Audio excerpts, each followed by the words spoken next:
Chapter 31. Once more unto the breach, dear friends, once more. Or, close the wall up with our English dead. And you, good yeomen, whose limbs were made in England, show us here the mettle of your pasture, let us swear that you are worth your breeding. King Henry V. Cedric, although not greatly confident in Ulrica's message, omitted not to communicate her promise to the Black Knight and Locksley. They were well pleased to find they had a friend within the place, who might, in the moment of need, be able to facilitate their entrance, and readily agreed with the Saxon that a storm, under whatever disadvantages, ought to be attempted, as the only means of liberating the prisoners now in the hands of the cruel Front-de-Bœuf. The royal blood of Alfred is endangered, said Cedric. The honor of a noble lady is in peril, said the Black Knight. And, by the Saint Christopher at my baldric, said the good yeoman, were there no other cause than the safety of that poor faithful knave, Wamba, I would jeopard a joint ere a hair of his head were hurt. And so would I, said the friar. What, sirs? I trust well that a fool, d'ye see me, sirs, a fool that is free of his guild and master of his craft, and can give as much relish and flavour to a cup of wine as ever a flitch of bacon can, I say, brethren. Such a fool shall never want a wise clerk to pray for or fight for him at a strait, while I can say a mass or flourish a partisan. And with that he made his heavy halberd to play around his head as a shepherd boy flourishes his light crook. True, holy clerk, said the Black Knight, true as if Saint Dunstan himself had said it. And now, good Locksley, were it not well that noble Cedric should assume the direction of this assault? Not a jot, returned Cedric. I have never been wont to study either how to take or how to hold out those abodes of tyrannic power, which the Normans have erected in this groaning land. I will fight among the foremost. But my honest neighbours well know I am not a trained soldier in the discipline of wars, or the attack of strongholds. Since it stands thus with noble Cedric, said Locksley, I am most willing to take on me the direction of the archery. And ye shall hang me up on my own trysting tree, and the defenders be permitted to show themselves over the walls without being stuck with as many shafts as there are cloves in a gammon of bacon at Christmas. Well said, stout yeoman, answered the Black Knight. And if I be thought worthy to have a charge in these matters, and can find among these brave men as many as are willing to follow a true English knight, for so I may surely call myself, I am ready, with such skill as my experience has taught me, to lead them to the attack of these walls. The parts being thus distributed to the leaders, they commenced the first assault, of which the reader has already heard the issue. When the barbican was carried, the Sable Knight sent notice of the happy event to Locksley, requesting him at the same time to keep such a strict observation on the castle as might prevent the defenders from combining their force for a sudden sally, and recovering the outwork which they had lost. This the knight was chiefly desirous of avoiding, conscious that the men whom he led, being hasty and untrained volunteers, imperfectly armed and unaccustomed to discipline, must, upon any sudden attack, fight at great disadvantage with the veteran soldiers of the Norman knights, who were well provided with arms both defensive and offensive, and who, to match the zeal and high spirit of the besiegers, had all the confidence which arises from perfect discipline and the habitual use of weapons. The knight employed the interval in causing to be constructed a sort of floating bridge, or long raft, by means of which he hoped to cross the moat in despite of the resistance of the enemy. This was a work of some time, which the leaders the less regretted, as it gave Ulrica leisure to execute her plan of diversion in their favour, whatever that might be. When the raft was completed, the Black Knight addressed the besiegers, It avails a not waiting here longer, my friends, the sun is descending to the west, and I have that upon my hands which will not permit me to tarry with you another day. Besides, it will be a marvel if the horsemen come not upon us from York, unless we speedily accomplish our purpose. Wherefore, one of ye go to Locksley, and bid him commence a discharge of arrows on the opposite side of the castle, and move forward as if about to assault it. And you, true English hearts, stand by me, and be ready to thrust the raft endlong over the moat whenever the postern on our side is thrown open. Follow me boldly across, and aid me to burst yon sallyport in the main wall of the castle. As many of you as like not this service, or are but ill-armed to meet it, do you man the top of the outwork, draw your bowstrings to your ears, and mind you quell with your shot whatever shall appear to man the rampart, noble Cedric. Wilt thou take the direction of those which remain? Not so, by the soul of Hereward, said the Saxon, lead I cannot. But may posterity curse me in my grave, if I follow not with the foremost wherever thou shalt point the way. The quarrel is mine, and well it becomes me to be in the van of the battle. Yet, bethink thee, noble Saxon, said the knight, thou hast neither hauberk, nor corslet, nor aught but that light helmet, target, and sword. The better, answered Cedric, I shall be the lighter to climb these walls. And, forgive the boast, Sir Knight, thou shalt this day see the naked breast of a Saxon as boldly presented to the battle as ever ye beheld the steel corslet of a Norman. In the name of God, then, said the knight, fling open the door, and launch the floating bridge. The portal, which led from the inner wall of the barbican to the moat, and which corresponded with a sallyport in the main wall of the castle, was now suddenly opened. The temporary bridge was then thrust forward, and soon flashed in the waters, extending its length between the castle and outwork, and forming a slippery and precarious passage for 2 men abreast to cross the moat. Well aware of the importance of taking the foe by surprise, the Black Knight, closely followed by Cedric, threw himself upon the bridge, and reached the opposite side. Here he began to thunder with his axe upon the gate of the castle, protected in part from the shot and stones cast by the defenders by the ruins of the former drawbridge, which the Templar had demolished in his retreat from the barbican, leaving the counterpoise still attached to the upper part of the portal. The followers of the knight had no such shelter, 2 were instantly shot with crossbow bolts, and 2 more fell into the moat, the others retreated back into the barbican. The situation of Cedric and of the Black Knight was now truly dangerous, and would have been still more so, but for the constancy of the archers in the barbican, who ceased not to shower their arrows upon the battlements, distracting the attention of those by whom they were manned, and thus affording a respite to their 2 chiefs from the storm of missiles which must otherwise have overwhelmed them. But their situation was eminently perilous, and was becoming more so with every moment. Shame on ye all, cried de Bracy to the soldiers around him. D'ye call yourselves crossbowmen, and let these 2 dogs keep their station under the walls of the castle, heave over the coping stones from the battlements, and better may not be, get pickaxe and levers, and down with that huge pinnacle, pointing to a heavy piece of stone-carved work that projected from the parapet. At this moment the besiegers caught sight of the red flag upon the angle of the tower which Ulrica had described to Cedric. The stout yeoman Locksley was the first who was aware of it, as he was hasting to the outwork, impatient to see the progress of the assault. St. George, he cried, merry St. George for England, to the charge, bold yeoman. Why leave ye the good knight and noble Cedric to storm the pass alone? Make in, mad priest, show thou canst fight for thy rosary, make in, brave yeoman. The castle is ours, we have friends within, see yonder flag, it is the appointed signal, Torquilstone is ours, think of honor, think of spoil, one effort, and the place is ours. With that he bent his good bow, and sent a shaft right through the breast of one of the men-at-arms, who, under de Bracy's direction, was loosening a fragment from one of the battlements to precipitate on the heads of Cedric and the Black Knight. A second soldier caught from the hands of the dying man the iron crow, with which he heaved at and had loosened the stone pinnacle, when, receiving an arrow through his headpiece, he dropped from the battlements into the moat a dead man.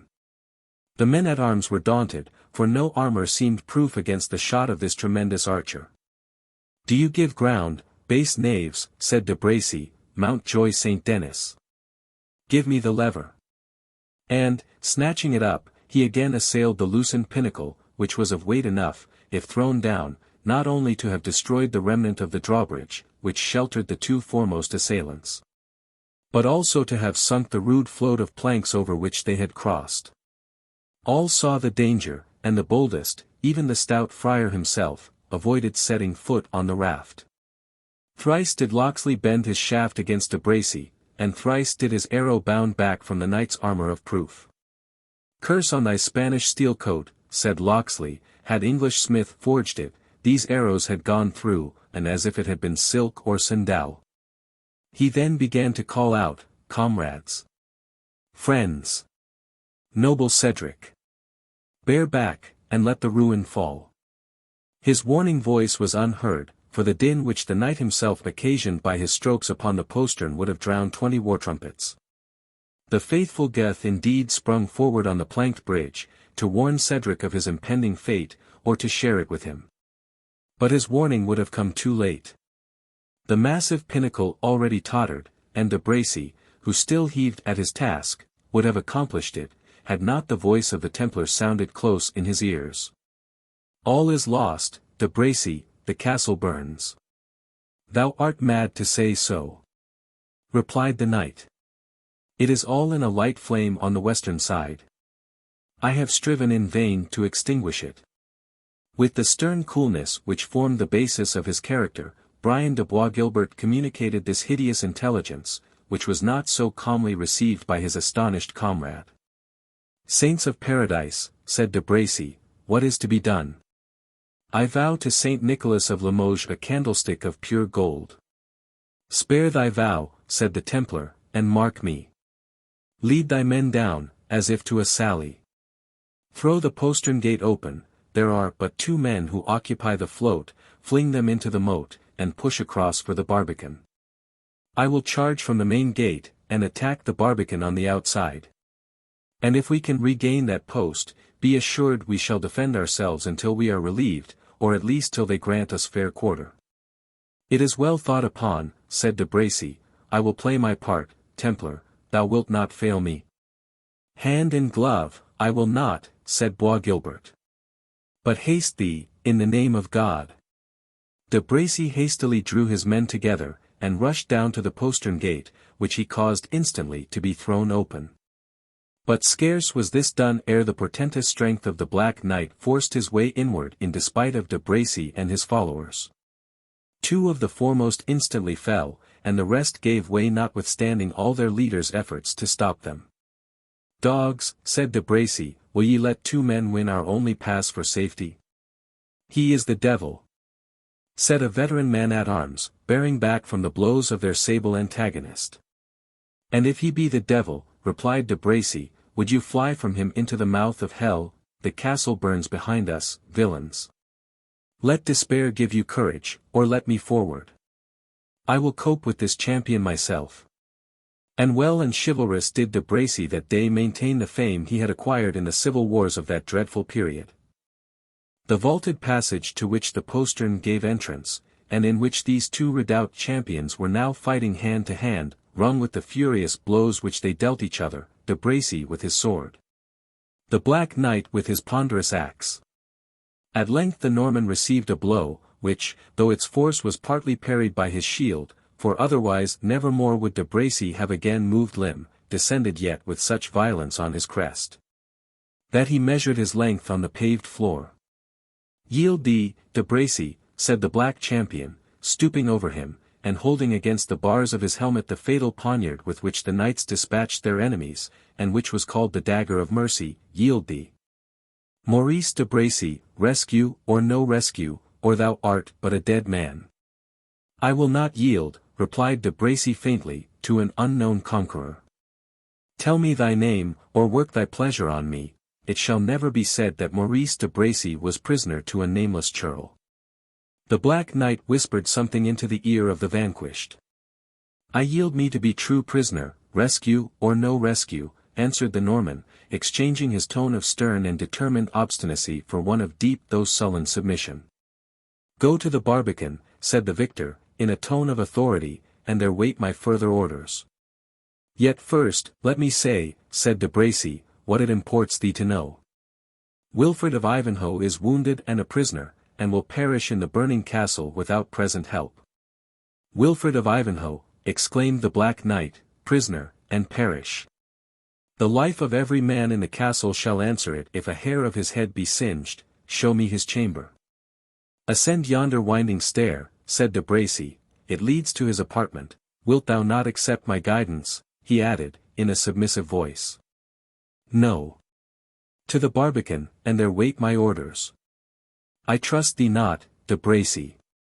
During this combat and the brief conversation which ensued, Cedric, at the head of a body of men, among whom the friar was conspicuous, had pushed across the bridge as soon as they saw the postern open, and drove back the dispirited and despairing followers of de Bracy, of whom some asked quarter, some offered vain resistance, and the greater part fled towards the courtyard.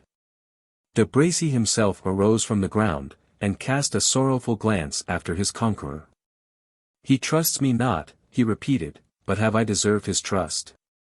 He then lifted his sword from the floor, took off his helmet in token of submission, and, going to the barbican, gave up his sword to Locksley, whom he met by the way. As the fire augmented, symptoms of it became soon apparent in the chamber, where Ivanhoe was watched and tended by the Jewess Rebecca. He had been awakened from his brief slumber by the noise of the battle. And his attendant, who had, at his anxious desire, again placed herself at the window to watch and report to him the fate of the attack, was for some time prevented from observing either, by the increase of the smouldering and stifling vapor. At length the volumes of smoke which rolled into the apartment, the cries for water, which were heard even above the din of the battle made them sensible of the progress of this new danger. "The castle burns," said Rebecca, "it burns. What can we do to save ourselves?" "Fly, Rebecca, and save thine own life," said Ivanhoe, "for no human aid can avail me." "I will not fly," answered Rebecca, "we will be saved or perish together, and yet, great God! My father, what will be his fate?"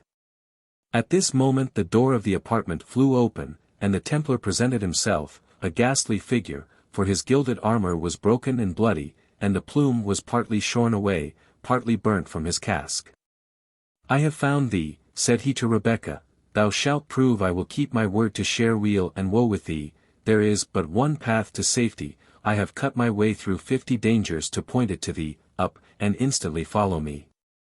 36.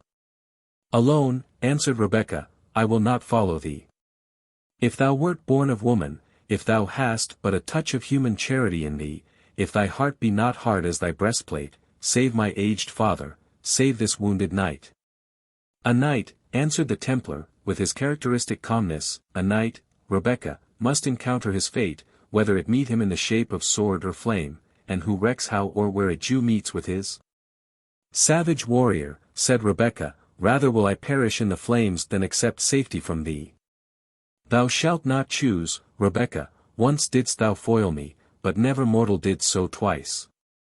So saying, he seized on the terrified maiden, who filled the air with her shrieks, and bore her out of the room in his arms in spite of her cries, and without regarding the menaces and defiance which Ivanhoe thundered against him.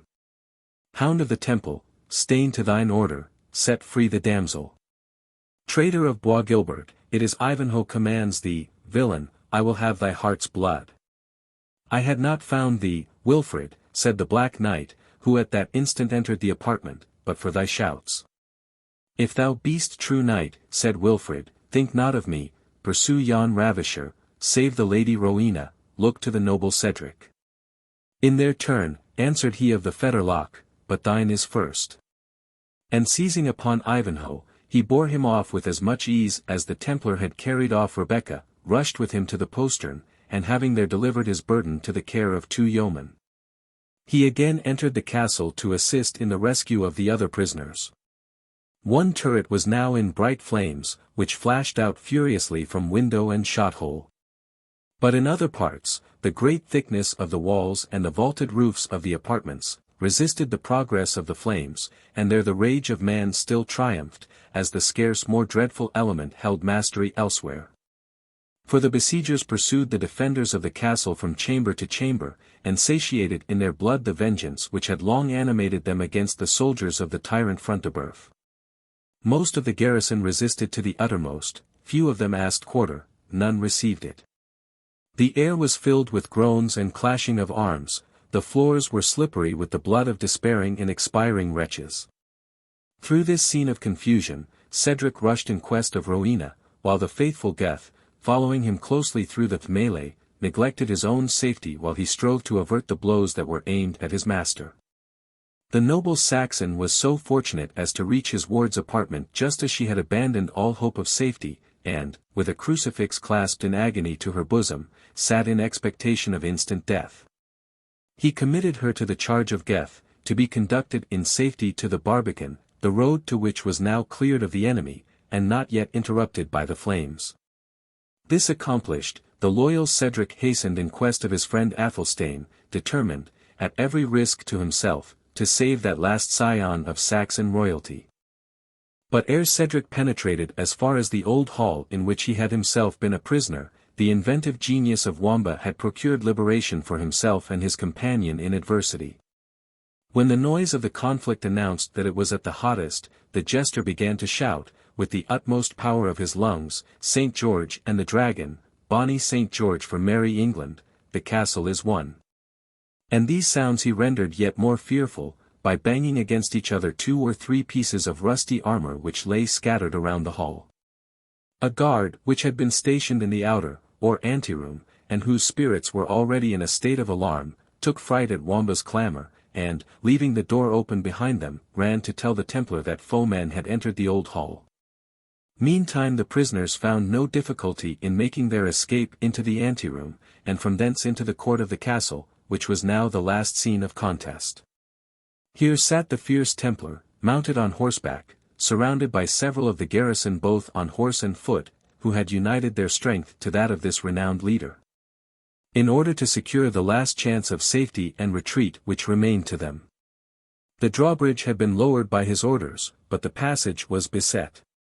For the archers, who had hitherto only annoyed the castle on that side by their missiles, no sooner saw the flames breaking out, and the bridge lowered, than they thronged to the entrance, as well to prevent the escape of the garrison, as to secure their own share of booty ere the castle should be burnt down. On the other hand, a party of the besiegers who had entered by the postern were now issuing out into the courtyard, and attacking with fury the remnant of the defenders who were thus assaulted on both sides at once. Animated, however, by despair, and supported by the example of their indomitable leader, the remaining soldiers of the castle fought with the utmost valor, and, being well armed, succeeded more than once in driving back the assailants, though much inferior in numbers. Rebecca, placed on horseback before one of the Templar's Saracen slaves, was in the midst of the little party. And Bois Guilbert, notwithstanding the confusion of the bloody fray, showed every attention to her safety. Repeatedly he was by her side, and, neglecting his own defense, held before her the fence of his triangular steel-plated shield. And anon starting from his position by her, he cried his war cry, dashed forward, struck to earth the most forward of the assailants, and was on the same instant once more at her bridle rein. Athelstane, who, as the reader knows, was slothful, but not cowardly, beheld the female form whom the Templar protected thus sedulously, and doubted not that it was Rowena whom the knight was carrying off, in despite of all resistance which could be offered. "By the soul of Saint Edward," he said, "I will rescue her from yonder overproud knight, and he shall die by my hand." "Think what you do," cried Wamba. "Hasty hand catches frog for fish, by my bauble, yonder is none of my lady Rowena, see but her long dark locks. Nay, and ye will not know black from white, ye may be leader, but I will be no follower, no bones of mine shall be broken unless I know for whom. And you without armor too, bethink you, silk bonnet never kept out steel blade. Nay, then, if wilful will to water, wilful must drench. Deus vobiscum, most doughty Athelstane," he concluded, loosening the hold which he had hitherto kept upon the Saxon's tunic. To snatch a mace from the pavement, on which it lay beside one whose dying grasp had just relinquished it, to rush on the Templar's band, and to strike in quick succession to the right and left, leveling a warrior at each blow, was, for Athelstane's great strength, now animated with unusual fury, but the work of a single moment. He was soon within 2 yards of Bois Guilbert, whom he defied in his loudest tone. "Turn, false-hearted Templar! Let go her whom thou art unworthy to touch, turn, limb of a hand of murdering and hypocritical robbers. Dog!"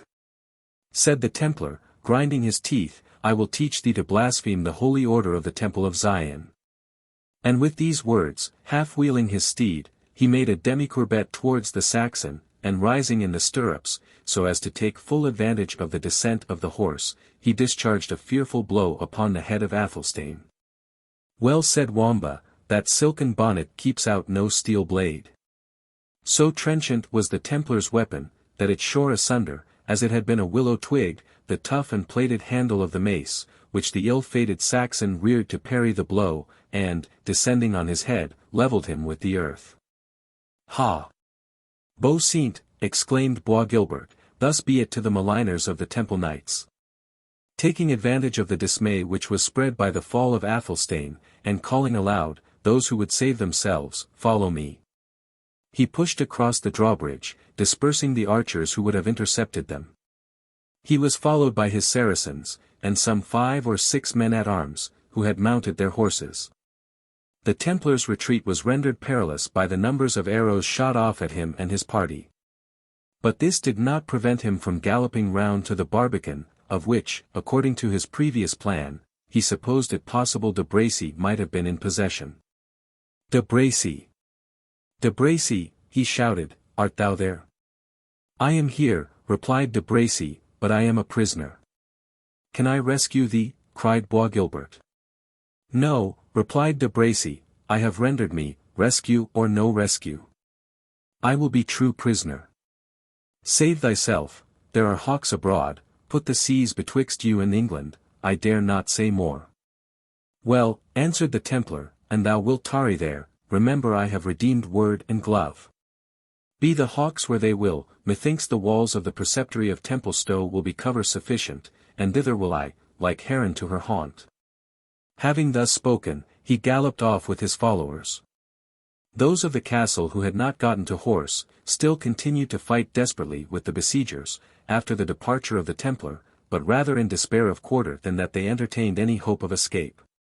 The fire was spreading rapidly through all parts of the castle, when Ulrica, who had first kindled it, appeared on a turret, in the guise of one of the ancient furies, yelling forth a war song. Such as was of yore raised on the field of battle by the skalds of the yet heathen Saxons. Her long dishevelled grey hair flew back from her uncovered head, the inebriating delight of gratified vengeance contended in her eyes with the fire of insanity. And she brandished the distaff which she held in her hand, as if she had been one of the fatal sisters, who spin and abridge the thread of human life. Tradition has preserved some wild strophes of the barbarous hymn which she chanted wildly amid that scene of fire and of slaughter. 1. With the bright steel. Sons of the white dragon. Kindle the torch. Daughter of Hengist. The steel glimmers not for the carving of the banquet. It is hard, broad, and sharply pointed. The torch goeth not to the bridal chamber. It steams and glitters blue with sulphur. Wet the steel, the raven croaks. Light the torch, Zernbach is yelling. Wet the steel, sons of the dragon. Kindle the torch, daughter of Hengist. 2. The black cloud is low over the Thane's castle. The eagle screams, he rides on its bosom. Scream not, grey rider of the sable cloud. Thy banquet is prepared. The maidens of Valhalla look forth. The race of Hengist will send them guests. Shake your black tresses, maidens of Valhalla. And strike your loud timbrels for joy. Many a haughty step bends to your halls. Many a helmed head. 3. Dark sits the evening upon the Thane's castle. The black clouds gather round. Soon shall they be red as the blood of the valiant. The destroyer of forests shall shake his red crest against them. He, the bright consumer of palaces. Broad waves he his blazing banner. Red, wide and dusky. Over the strife of the valiant. His joy is in the clashing swords and broken bucklers. He loves to lick the hissing blood as it bursts warm from the wound. 4. All must perish. The sword cleaveth the helmet. The strong armor is pierced by the lance. Fire devoureth the dwelling of princes. Engines break down the fences of the battle. All must perish. The race of Hengist is gone. The name of Horsa is no more. Shrink not then from your doom, sons of the sword. Let your blades drink blood like wine. Feast ye in the banquet of slaughter. By the light of the blazing halls. Strong be your swords while your blood is warm. And spare neither for pity nor fear. For vengeance hath but an hour. Strong hate itself shall expire. I also must perish. 37. The towering flames had now surmounted every obstruction, and rose to the evening skies one huge and burning beacon, seen far and wide through the adjacent country.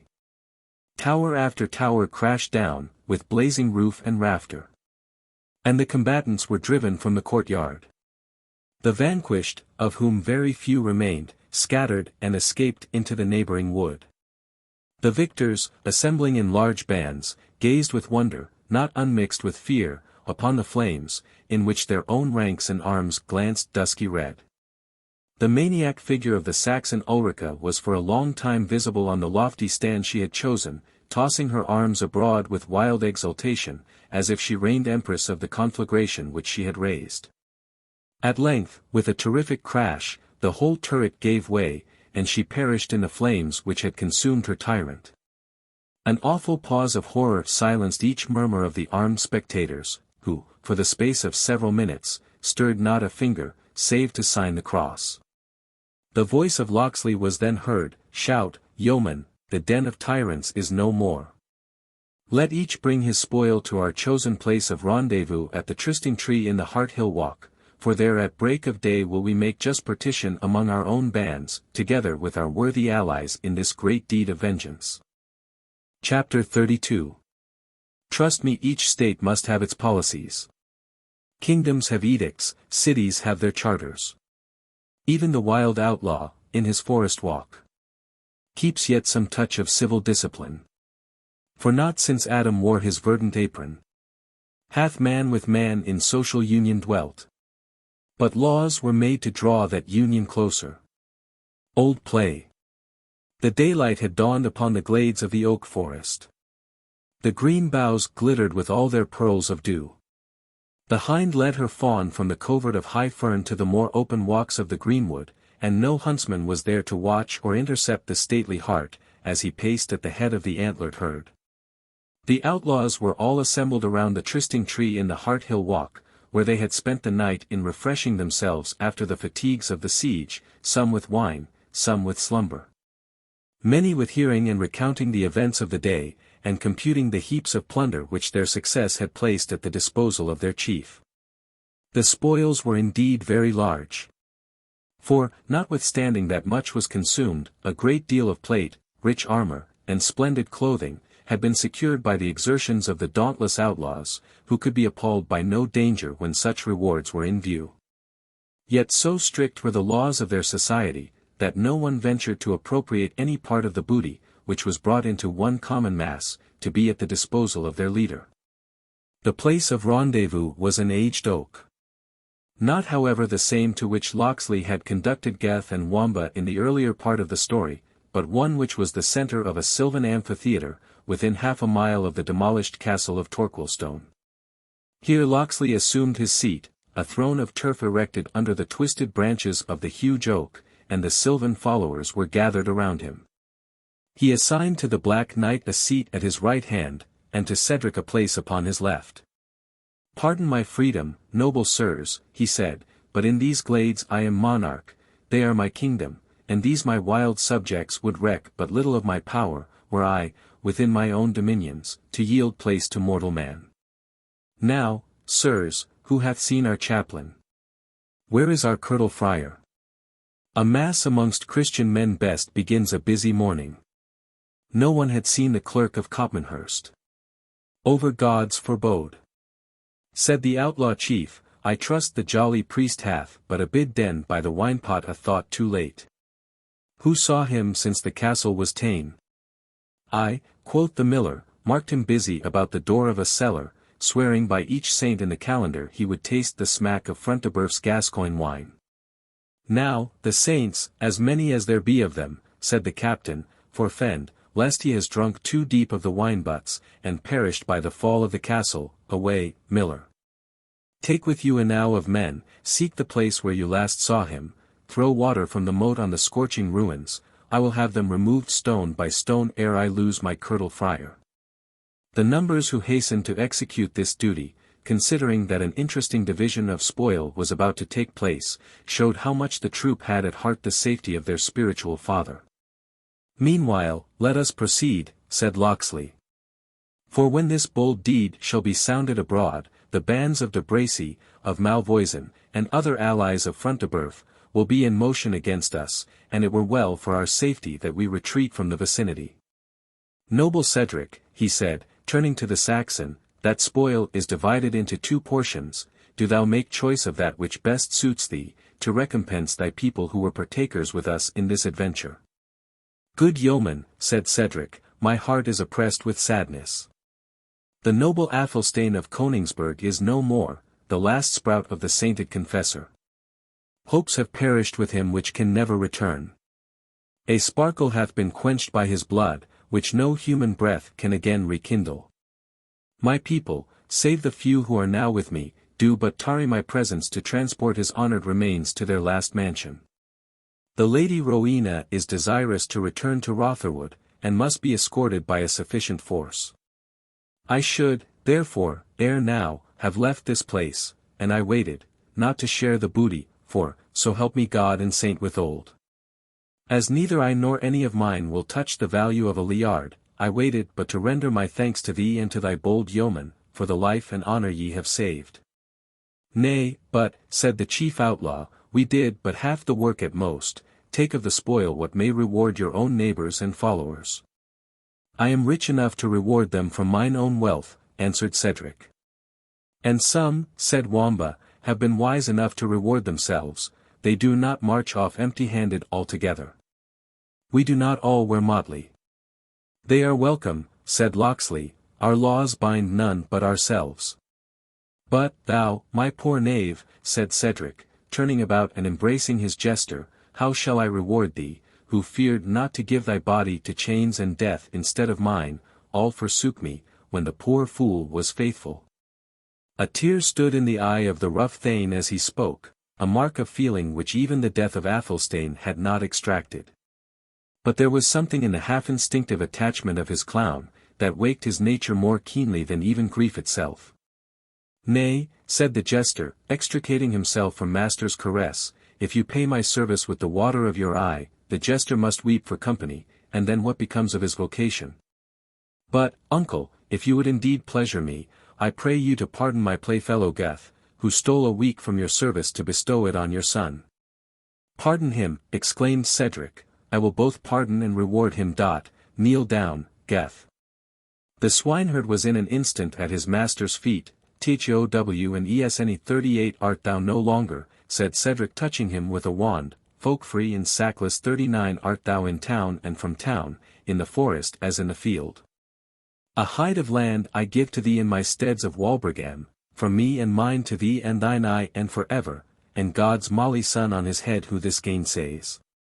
No longer a serf, but a freeman and a landholder, Geth sprung upon his feet, and twice bounded aloft to almost his own height from the ground. A smith and a file, he cried, to do away the collar from the neck of a freeman, noble master. Doubled is my strength by your gift, and doubly will I fight for you, there is a free spirit in my breast, I am a man changed to myself and all around. Ha, Fangs. He continued, for that faithful cur, seeing his master thus transported, began to jump upon him, to express his sympathy. Knowest thou thy master still? Aye, said Wamba, Fangs, and I still know thee, Geth, though we must needs abide by the collar, it is only thou art likely to forget both us and thyself. I shall forget myself indeed ere I forget thee, true comrade, said Geth. And were freedom fit for thee, Wamba, the master would not let thee want it. Nay, said Wamba, never think I envy thee, brother Geth.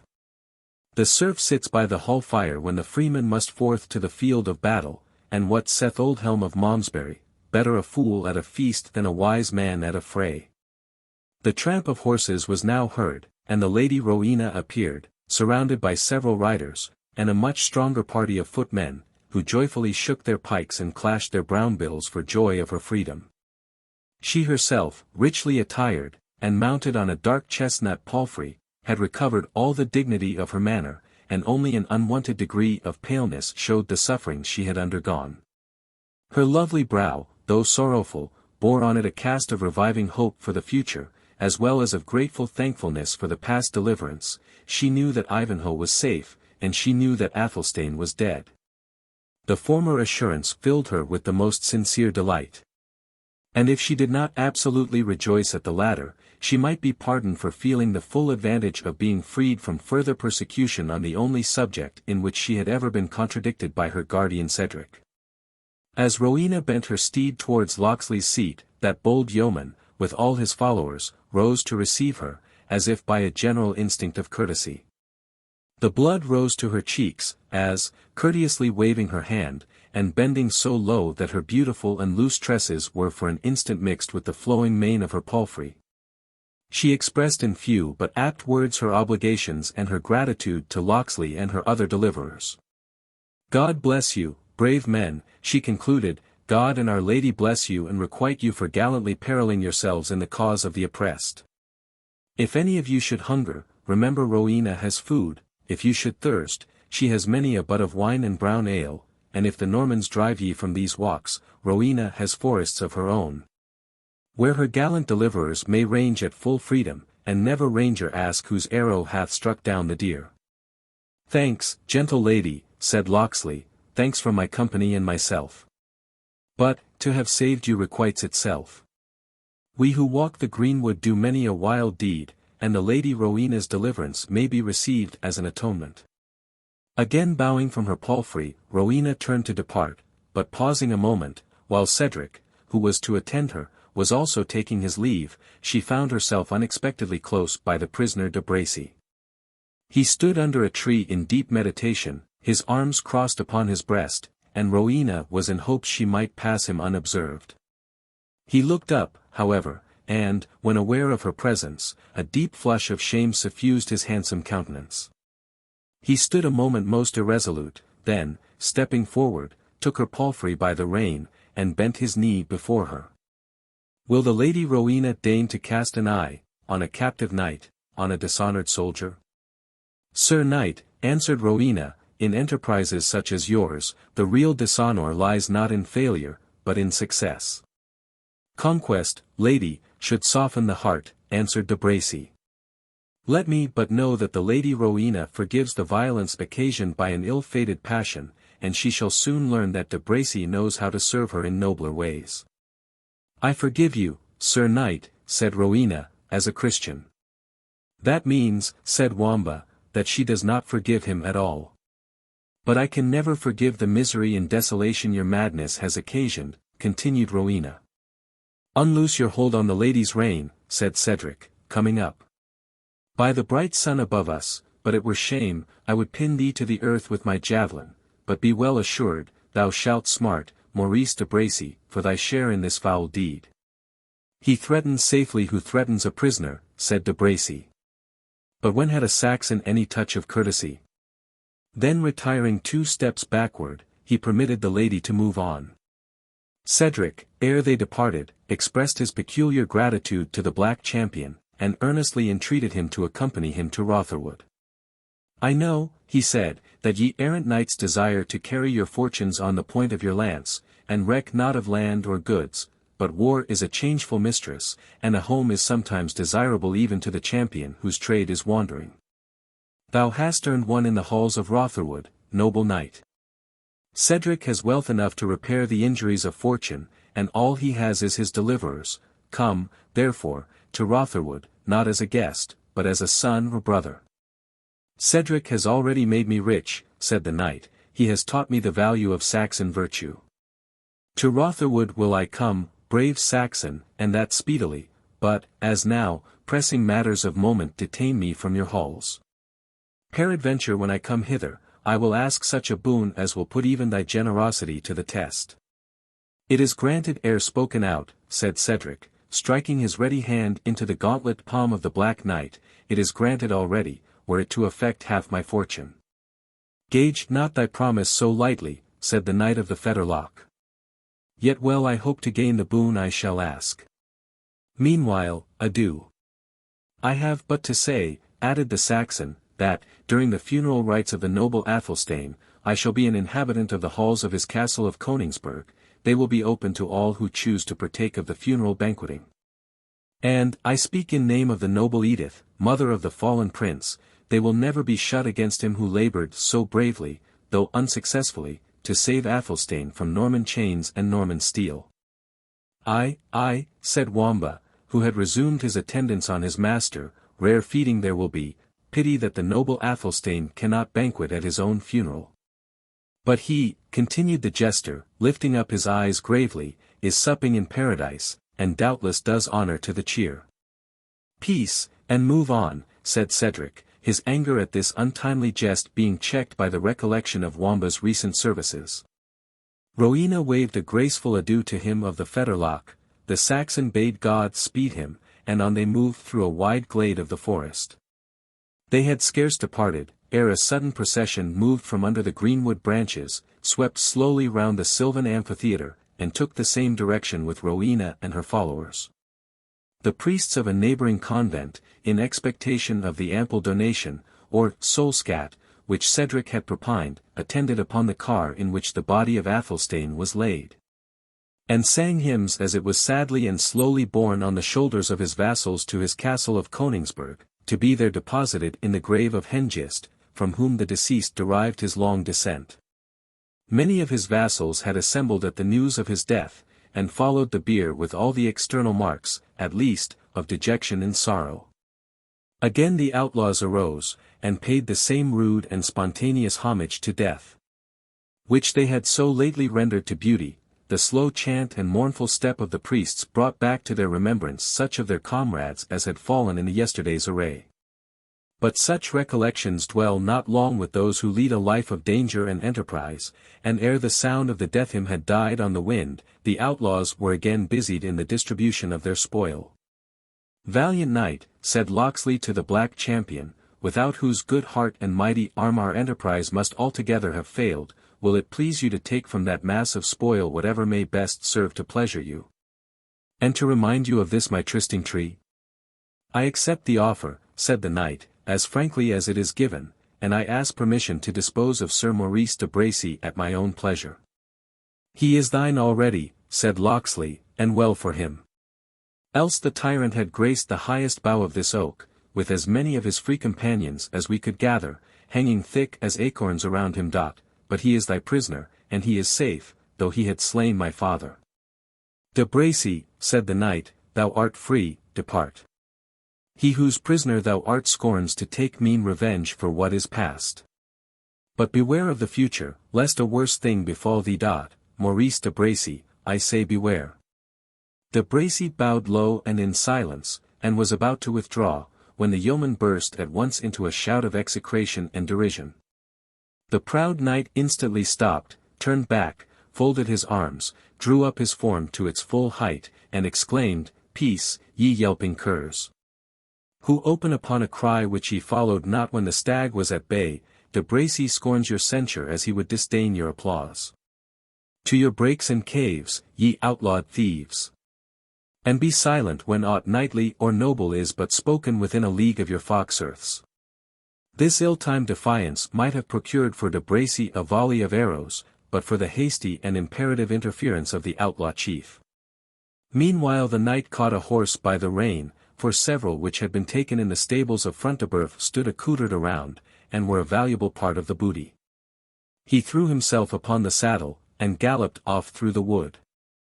When the bustle occasioned by this incident was somewhat composed, the chief outlaw took from his neck the rich horn and baldric which he had recently gained at the strife of archery near Ashby. Noble knight, he said to him of the Fetterlock, if you disdain not to grace by your acceptance a bugle which an English yeoman has once worn, this I will pray you to keep as a memorial of your gallant bearing, and if ye have aught to do, and as happeneth oft to a gallant knight, ye chance to be hard bested in any forest between Trent and Tees, wind 3 Mos 40 upon the horn thus, Wisehoa. And it may well chance ye shall find helpers and rescue. He then gave breath to the bugle, and winded once and again the call which he described, until the knight had caught the notes. "Gramercy for the gift, bold yeoman," said the knight. "And better help than thine and thy rangers would I never seek, were it at my utmost need." And then in his turn he winded the call till all the greenwood rang. "Well blown and clearly," said the yeoman. "Beshrew me, and thou knowest not as much of woodcraft as of war. Thou hast been a striker of deer in thy day, I warrant. Comrades, mark these 3 mows, it is the call of the Knight of the Fetterlock. And he who hears it, and hastens not to serve him at his need, I will have him scourged out of our band with his own bowstring." "Long live our leader," shouted the yeoman, "and long live the Black Knight of the Fetterlock. May he soon use our service, to prove how readily it will be paid." Locksley now proceeded to the distribution of the spoil, which he performed with the most laudable impartiality. 1/10 part of the whole was set apart for the church, and for pious uses. A portion was next allotted to a sort of public treasury. A part was assigned to the widows and children of those who had fallen, or to be expended in masses for the souls of such as had left no surviving family. The rest was divided amongst the outlaws, according to their rank and merit, and the judgment of the chief, on all such doubtful questions as occurred, was delivered with great shrewdness, and received with absolute submission. The Black Knight was not a little surprised to find that men, in a state so lawless, were nevertheless among themselves so regularly and equitably governed, and all that he observed added to his opinion of the justice and judgment of their leader. When each had taken his own proportion of the booty, and while the treasurer, accompanied by 4 tall yeomen, was transporting that belonging to the state to some place of concealment or of security, the portion devoted to the church still remained unappropriated. "I would," said the leader, "we could hear tidings of our joyous chaplain. He was never wont to be absent when meat was to be blessed, or spoil to be parted, and it is his duty to take care of these the tithes of our successful enterprise. It may be the office has helped to cover some of his canonical irregularities. Also, I have a holy brother of his a prisoner at no great distance, and I would fain have the friar to help me to deal with him in due sort. I greatly misdoubt the safety of the bluff priest." "I were right sorry for that," said the Knight of the Fetterlock, "for I stand indebted to him for the joyous hospitality of a merry night in his cell. Let us to the ruins of the castle, it may be we shall there learn some tidings of him." While they thus spoke, a loud shout among the yeomen announced the arrival of him for whom they feared, as they learned from the stentorian voice of the friar himself, long before they saw his burly person. "Make room, my merry men," he exclaimed.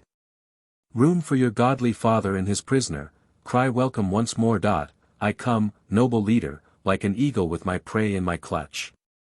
And making his way through the ring, amidst the laughter of all around, he appeared in majestic triumph, his huge partisan in one hand, and in the other a halter, one end of which was fastened to the neck of the unfortunate Isaac of York, who, bent down by sorrow and terror, was dragged on by the victorious priest, who shouted aloud, "Where is Alanadale, to chronicle me in a ballad, or if it were but a lay? By Saint Hermangild, the jingling crowder is ever out of the way where there is an apt theme for exalting valor." "Curtal priest," said the captain, "thou hast been at a wet mass this morning, as early as it is. In the name of Saint Nicholas, whom hast thou got here?" "A captive to my sword and to my lance, noble captain," replied the clerk of Copmanhurst, "to my bow and to my halberd, I should rather say. And yet I have redeemed him by my divinity from a worse captivity.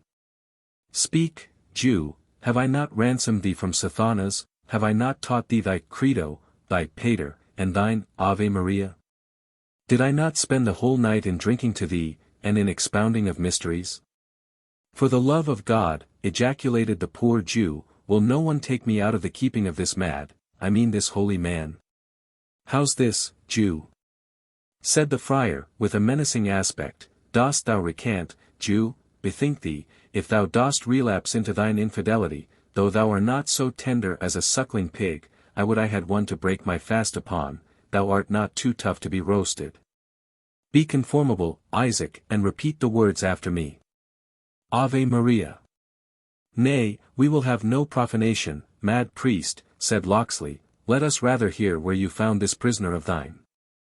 By Saint Dunstan, said the friar, I found him where I sought for better wear. I did step into the cellarage to see what might be rescued there. For though a cup of burnt wine, with spice, be an evening's draught for an emperor, it were waste, methought, to let so much good liquor be mulled at once.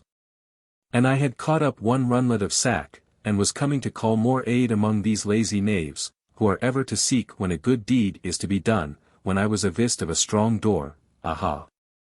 Thought I, here is the choicest juice of all in this secret crypt.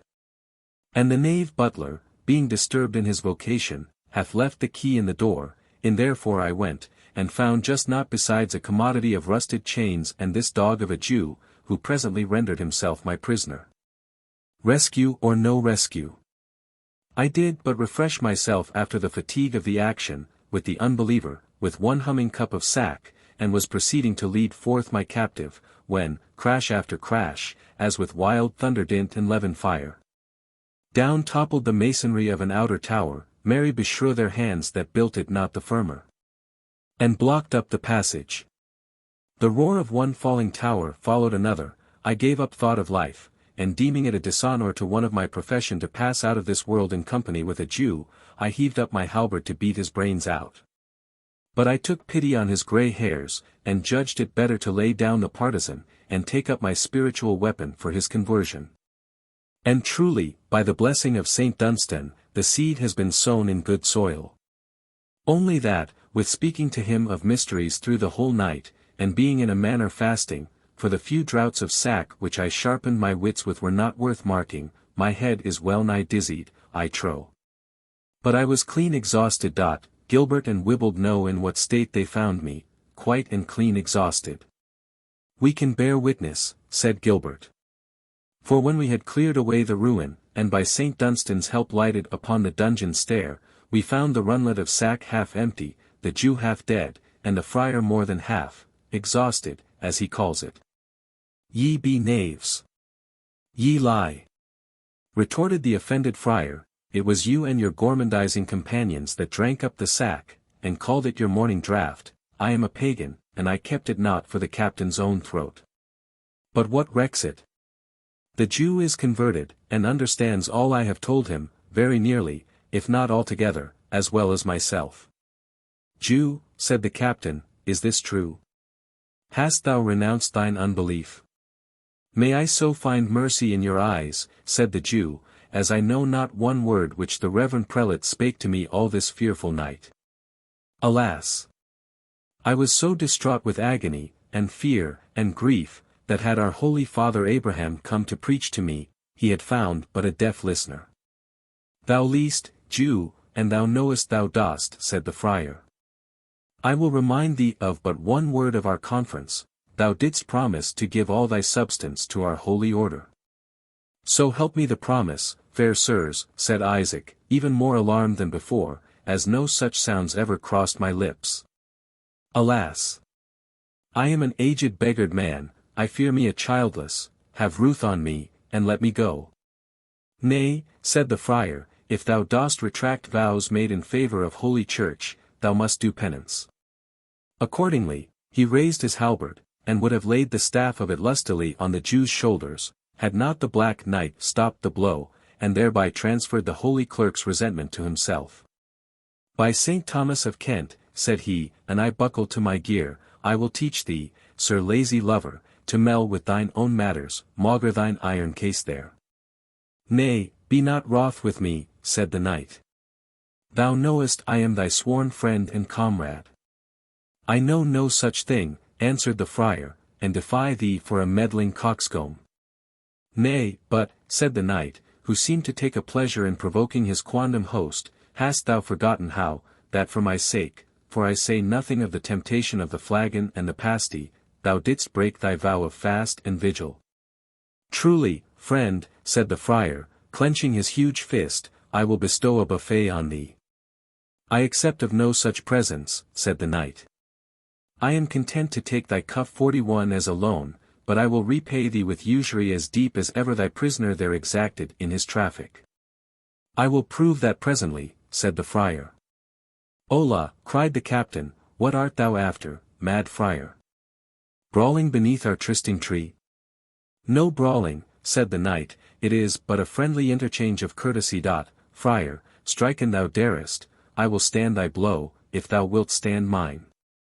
Thou hast the advantage with that iron pot on thy head, said the churchman, but have at thee, down thou goest, and thou wert Goliath of Gath in his brazen helmet.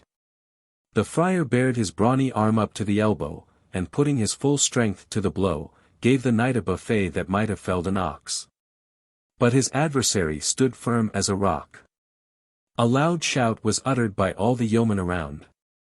For the clerk's cuff was proverbial amongst them, and there were few who, in jest or earnest, had not had the occasion to know its vigor. Now, priest, said the knight, pulling off his gauntlet, if I had vantage on my head, I will have none on my hand, stand fast as a true man. Gina mean dedi vapulatori, I have given my cheek to the smiter, said the priest. And thou canst stir me from the spot, fellow, I will freely bestow on thee the Jew's ransom. So spoke the burly priest, assuming, on his part, high defiance. But who may resist his fate? The buffet of the knight was given with such strength and goodwill, that the friar rolled head over heels upon the plain, to the great amazement of all the spectators. But he arose neither angry nor crestfallen. Brother, said he to the knight, thou shouldst have used thy strength with more discretion. I had mumbled but a lame mass and thou hadst broken my jaw, for the piper plays ill that wants the nether chops. Nevertheless, there is my hand, in friendly witness, that I will exchange no more cuffs with thee, having been a loser by the barter. End now all unkindness. Let us put the Jew to ransom, since the leopard will not change his spots, and a Jew he will continue to be. The priest, said Clement, is not half so confident of the Jew's conversion, since he received that buffet on the ear. Go to, knave, what pratest thou of conversions? What, is there no respect, all masters and no men? I tell thee, fellow, I was somewhat toddy when I received the good knight's blow, or I had kept my ground under it. But an thou gibest more of it, thou shalt learn I can give as well as take. Peace all, said the captain. And thou, Jew, think of thy ransom. Thou needest not to be told that thy race are held to be accursed in all Christian communities, and trust me that we cannot endure thy presence among us. Think, therefore, of an offer, while I examine a prisoner of another caste. Were many of Front-de-Boeuf's men taken? Demanded the Black Knight. None of note enough to be put to ransom, answered the captain. A set of hilding fellows there were, whom we dismissed to find them a new master, enough had been done for revenge and profit, the bunch of them were not worth a cardicu. The prisoner I speak of is better booty, a jolly monk riding to visit his leman, and I may judge by his horse gear and wearing apparel that, here cometh the worthy prelate, as pert as a pyet. And, between two yeomen, was brought before the sylvan throne of the outlaw chief, our old friend, Prior Aymer of Jorvolks. Chapter 33. Flower of Warriors. How is't with Titus Lartius? Martius. As with a man busied about decrees.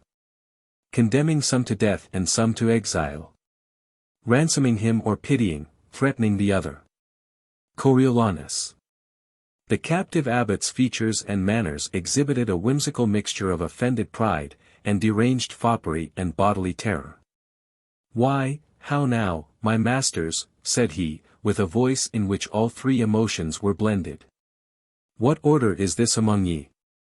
Be ye Turks or Christians, that handle a churchman, know ye what it is, manus imponere in servos domini?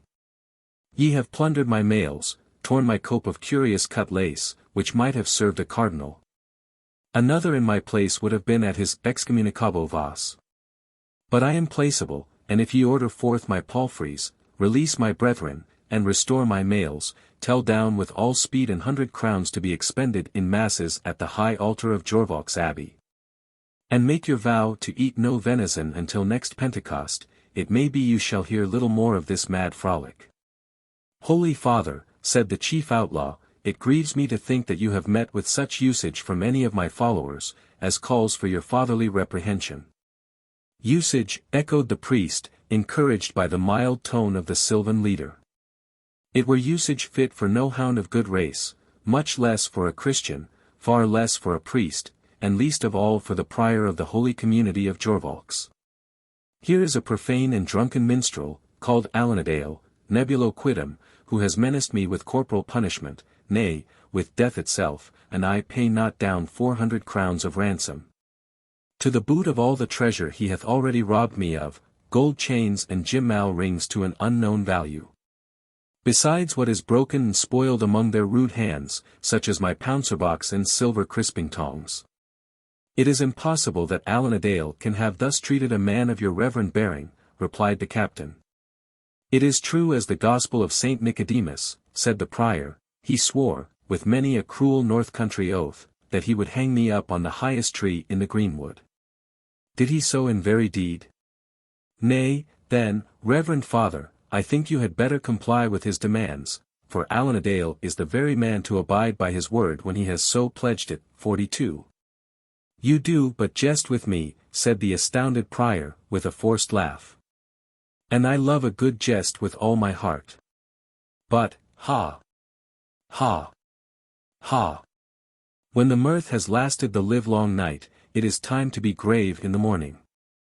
And I am as grave as a father confessor, replied the outlaw. You must pay a round ransom, Sir Prior, or your convent is likely to be called to a new election, for your place will know you no more. Are ye Christians, said the prior, and hold this language to a churchman? Christians. Aye, marry are we, and have divinity among us to boot, answered the outlaw. Let our buxom chaplain stand forth, and expound to this reverend father the texts which concern this matter. The friar, half drunk, half sober, had huddled a friar's frock over his green cassock, and now summoning together whatever scraps of learning he had acquired by rote in former days, Holy Father, said he. Deus faciat salvum benignitatem vestram, you are welcome to the greenwood. What profane mummery is this, said the prior. Friend, if thou beest indeed of the church, it were a better deed to show me how I may escape from these men's hands, than to stand ducking and grinning here like a morris dancer. Truly, reverend father, said the friar, I know but one mode in which thou mayst escape. This is St. Andrew's Day with us, we are taking our tithes. But not of the church, then, I trust, my good brother, said the prior. Of church and lay, said the friar, and therefore, Sir Prior, facite vobis amicos de mammon iniquitatis, make yourselves friends of the mammon of unrighteousness, for no other friendship is like to serve your turn.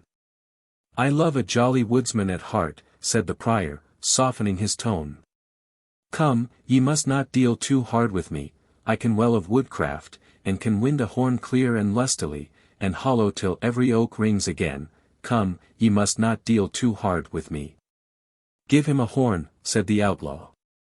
We will prove the skill he boasts of. The prior Aymer winded a blast accordingly. The captain shook his head. Sir Prior, he said, thou blowest a merry note, but it may not ransom thee, we cannot afford, as the legend on a good knight's shield hath it, to set thee free for a blast. Moreover, I have found thee, thou art one of those, who, with new French graces and traliras, disturb the ancient English bugle notes. Prior, that last flourish on the wreck-heat hath added 50 crowns to thy ransom, for corrupting the true old manly blasts of venery.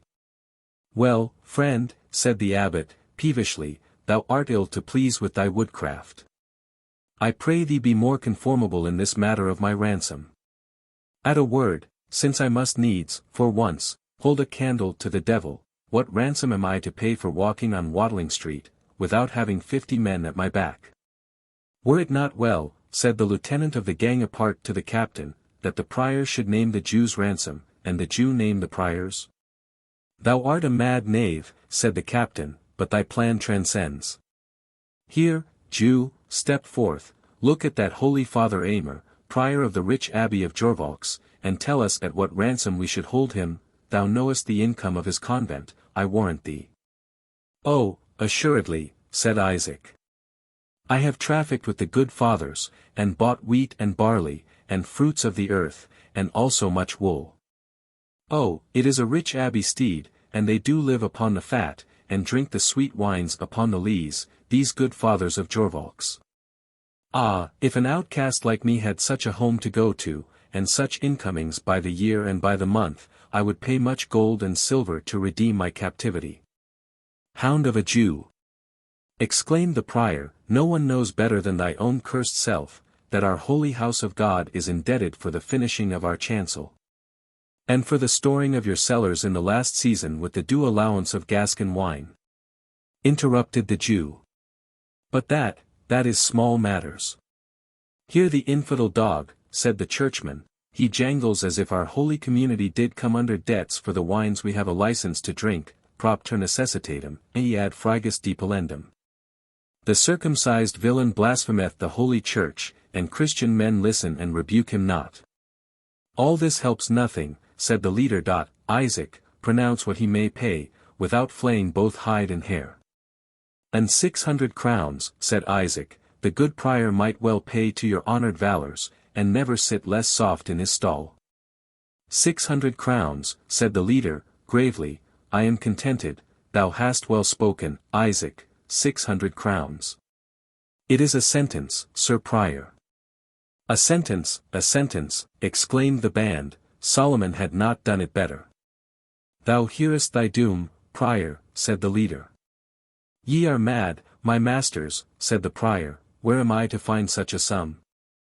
If I sell the very pyx and candlesticks on the altar at Jorvaux, I shall scarce raise the half, and it will be necessary for that purpose that I go to Jorvaux myself, ye may retain as borrows 43 my 2 priests. That will be but blind trust, said the outlaw, we will retain thee, prior, and send them to fetch thy ransom. Thou shalt not want a cup of wine and a collop of venison the while. And if thou lovest woodcraft, thou shalt see such as your north country never witnessed. Or, if so please you, said Isaac, willing to curry favour with the outlaws, I can send to York for the 600 crowns, out of certain moneys in my hands, if so be that the most reverend prior present will grant me acquittance. He shall grant thee whatever thou dost list, Isaac, said the captain, and thou shalt lay down the redemption money for Prior Aymer as well as for thyself. For myself. Ah, courageous sirs, said the Jew, I am a broken and impoverished man. A beggar's staff must be my portion through life, supposing I were to pay you 50 crowns. The prior shall judge of that matter, replied the captain. How say you, Father Aymer? Can the Jew afford a good ransom? Can he afford a ransom? Answered the prior, is he not Isaac of York, rich enough to redeem the captivity of the 10 tribes of Israel, who were led into Assyrian bondage? I have seen but little of him myself, but our cellarer and treasurer have dealt largely with him, and report says that his house at York is so full of gold and silver as is a shame in any Christian land. Marvel it is to all living Christian hearts that such gnawing adders should be suffered to eat into the bowels of the state, and even of the Holy Church herself, with foul usuries and extortions. Hold, Father, said the Jew, mitigate and assuage your choler. I pray of your reverence to remember that I force my moneys upon no one. But when churchman and layman, prince and prior, knight and priest, come knocking to Isaac's door, they borrow not his shekels with these uncivil terms. It is then, friend Isaac, will you pleasure us in this matter, and our day shall be truly kept, so God say to me, and kind Isaac, if ever you serve man, show yourself a friend in this need. And when the day comes, and I ask my own, then what hear I but damned Jew, and the curse of Egypt on your tribe, and all that may stir up the rude and uncivil populace against poor strangers. Prior, said the captain, Jew though he be, he hath in this spoken well. Do thou, therefore, name his ransom, as he named thine, without farther rude terms. None but latro famosus, the interpretation whereof, said the prior, will I give at some other time and tide, would place a Christian prelate and an unbaptized Jew upon the same bench. But since ye require me to put a price upon this caitiff, I tell you openly that ye will wrong yourselves if you take from him a penny under 1,000 crowns. A sentence, exclaimed the chief outlaw. A sentence, shouted his assessors, the Christian has shown his good nurture, and dealt with us more generously than the Jew. The God of my fathers help me, said the Jew, will ye bear to the ground an impoverished creature? I am this day childless, and will ye deprive me of the means of livelihood? Thou wilt have the less to provide for, Jew, if thou art childless, said Aymer. Alas! My lord, said Isaac, your law permits you not to know how the child of our bosom is entwined with the strings of our heart, O Rebekah. Laughter of my beloved Rachel. Were each leaf on that tree a zecchin, and each zecchin mine own, all that mass of wealth would I give to know whether thou art alive, and escaped the hands of the Nazarene. Was not thy daughter dark-haired, said one of the outlaws. And wore she not a veil of twisted sandal, broidered with silver? She did, said the old man, trembling with eagerness, as formerly with fear. The blessing of Jacob be upon thee. Canst thou tell me aught of her safety? It was she, then, said the yeoman, who was carried off by the proud Templar, when he broke through our ranks on yestereven. I had drawn my bow to send a shaft after him, but spared him even for the sake of the damsel, who I feared might take harm from the arrow. Oh, answered the Jew, I would to God thou hadst shot, though the arrow had pierced her bosom.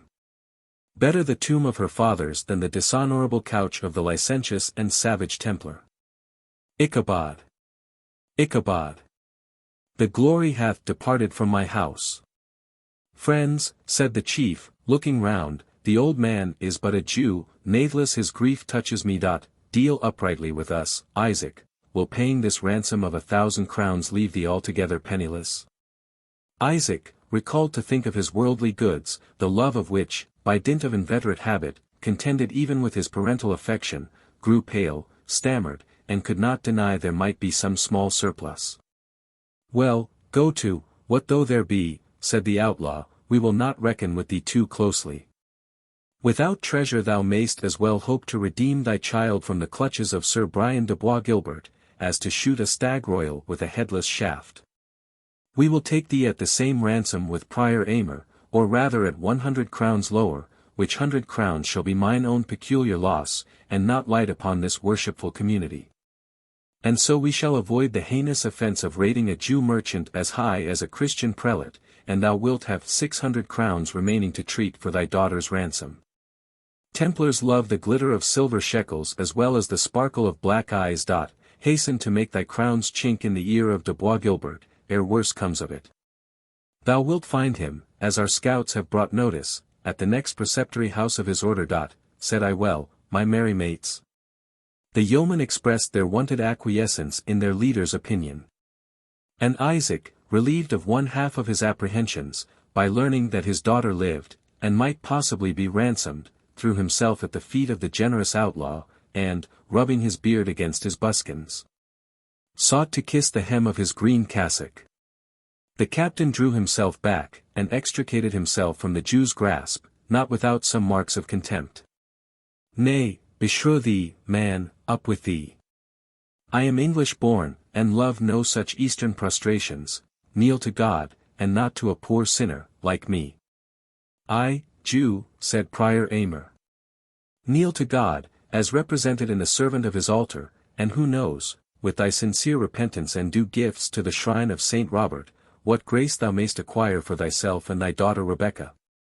I grieve for the maiden, for she is of fair and comely countenance, I beheld her in the lists of Ashby.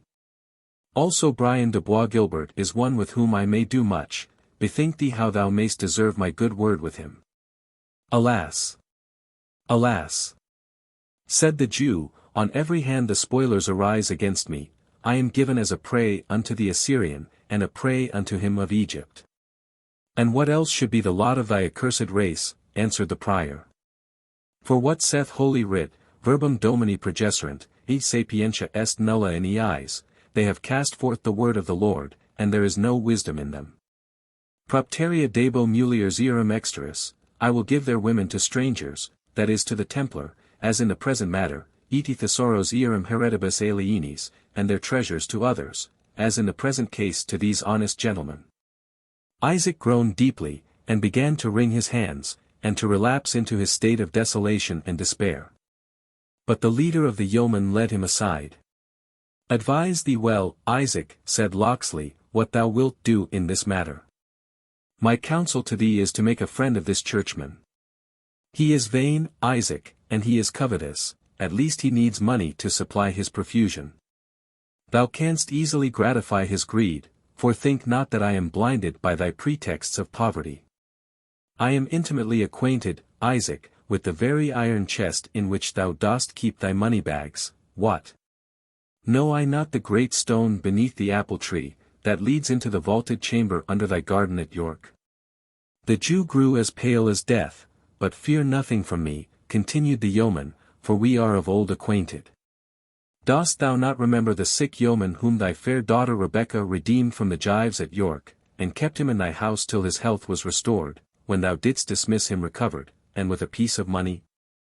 Usurer as thou art, thou didst never place coin at better interest than that poor silver mark, for it has this day saved thee 500 crowns. And thou art he whom we called Dickon bend the bow, said Isaac. I thought ever I knew the accent of thy voice. I am bend the bow, said the captain, and Locksley, and have a good name besides all these. But thou art mistaken, good bend the bow, concerning that same vaulted apartment. So help me heaven, as there is not in it but some merchandises which I will gladly part with to you, 100 yards of Lincoln green to make doublets to thy men, and 100 staves of Spanish yew to make bows, and 100 silken bowstrings. Tough, round, and sound, these will I send thee for thy goodwill, honest Dickon, and thou wilt keep silence about the vault, my good Dickon. Silent as a dormouse, said the outlaw, and never trust me, but I am grieved for thy daughter.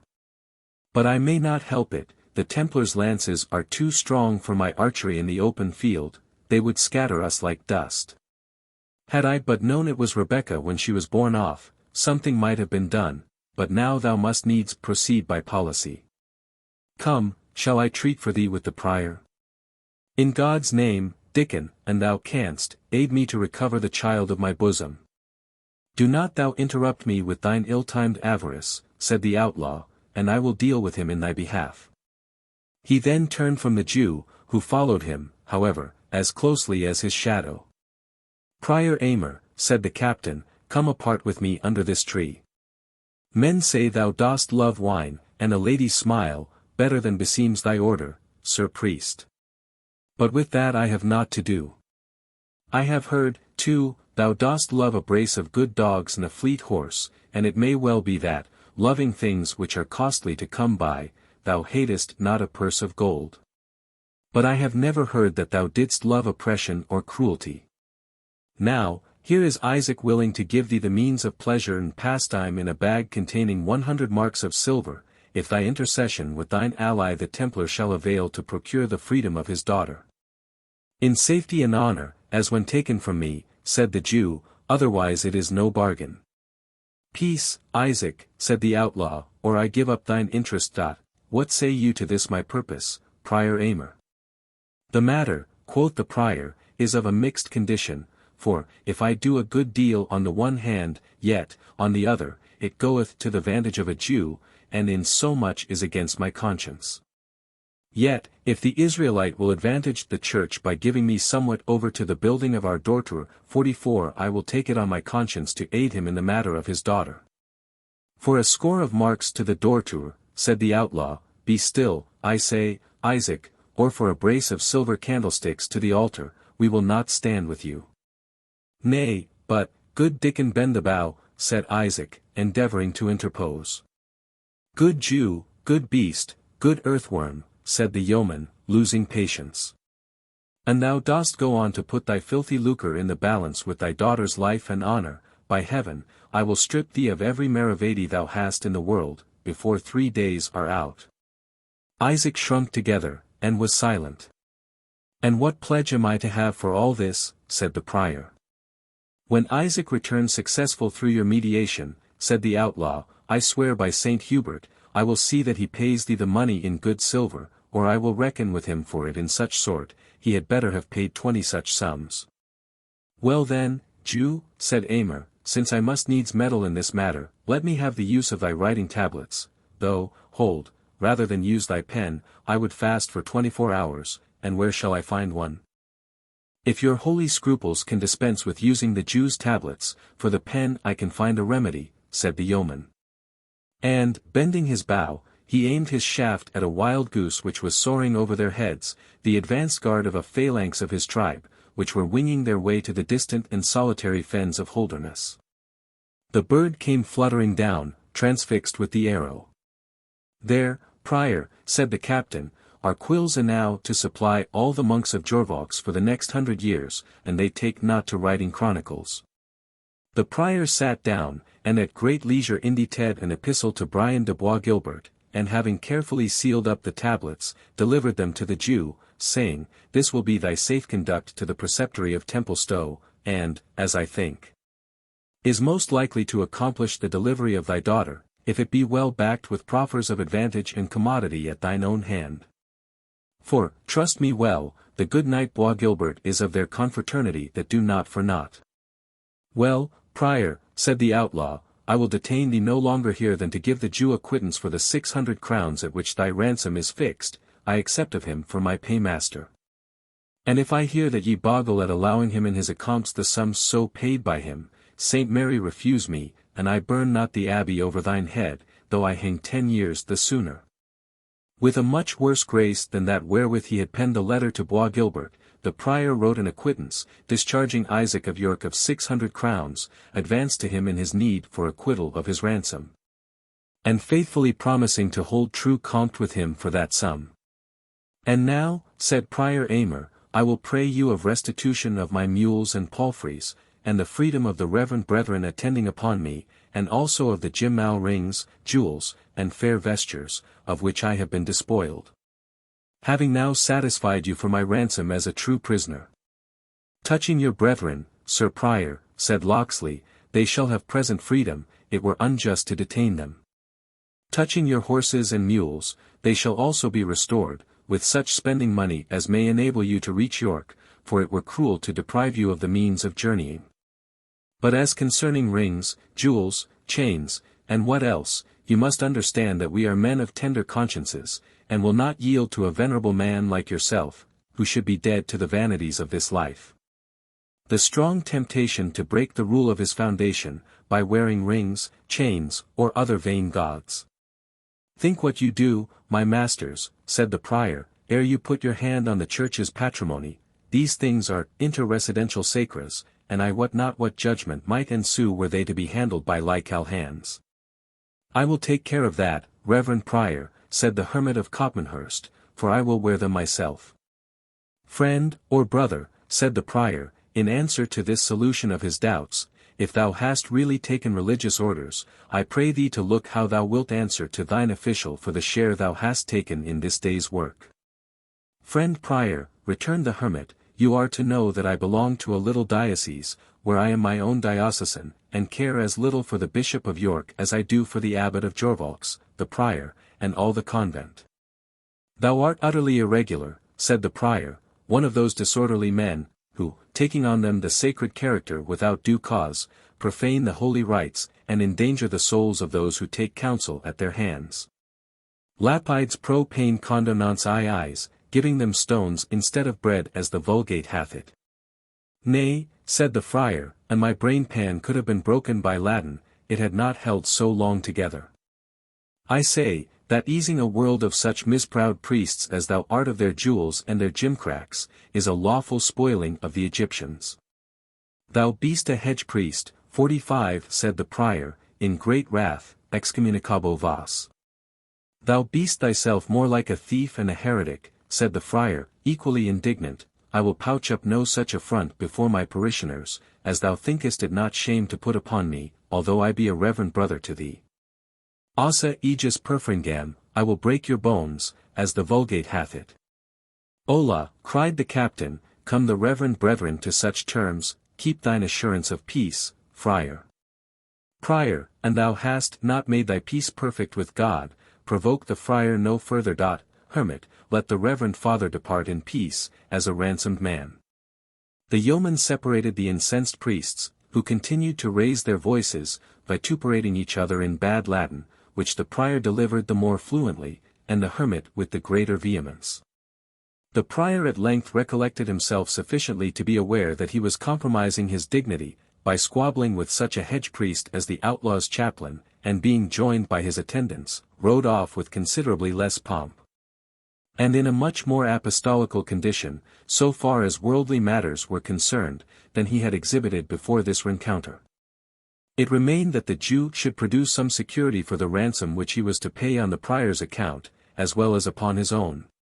He gave, accordingly, an order sealed with his signet, to a brother of his tribe at York, requiring him to pay to the bearer the sum of 1,000 crowns, and to deliver certain merchandises specified in the note. My brother Shiva, he said, groaning deeply, hath the key of my warehouses. And of the vaulted chamber, whispered Locksley. No, no, may heaven forfend, said Isaac, evil is the hour that let anyone whomsoever into that secret. It is safe with me, said the outlaw, so be that this thy scroll produce the sum therein nominated and set down doth, but what now, Isaac?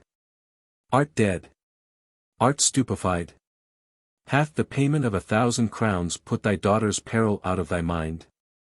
The Jew started to his feet. No, Dickon, no, I will presently set forth.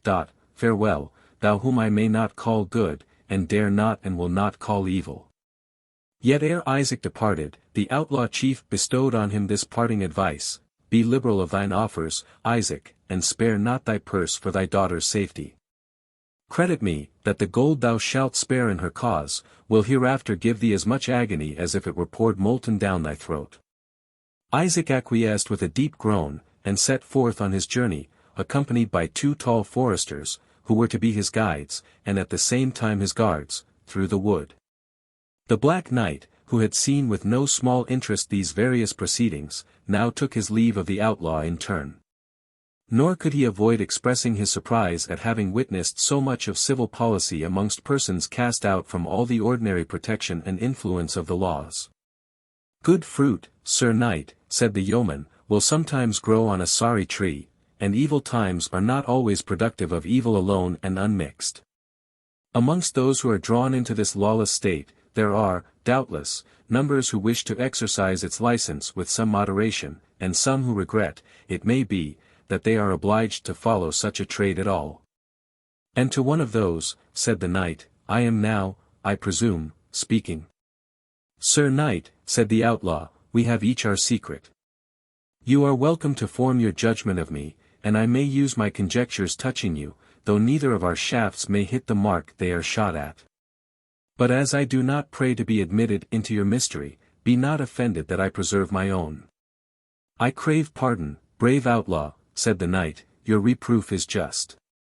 But it may be we shall meet hereafter with less of concealment on either side. Meanwhile we part friends, do we not?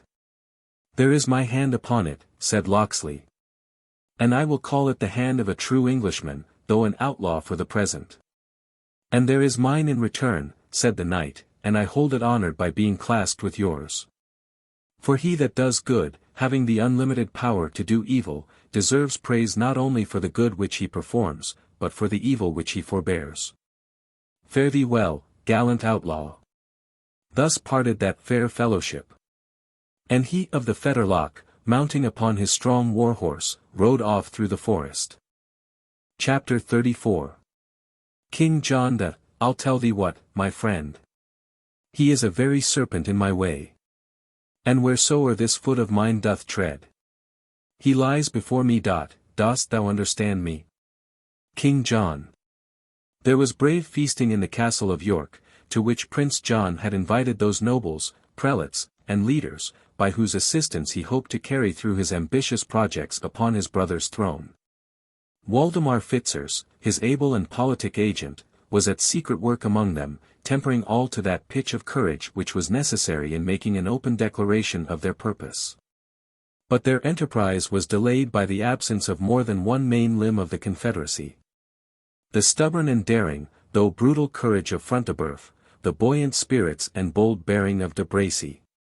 The sagacity, martial experience, and renowned valor of Brian de Bois Guilbert, were important to the success of their conspiracy. And, while cursing in secret their unnecessary and unmeaning absence, neither John nor his adviser dared to proceed without them. Isaac the Jew also seemed to have vanished, and with him the hope of certain sums of money, making up the subsidy for which Prince John had contracted with that Israelite and his brethren. This deficiency was likely to prove perilous in an emergency so critical.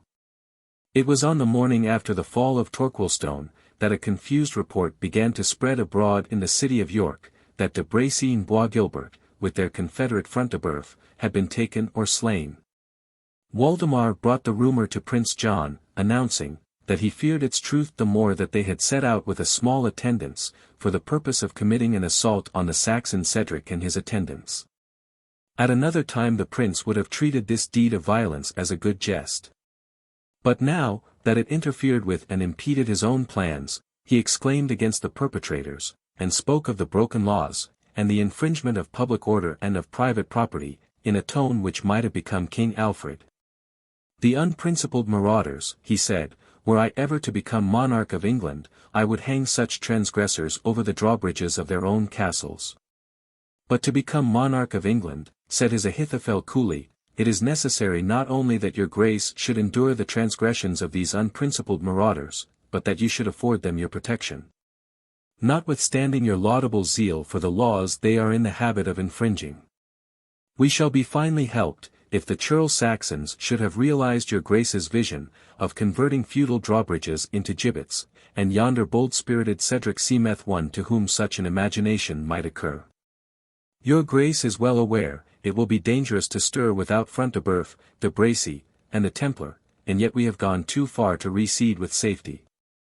Prince John struck his forehead with impatience, and then began to stride up and down the apartment. The villains, he said, the base treacherous villains, to desert me at this pinch. Nay, say rather the feather-pated giddy madman, said Waldemar, who must be toying with follies when such business was in hand. What is to be done, said the prince, stopping short before Waldemar. I know nothing which can be done, answered his counsellor, save that which I have already taken order for. I came not to bewail this evil chance with your grace, until I had done my best to remedy it. Thou art ever my better angel, Waldemar, said the prince, and when I have such a chancellor to advise withal, the reign of John will be renowned in our annals. What hast thou commanded?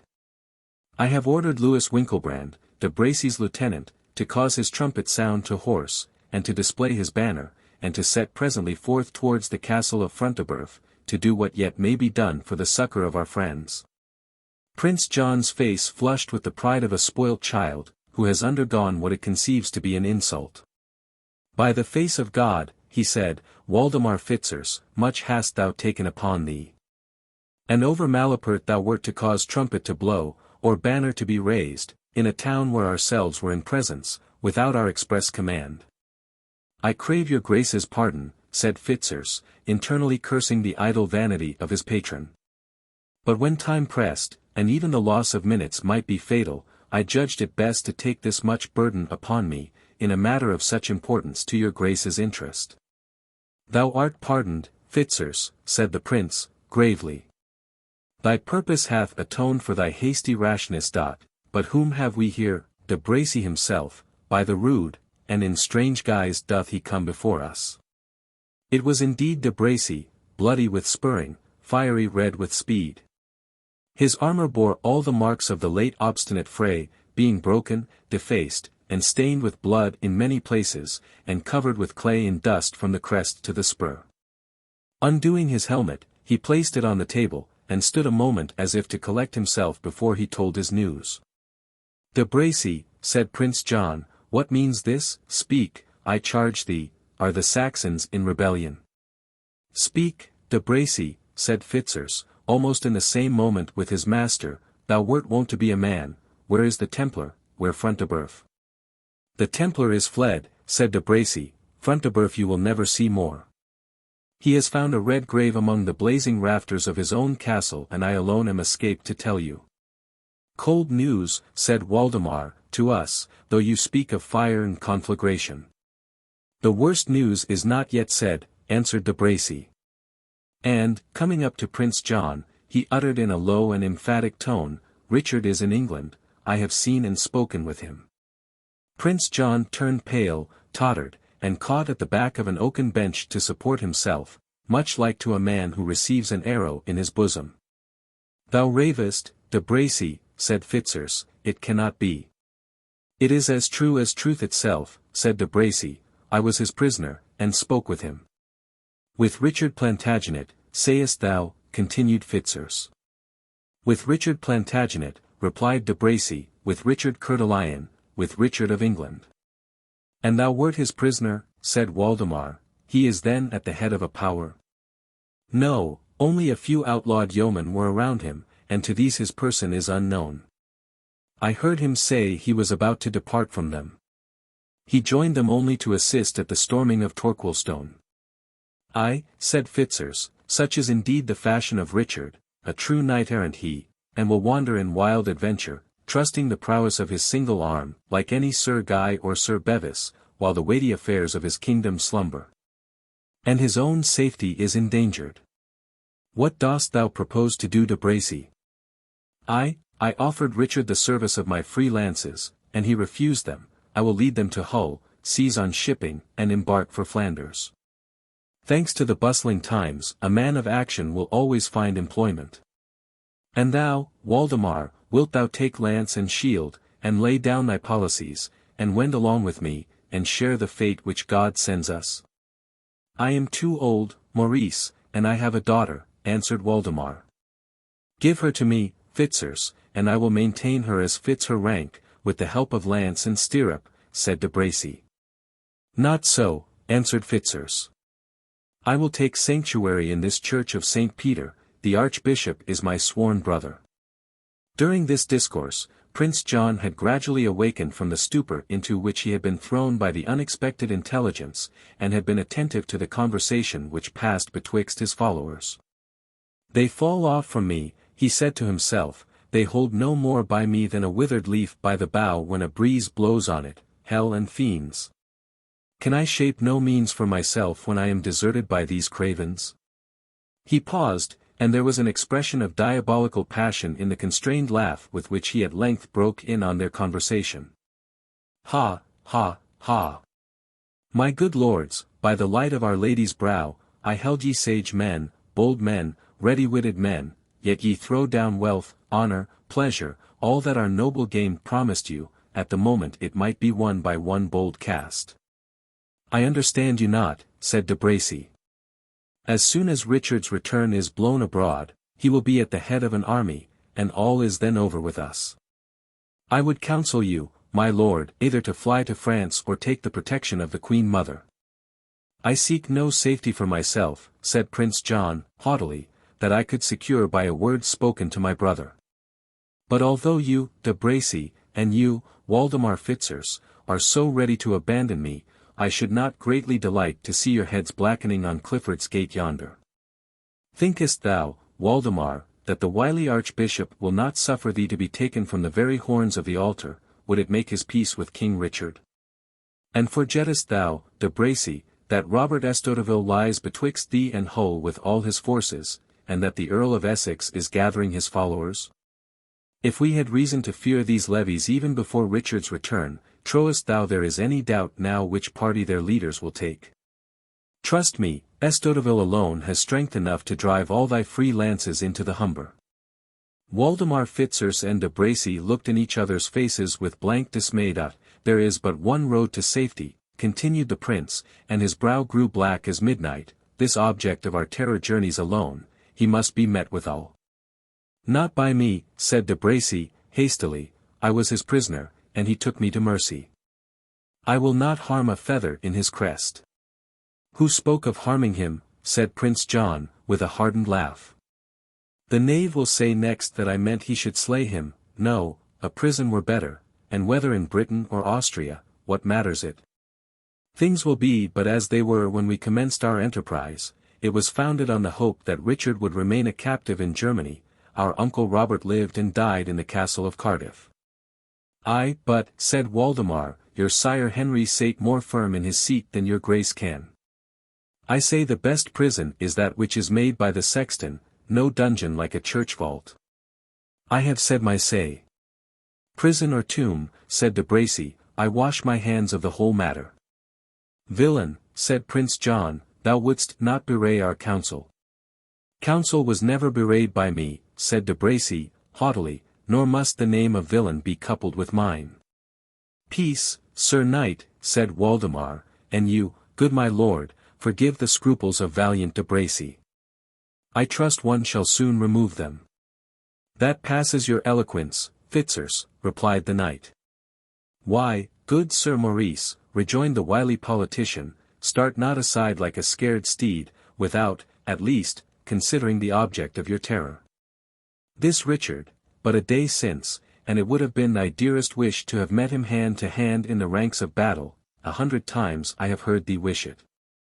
Ay, said de Bracy, but that was as thou sayest, hand to hand, and in the ranks of battle. Thou never heardest me breathe a thought of assaulting him alone, and in a forest. Thou art no good knight if thou dost scruple at it, said Waldemar. Was it in battle that Lancelot de Lac and Sir Tristram won renown?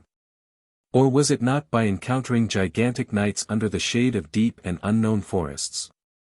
Ay, but I promise you, said de Bracy, that neither Tristram nor Lancelot would have been match, hand to hand, for Richard Plantagenet, and I think it was not their wont to take odds against a single man.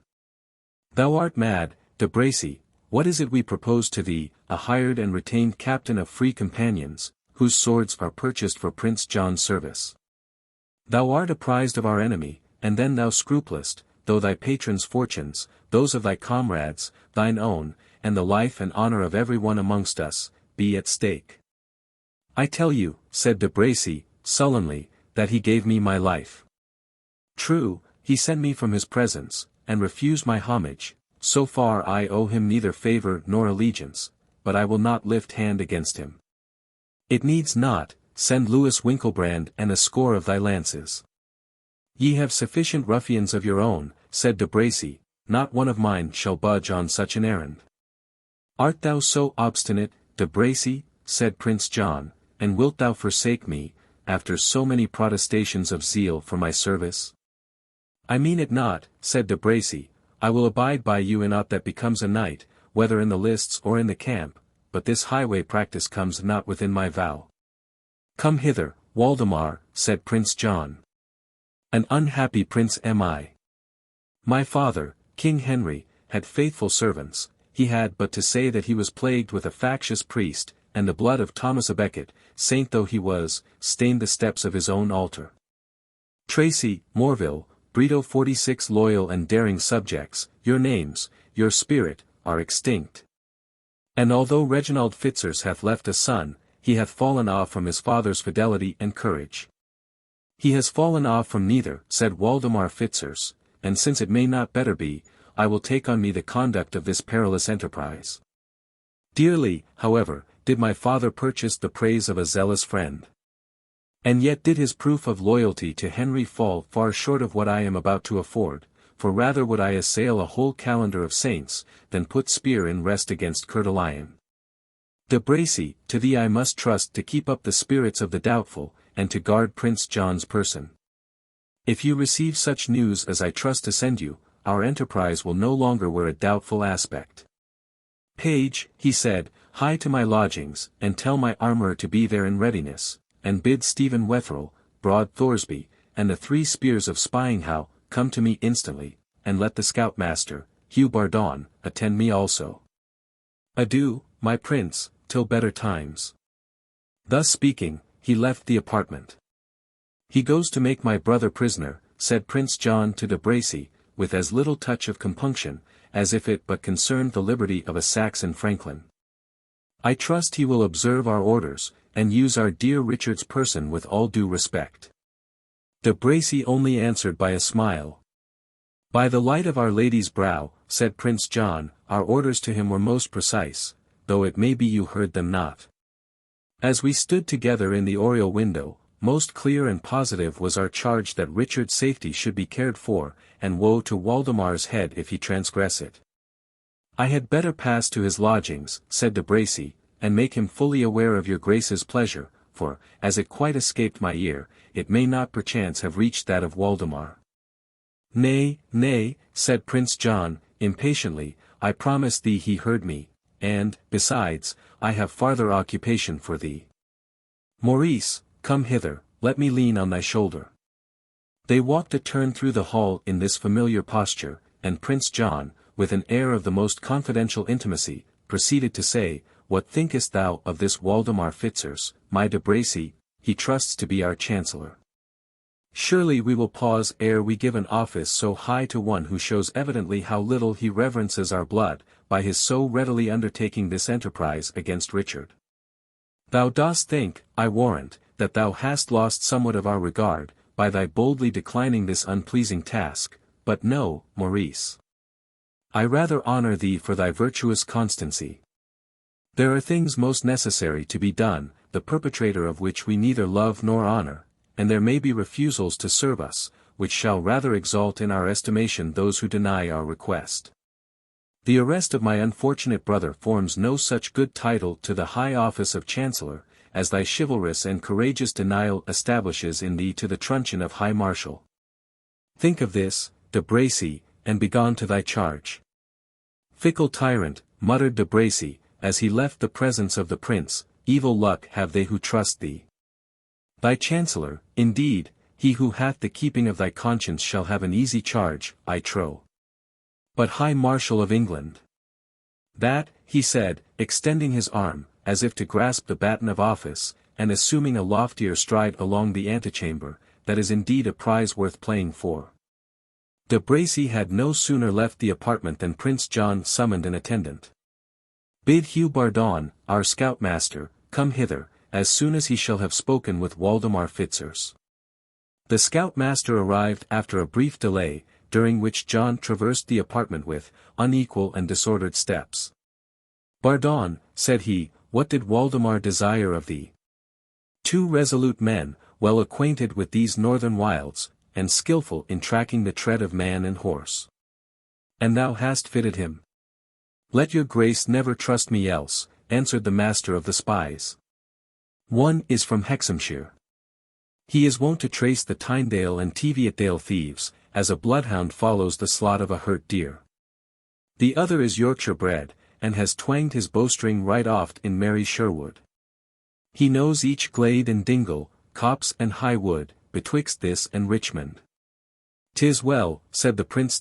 "Goes Waldemar forth with them?" "Instantly," said Bardon. "With what attendants?" asked John, carelessly. "Broad Thorsby goes with him, and Wetherell, whom they call, for his cruelty, Stephen Steelheart, and 3 northern men-at-arms that belong to Ralph Middleton's gang, they are called the Spears of Spyinghow." "'Tis well," said Prince John. Then added, after a moment's pause, "Bardon, it imports our service that thou keep a strict watch on Maurice de Bracy, so that he shall not observe it, however, and let us know of his motions from time to time, with whom he converses. What he proposeth. Fail not in this, as thou wilt be answerable." Hugh Bardon bowed, and retired. "If Maurice betrays me," said Prince John, "if he betrays me, as his bearing leads me to fear, I will have his head, were Richard thundering at the gates of York." Chapter 35. Arouse the tiger of Hyrcanian deserts. Strive with the half-starved lion for his prey. Lesser the risk, than rouse the slumbering fire of wild fanaticism. Anonymous. Our tale now returns to Isaac of York.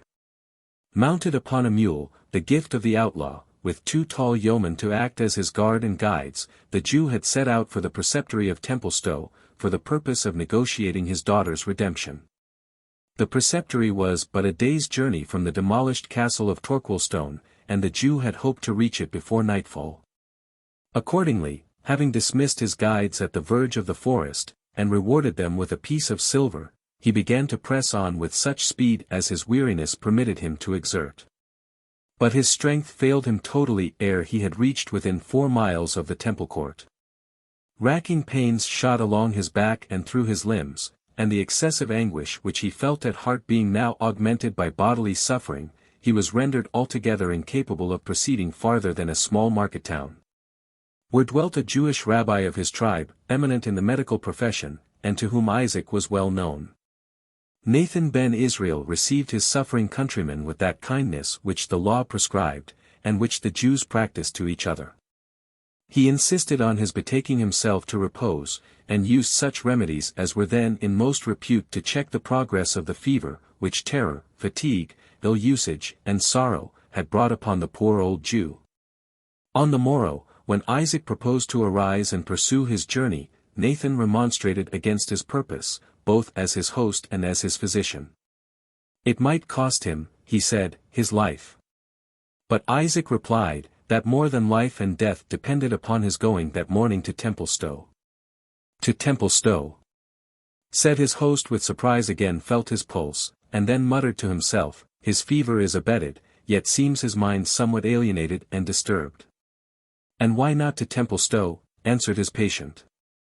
I grant thee, Nathan, that it is a dwelling of those to whom the despised children of the promise are a stumbling block and an abomination. Yet thou knowest that pressing affairs of traffic sometimes carry us among these bloodthirsty Nazarene soldiers, and that we visit the preceptories of the Templars, as well as the commanderies of the Knights Hospitallers, as they are called. 47. I know it well, said Nathan, but wottest thou that Lucas de Beaumanoir, the chief of their order, and whom they term Grand Master, is now himself at Templestowe? I know it not, said Isaac. Our last letters from our brethren at Paris advised us that he was at that city, beseeching Philip for aid against the Sultan Saladin. He hath since come to England, unexpected by his brethren, said Ben Israel. And he cometh among them with a strong and outstretched arm to correct and to punish. His countenance is kindled in anger against those who have departed from the vow which they have made, and great is the fear of those sons of Belial. Thou must have heard of his name. It is well known unto me, said Isaac, the Gentiles deliver this Lucas Beaumanoir as a man zealous to slaying for every point of the Nazarene law. And our brethren have termed him a fierce destroyer of the Saracens, and a cruel tyrant to the children of the promise. And truly have they termed him, said Nathan the physician. Other Templars may be moved from the purpose of their heart by pleasure, or bribed by promise of gold and silver. But Beaumanoir is of a different stamp, hating sensuality, despising treasure, and pressing forward to that which they call the crown of martyrdom. The God of Jacob speedily send it unto him, and unto them all. Specially hath this proud man extended his glove over the children of Judah, as holy David over Edom, holding the murder of a Jew to be an offering of as sweet savour as the death of a Saracen. Impious and false things has he said even of the virtues of our medicines, as if they were the devices of Satan. The Lord rebuke him. Nevertheless, said Isaac, I must present myself at Templestowe, though he hath made his face like unto a fiery furnace 7 times heated. He then explained to Nathan the pressing cause of his journey. The rabbi listened with interest, and testified his sympathy after the fashion of his people, rending his clothes, and saying, Ah, my daughter, alas! For the beauty of Zion, alas! For the captivity of Israel. Thou sayest, said Isaac, how it stands with me, and that I may not tarry. Peradventure, the presence of this Lucas Beaumanoir, being the chief man over them, may turn Brian de Bois Guilbert from the ill which he doth meditate, and that he may deliver to me my beloved daughter Rebecca. Go thou, said Nathan ben Israel, and be wise, for wisdom availed Daniel in the den of lions into which he was cast, and may it go well with thee, even as thine heart wisheth. Yet, if thou canst, keep thee from the presence of the Grand Master, for to do foul scorn to our people is his morning and evening delight. It may be if thou couldst speak with Bois Guilbert in private, thou shalt the better prevail with him. For men say that these accursed Nazarenes are not of one mind in the preceptory, may their counsels be confounded and brought to shame. But do thou, brother, return to me as if it were to the house of thy father, and bring me word how it has sped with thee. And well do I hope thou wilt bring with thee Rebecca, even the scholar of the wise Miriam, whose cures the Gentiles slandered as if they had been wrought by necromancy. Isaac accordingly bade his friend farewell, and about an hour's riding brought him before the preceptory of Templestowe. This establishment of the Templars was seated amidst fair meadows and pastures, which the devotion of the former preceptor had bestowed upon their order. It was strong and well fortified, a point never neglected by these knights, and which the disordered state of England rendered peculiarly necessary. 2 halberdiers, clad in black, guarded the drawbridge, and others, in the same sad livery, glided to and fro upon the walls with a funereal pace, resembling spectres more than soldiers. The inferior officers of the order were thus dressed, ever since their use of white garments, similar to those of the knights and esquires, had given rise to a combination of certain false brethren in the mountains of Palestine, terming themselves Templars, and bringing great dishonour on the order. A knight was now and then seen to cross the court in his long white cloak, his head depressed on his breast, and his arms folded. They passed each other, if they chanced to meet, with a slow, solemn, and mute greeting. For such was the rule of their order, quoting thereupon the holy texts, in many words thou shalt not avoid sin, and life and death are in the power of the tongue. In a word, the stern ascetic rigor of the temple discipline, which had been so long exchanged for prodigal and licentious indulgence, seemed at once to have revived at Templestowe under the severe eye of Lucas Beaumanoir. Isaac paused at the gate, to consider how he might seek entrance in the manner most likely to bespeak favour. For he was well aware, that to his unhappy race the reviving fanaticism of the order was not less dangerous than their unprincipled licentiousness. And that his religion would be the object of hate and persecution in the one case, as his wealth would have exposed him in the other to the extortions of unrelenting oppression. Meantime Lucas Beaumanoir walked in a small garden belonging to the preceptory, included within the precincts of its exterior fortification, and held sad and confidential communication with a brother of his order, who had come in his company from Palestine. The Grand Master was a man advanced in age, as was testified by his long grey beard, and the shaggy grey eyebrows overhanging eyes, of which, however, years had been unable to quench the fire. A formidable warrior, his thin and severe features retained the soldier's fierceness of expression. An ascetic bigot, they were no less marked by the emaciation of abstinence, and the spiritual pride of the self-satisfied devotee. Yet with these severer traits of physiognomy, there was mixed somewhat striking and noble, arising, doubtless, from the great part which his high office called upon him to act among monarchs and princes, and from the habitual exercise of supreme authority over the valiant and high-born knights, who were united by the rules of the order. His stature was tall, and his gait, undepressed by age and toil, was erect and stately. His white mantle was shaped with severe regularity, according to the rule of Saint Bernard himself, being composed of what was then called beryl cloth, exactly fitted to the size of the wearer, and bearing on the left shoulder the octangular cross peculiar to the order, formed of red cloth. No vair or ermine decked this garment. But in respect of his age, the Grand Master, as permitted by the rules, wore his doublet lined and trimmed with the softest lambskin, dressed with the wool outwards, which was the nearest approach he could regularly make to the use of fur. Then the greatest luxury of dress. In his hand he bore that singular abacus, or staff of office, with which Templars are usually represented, having at the upper end a round plate, on which was engraved the cross of the order, inscribed within a circle or orle, as heralds term it. His companion, who attended on this great personage, had nearly the same dress in all respects, but his extreme deference towards his superior showed that no other equality subsisted between them. The preceptor, for such he was in rank, walked not in a line with the Grand Master, but just so far behind that Beaumanoir could speak to him without turning round his head. "Conrade," said the Grand Master, "dear companion of my battles and my toils, to thy faithful bosom alone I can confide my sorrows. To thee alone can I tell how oft, since I came to this kingdom, I have desired to be dissolved and to be with the just. Not one object in England hath met mine eye which it could rest upon with pleasure, save the tombs of our brethren, beneath the massive roof of our temple church in yonder proud capital. Oh, valiant Robert de Ros! Did I exclaim internally, as I gazed upon these good soldiers of the cross, where they lie sculptured on their sepulchres, oh, worthy William de Marescal! Open your marble cells, and take to your repose a weary brother, who would rather strive with 100,000 pagans than witness the decay of our holy order." "It is but true," answered Conrade Montfichet, "it is but too true. And the irregularities of our brethren in England are even more gross than those in France." "Because they are more wealthy," answered the Grand Master. "Bear with me, brother, although I should something vaunt myself. Thou knowest the life I have led, keeping each point of my order, striving with devils embodied and disembodied, striking down the roaring lion, who goeth about seeking whom he may devour, like a good knight and devout priest.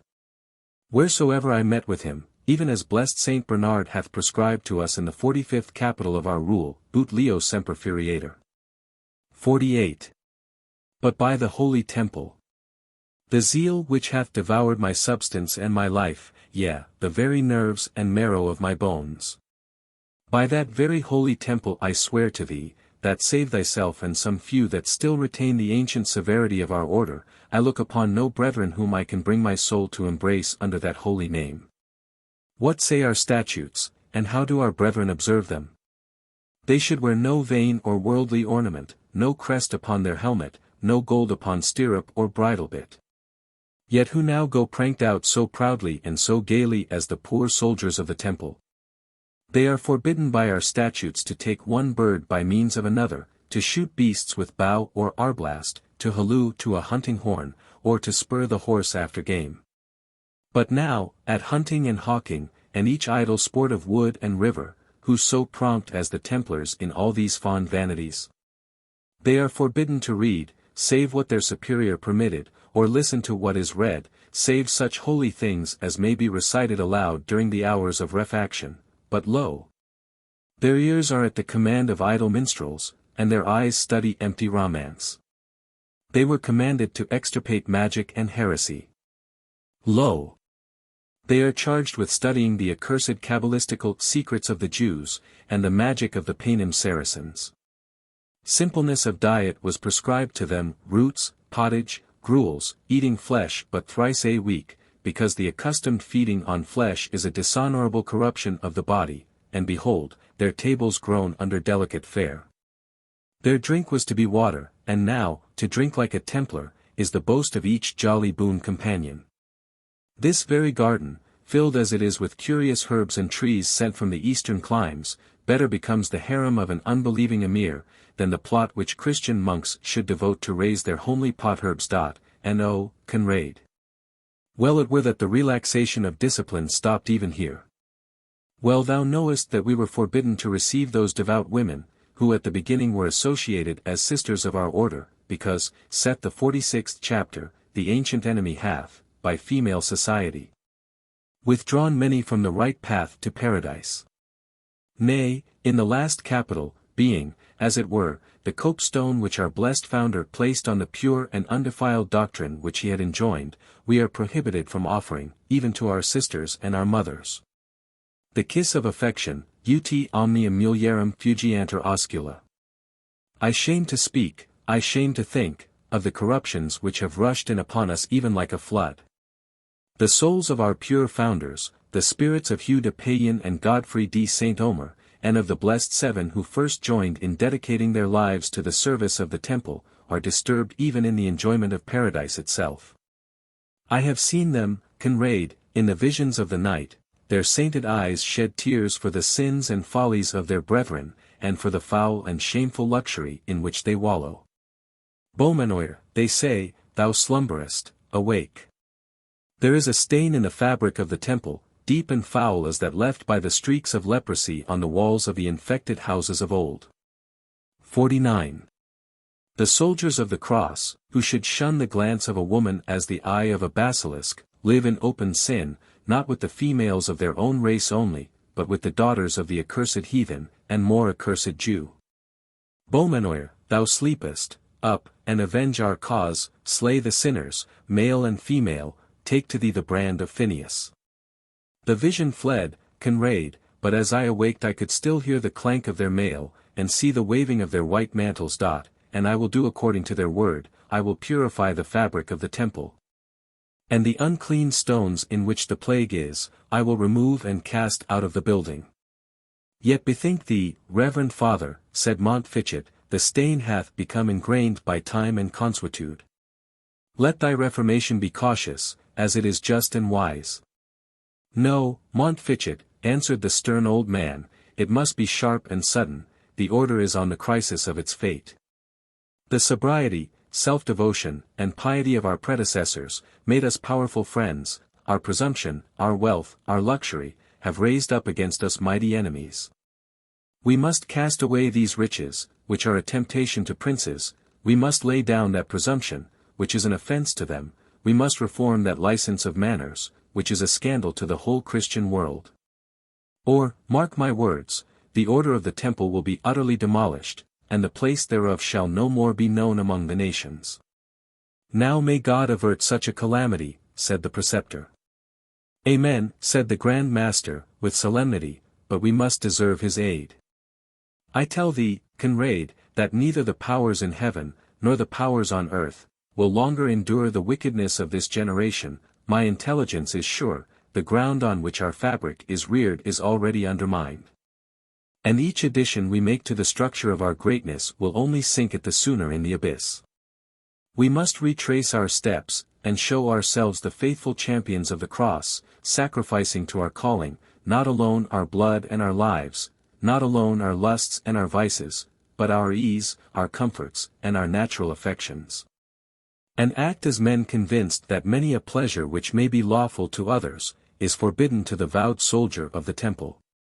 At this moment a squire, clothed in a threadbare vestment, for the aspirants after this holy order wore during their novitiate the cast-off garments of the knights, entered the garden, and, bowing profoundly before the Grand Master, stood silent, awaiting his permission ere he presumed to tell his errand.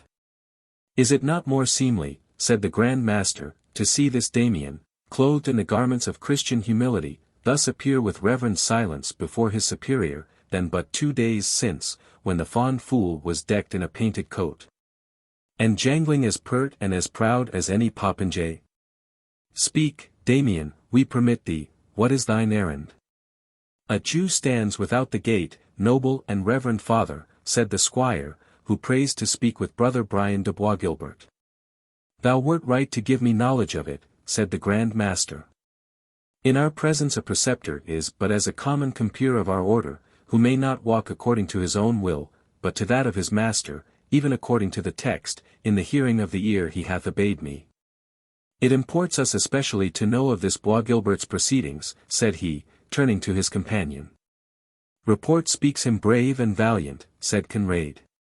And truly is he so spoken of, said the Grand Master. In our valor only we are not degenerated from our predecessors, the heroes of the cross. But brother Brian came into our order a moody and disappointed man, stirred, I doubt me, to take our vows and to renounce the world, not in sincerity of soul, but as one whom some touch of light discontent had driven into penitence.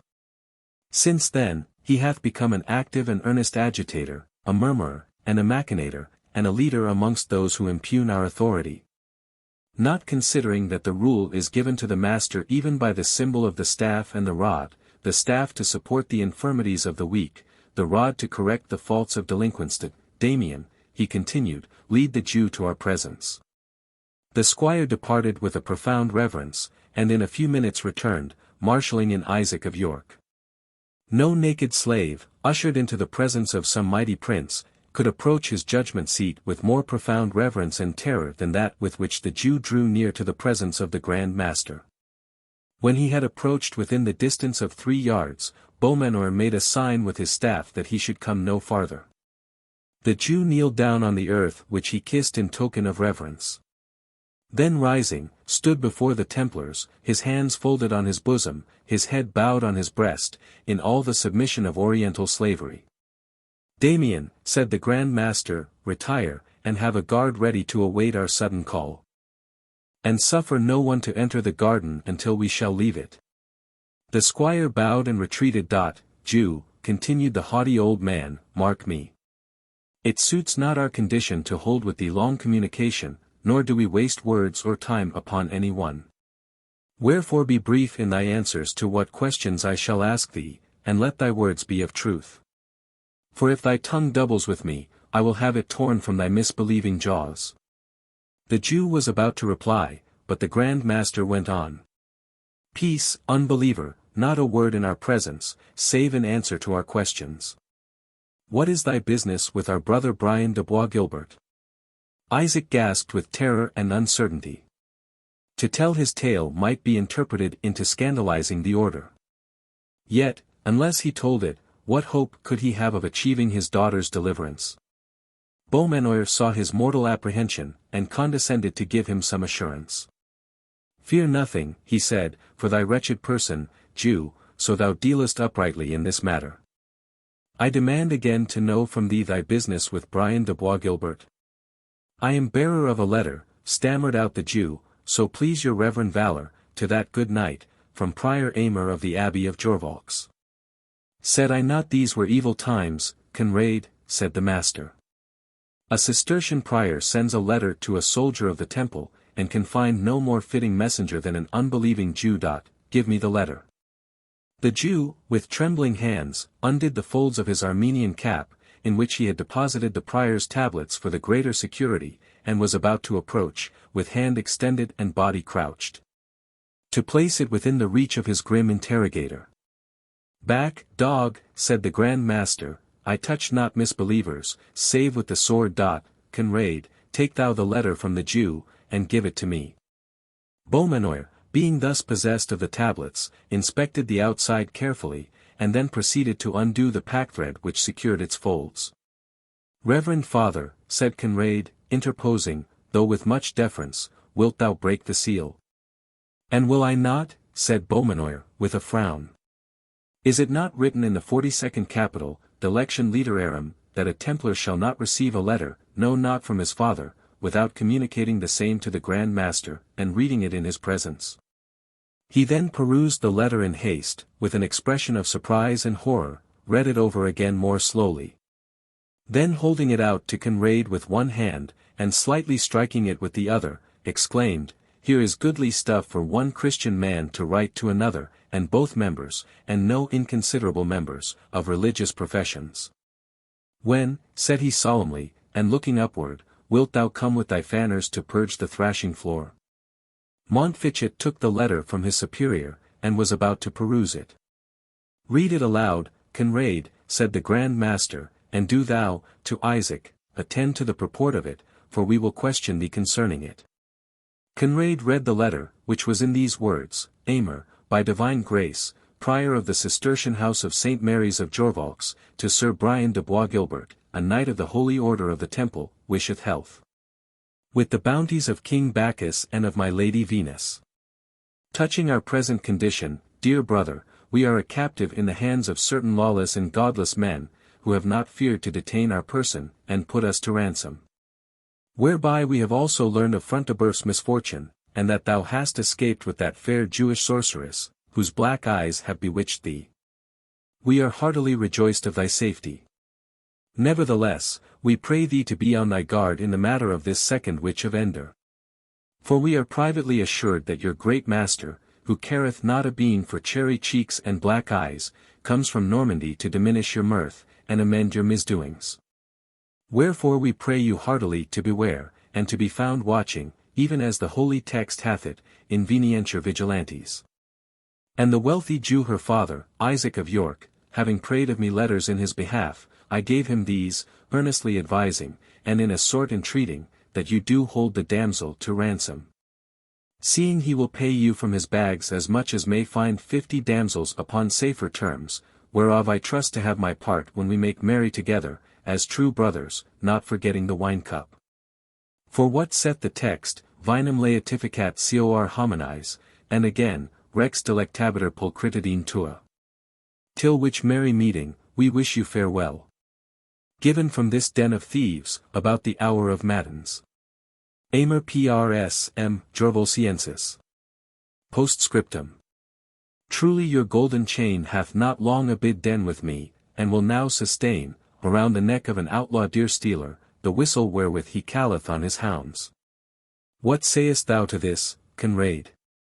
Said the Grand Master, Den of thieves. And a fit residence is a den of thieves for such a prior. No wonder that the hand of God is upon us, and that in the Holy Land we lose place by place, foot by foot, before the infidels, when we have such churchmen as this Aymer. And what meaneth he, I trow, by this second witch of Ender? Said he to his confidant, something apart. Conrade was better acquainted, perhaps by practice, with the jargon of gallantry, than was his superior. And he expounded the passage which embarrassed the Grand Master, to be a sort of language used by worldly men towards those whom they loved, par amours, but the explanation did not satisfy the bigoted Beaumanoir. There is more in it than thou dost guess, Conrade, thy simplicity is no match for this deep abyss of wickedness. This Rebecca of York was a pupil of that Miriam of whom thou hast heard. Thou shalt hear the Jew own it even now. Then turning to Isaac, he said aloud, Thy daughter, then, is prisoner with Brian de Bois Guilbert. Ay, reverend valorous sir, stammered poor Isaac, and whatsoever ransom a poor man may pay for her deliverance, dash. Peace, said the Grand Master. This thy daughter hath practised the art of healing, hath she not? Ay, gracious sir, answered the Jew, with more confidence. And knight and yeoman, squire and vassal, may bless the goodly gift which heaven hath assigned to her. Many a one can testify that she hath recovered them by her art, when every other human aid hath proved vain. But the blessing of the God of Jacob was upon her. Beaumanoir turned to Montfichet with a grim smile. See, brother, he said, the deceptions of the devouring enemy. Behold the baits with which he fishes for souls, giving a poor space of earthly life in exchange for eternal happiness hereafter. Well said our blessed rule, semper percutiator Leo vorans. Up on the lion. Down with the destroyer. Said he, shaking aloft his mystic abacus, as if in defiance of the powers of darkness, thy daughter worketh the cures, I doubt not. Thus he went on to address the Jew, by words and sighs, and periapts, and other cabalistical mysteries. Nay, reverend and brave knight, answered Isaac, but in chief measure by a balsam of marvellous virtue. Where had she that secret? Said Beaumanoir. It was delivered to her, answered Isaac, reluctantly, by Miriam, a sage matron of our tribe. Ah, false Jew, said the Grand Master. Was it not from that same which Miriam, the abomination of whose enchantments have been heard of throughout every Christian land, exclaimed the Grand Master, crossing himself. Her body was burnt at a stake, and her ashes were scattered to the four winds, and so be it with me and mine order, if I do not as much to her pupil, and more also. I will teach her to throw spell and incantation over the soldiers of the blessed temple. There, Damien, spurn this Jew from the gate, shoot him dead if he oppose or turn again. With his daughter we will deal as the Christian law and our own high office warrant. Poor Isaac was hurried off accordingly, and expelled from the preceptory, all his entreaties, and even his offers, unheard and disregarded. He could do not better than return to the house of the rabbi, and endeavor, through his means, to learn how his daughter was to be disposed of. He had hitherto feared for her honor, he was now to tremble for her life. Meanwhile, the Grand Master ordered to his presence the preceptor of Templestowe. Chapter 36. Say not my art is fraud, all live by seeming. The beggar begs with it, and the gay courtier gains land and title, rank and rule, by seeming. The clergy scorn it not, and the bold soldier will eke with it his service. All admit it. All practice it. And he who is content with showing what he is, shall have small credit. In church, or camp, or state, so wags the world. Old Play. Albert Malvoisin, President, or, in the language of the order, preceptor of the establishment of Templestowe, was brother to that Philip Malvoisin who has been already occasionally mentioned in this history, and was, like that baron, in close league with Brian de Bois Guilbert. Amongst dissolute and unprincipled men, of whom the Temple order included but too many, Albert of Templestowe might be distinguished. But with this difference from the audacious Bois Guilbert, that he knew how to throw over his vices and his ambition the veil of hypocrisy, and to assume in his exterior the fanaticism which he internally despised. Had not the arrival of the Grand Master been so unexpectedly sudden, he would have seen nothing at Templestowe which might have appeared to argue any relaxation of discipline. And, even although surprised, and, to a certain extent, detected, Albert Malvoisin listened with such respect and apparent contrition to the rebuke of his superior, and made such haste to reform the particulars he censured, succeeded, in fine, so well in giving an air of ascetic devotion to a family which had been lately devoted to license and pleasure, that Lucas Beaumanoir began to entertain a higher opinion of the preceptor's morals than the first appearance of the establishment had inclined him to adopt. But these favorable sentiments on the part of the Grand Master were greatly shaken by the intelligence that Albert had received within a house of religion the Jewish captive, and, as was to be feared, the paramour of a brother of the order. And when Albert appeared before him, he was regarded with unwonted sternness. "There is in this mansion, dedicated to the purposes of the Holy Order of the Temple," said the Grand Master, in a severe tone, "a Jewish woman, brought hither by a brother of religion, by your connivance, Sir Preceptor." Albert Malvoisin was overwhelmed with confusion, for the unfortunate Rebecca had been confined in a remote and secret part of the building, and every precaution used to prevent her residence there from being known. He read in the looks of Beaumanoir ruin to Bois Guilbert and to himself, unless he should be able to avert the impending storm. "Why are you mute?" continued the Grand Master. "Is it permitted to me to reply?"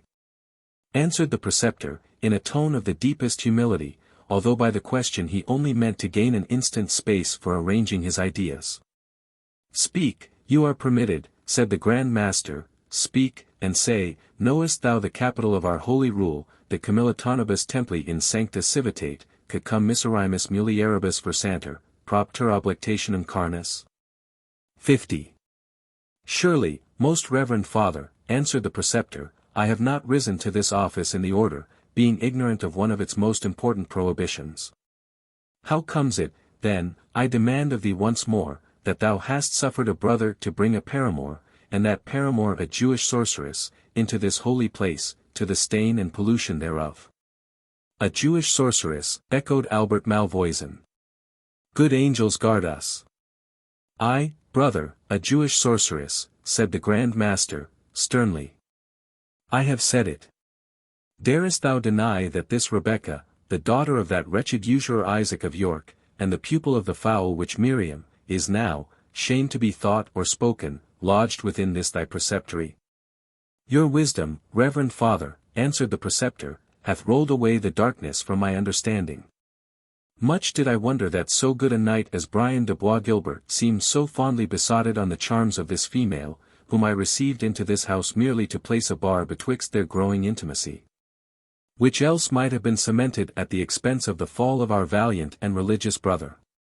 Hath nothing, then, as yet passed betwixt them in breach of his vow?" demanded the Grand Master. "What? Under this roof," said the Preceptor, crossing himself, "Saint Magdalene and the 10,000 virgins forbid, no. If I have sinned in receiving her here, it was in the erring thought that I might thus break off our brother's besotted devotion to this Jewess, which seemed to me so wild and unnatural, that I could not but ascribe it to some touch of insanity, more to be cured by pity than reproof. But since your reverend wisdom hath discovered this Jewish queen to be a sorceress, perchance it may account fully for his enamoured folly." It doth," said Beaumanoir. "See, brother Conrade, the peril of yielding to the first devices and blandishments of Satan. We look upon woman only to gratify the lust of the eye, and to take pleasure in what men call her beauty. And the ancient enemy, the devouring lion, obtains power over us, to complete, by talisman and spell, a work which was begun by idleness and folly. It may be that our brother Bois Guilbert does in this matter deserve rather pity than severe chastisement, rather the support of the staff, than the strokes of the rod. And that our admonitions and prayers may turn him from his folly, and restore him to his brethren. It were deep pity," said Conrade Montfichet, "to lose to the order one of its best lances, when the holy community most requires the aid of its sons. 300 Saracens hath this Brian de Bois Guilbert slain with his own hand. The blood of these accursed dogs," said the Grand Master, "shall be a sweet and acceptable offering to the saints and angels whom they despise and blaspheme. And with their aid will we counteract the spells and charms with which our brother is entwined as in a net. He shall burst the bands of this Delilah, as Samson burst the 2 new cords with which the Philistines had bound him, and shall slaughter the infidels, even heaps upon heaps. But concerning this foul witch, who hath flung her enchantments over a brother of the holy temple, assuredly she shall die the death. But the laws of England, said the preceptor, who, though delighted that the Grand Master's resentment, thus fortunately averted from himself and Bois Guilbert, had taken another direction, began now to fear he was carrying it too far. The laws of England, interrupted Beaumanoir, permit and enjoin each judge to execute justice within his own jurisdiction. The most petty baron may arrest, try, and condemn a witch found within his own domain. And shall that power be denied to the Grand Master of the Temple within a preceptory of his order? No, we will judge and condemn. The witch shall be taken out of the land, and the wickedness thereof shall be forgiven. Prepare the castle hall for the trial of the sorceress. Albert Malvoisin bowed and retired, not to give directions for preparing the hall, but to seek out Brian de Bois Guilbert, and communicate to him how matters were likely to terminate. It was not long ere he found him, foaming with indignation at a repulse he had anew sustained from the fair Jewess. The unthinking, he said, the ungrateful, to scorn him who, amidst blood and flames, would have saved her life at the risk of his own. By heaven, Malvoisin! I abode until roof and rafters crackled and crashed around me. I was the butt of 100 arrows, they rattled on mine armor like hailstones against a latticed casement, and the only use I made of my shield was for her protection. This did I endure for her. And now the self-willed girl upbraids me that I did not leave her to perish, and refuses me not only the slightest proof of gratitude, but even the most distant hope that ever she will be brought to grant any. The devil, that possessed her race with obstinacy, has concentrated its full force in her single person. The devil, said the preceptor, I think, possessed you both. How oft have I preached to you caution, if not continence? Did I not tell you that there were enough willing Christian damsels to be met with, who would think it sin to refuse so brave a knight le don d'amour merci, and you must needs anchor your affection on a wilful, obstinate Jewess? By the mass, I think old Lucas Beaumanoir guesses right, when he maintains she hath cast a spell over you. Lucas Beaumanoir, said Bois Guilbert reproachfully, are these your precautions, Malvoisin? Hast thou suffered the dotard to learn that Rebecca is in the preceptory? How could I help it, said the preceptor. I neglected nothing that could keep secret your mystery. But it is betrayed, and whether by the devil or no, the devil only can tell.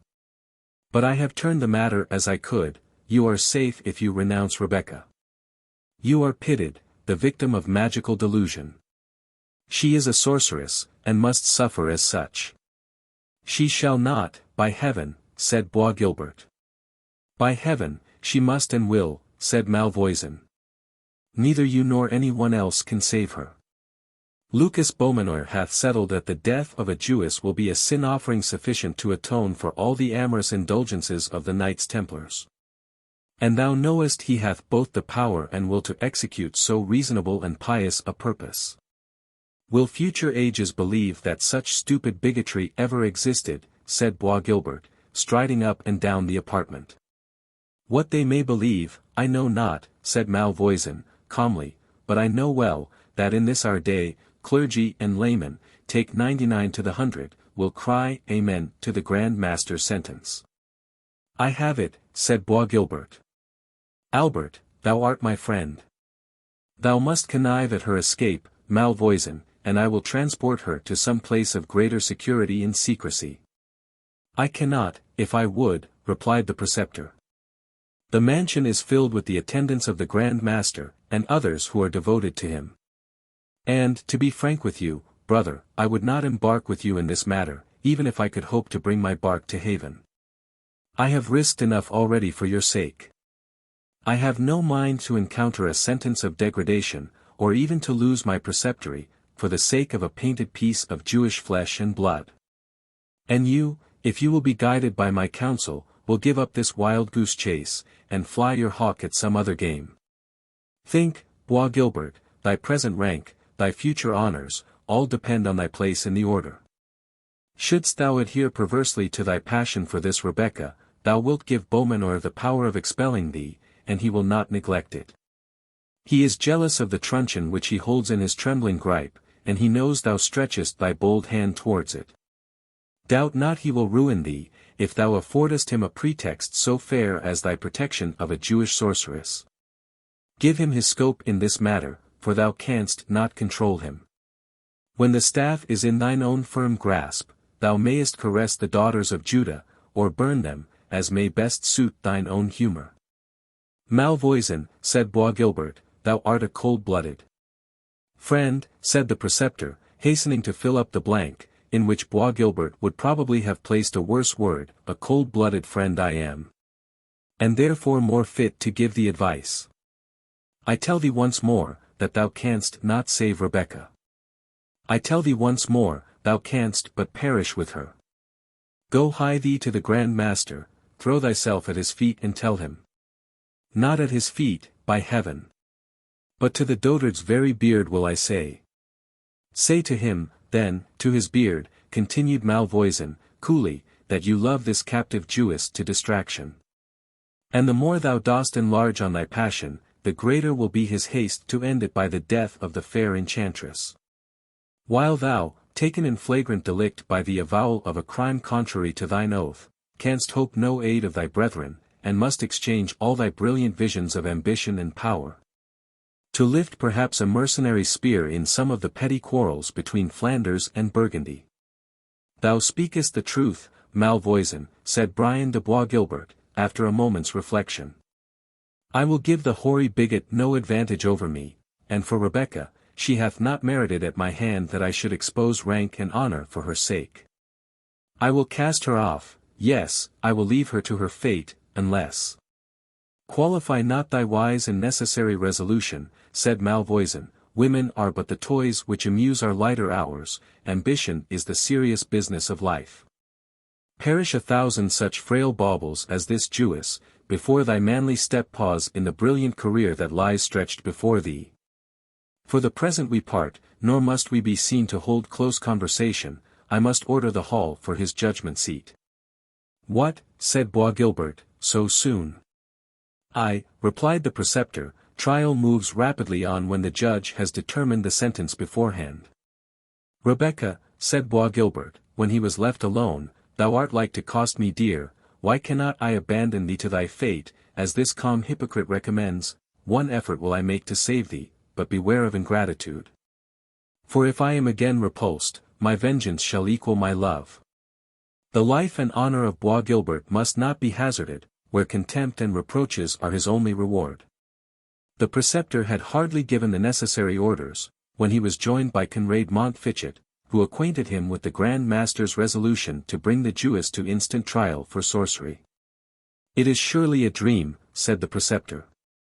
We have many Jewish physicians, and we call them not wizards though they work wonderful cures. The Grand Master thinks otherwise, said Montfichet. And, Albert, I will be upright with thee, wizard or not, it were better that this miserable damsel die, than that Brian de Bois Guilbert should be lost to the order, or the order divided by internal dissension. Thou knowest his high rank, his fame in arms, thou knowest the zeal with which many of our brethren regard him, but all this will not avail him with our Grand Master, should he consider Brian as the accomplice, not the victim, of this Jewess.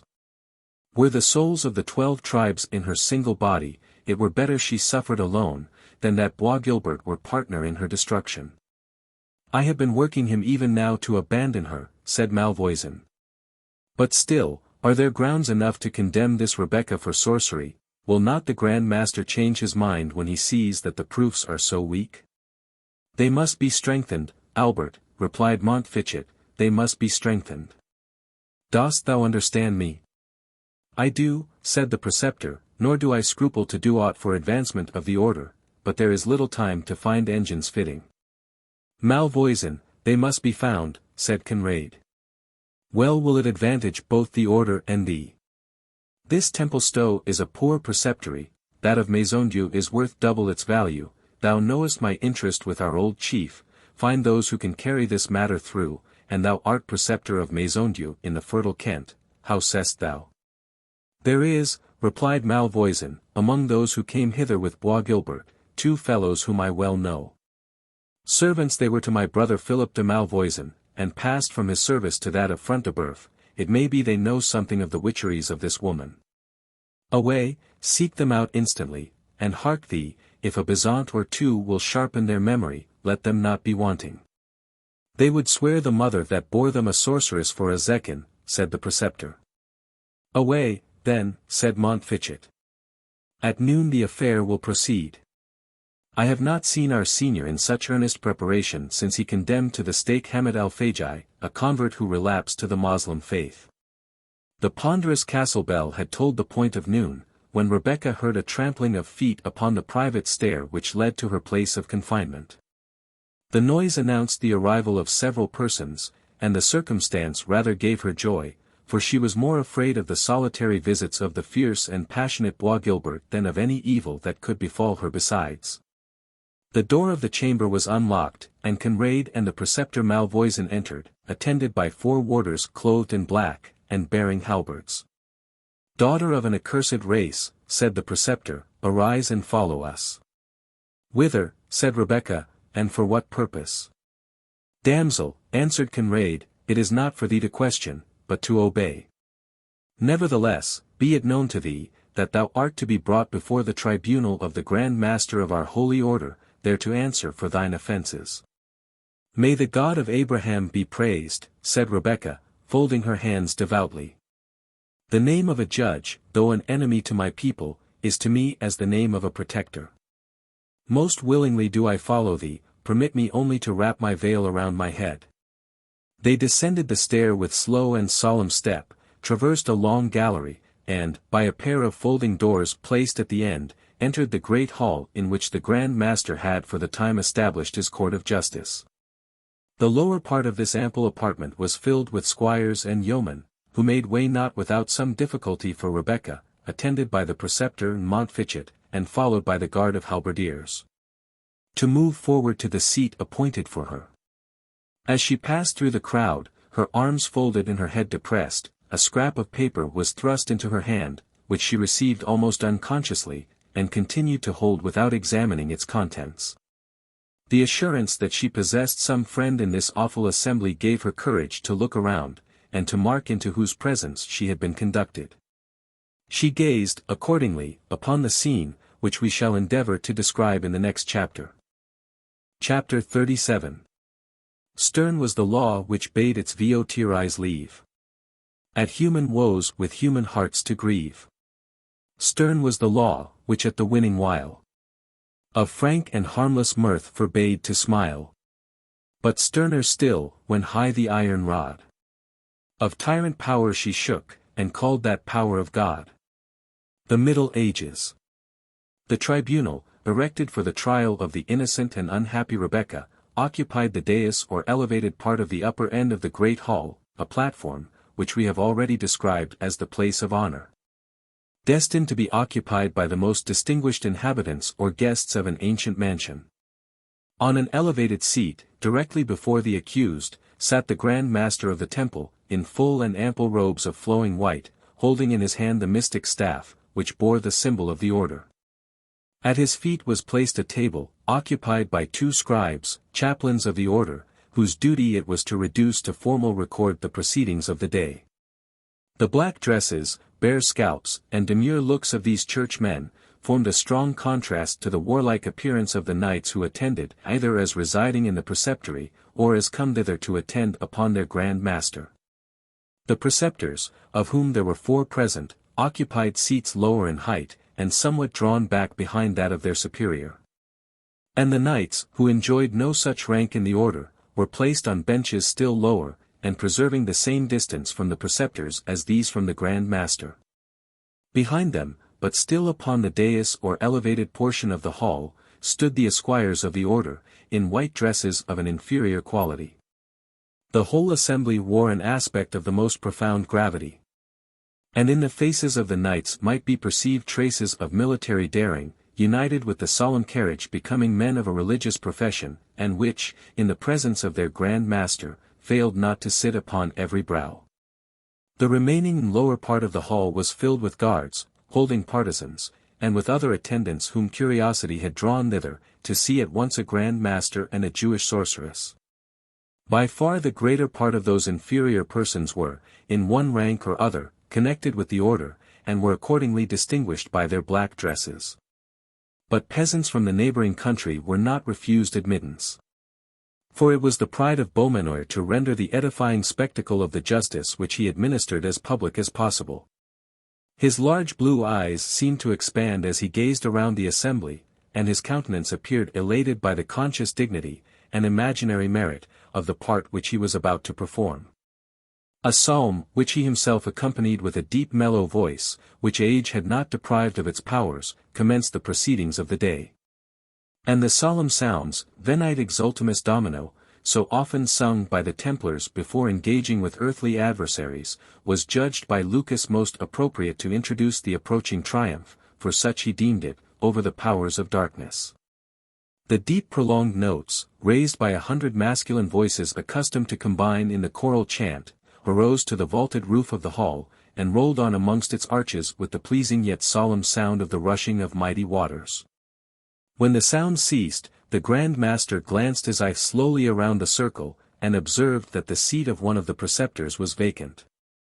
Brian de Bois Guilbert, by whom it had been occupied, had left his place, and was now standing near the extreme corner of one of the benches occupied by the knights companions of the temple, one hand extending his long mantle, so as in some degree to hide his face, while the other held his cross-handled sword, with the point of which, sheathed as it was, he was slowly drawing lines upon the oaken floor. "Unhappy man," said the Grand Master, after favouring him with a glance of compassion. "Thou sayest, Conrade, how this holy work distresses him. To this can the light look of woman, aided by the prince of the powers of this world, bring a valiant and worthy knight, sayest thou he cannot look upon us, he cannot look upon her. And who knows by what impulse from his tormentor his hand forms these cabalistic lines upon the floor, it may be our life and safety are thus aimed at, but we spit at and defy the foul enemy. Semper Leo Percutiator." This was communicated apart to his confidential follower, Conrade Montfichet. The Grand Master then raised his voice, and addressed the assembly. "Reverend and valiant men, knights, preceptors, and companions of this holy order, my brethren and my children, you also, well-born and pious esquires, who aspire to wear this holy cross, and you also, Christian brethren, of every degree. Be it known to you, that it is not defect of power in us which hath occasioned the assembling of this congregation. For, however unworthy in our person, yet to us is committed, with this baton, full power to judge and to try all that regards the weal of this our holy order. Holy Saint Bernard, in the rule of our knightly and religious profession, hath said, in the 59th Capital 51 that he would not that brethren be called together in council, save at the will and command of the Master. Leaving it free to us, as to those more worthy fathers who have preceded us in this our office, to judge, as well of the occasion as of the time and place in which a chapter of the whole order, or of any part thereof, may be convoked. Also, in all such chapters, it is our duty to hear the advice of our brethren, and to proceed according to our own pleasure. But when the raging wolf hath made an inroad upon the flock, and carried off one member thereof, it is the duty of the kind shepherd to call his comrades together, that with bows and slings they may quell the invader. According to our well-known rule, that the lion is ever to be beaten down. We have therefore summoned to our presence a Jewish woman, by name Rebecca, daughter of Isaac of York, a woman infamous for sortileges and for witcheries. Whereby she hath maddened the blood, and besotted the brain, not of a churl, but of a knight, not of a secular knight, but of one devoted to the service of the holy temple, not of a knight companion, but of a preceptor of our order. First in honor as in place. Our brother, Brian de Bois Guilbert, is well known to ourselves, and to all degrees who now hear me, as a true and zealous champion of the cross, by whose arm many deeds of valor have been wrought in the Holy Land. And the holy places purified from pollution by the blood of those infidels who defiled them. Neither have our brother's sagacity and prudence been less in repute among his brethren than his valor and discipline. Insomuch, that knights, both in eastern and western lands, have named de Bois Guilbert as one who may well be put in nomination as successor to this baton, when it shall please heaven to release us from the toil of bearing it. If we were told that such a man, so honored, and so honorable, suddenly casting away regard for his character, his vows, his brethren, and his prospects, had associated to himself a Jewish damsel, wandered in this lewd company. through solitary places, defended her person in preference to his own, and, finally, was so utterly blinded and besotted by his folly, as to bring her even to one of our own preceptories. What should we say but that the noble knight was possessed by some evil demon, or influenced by some wicked spell?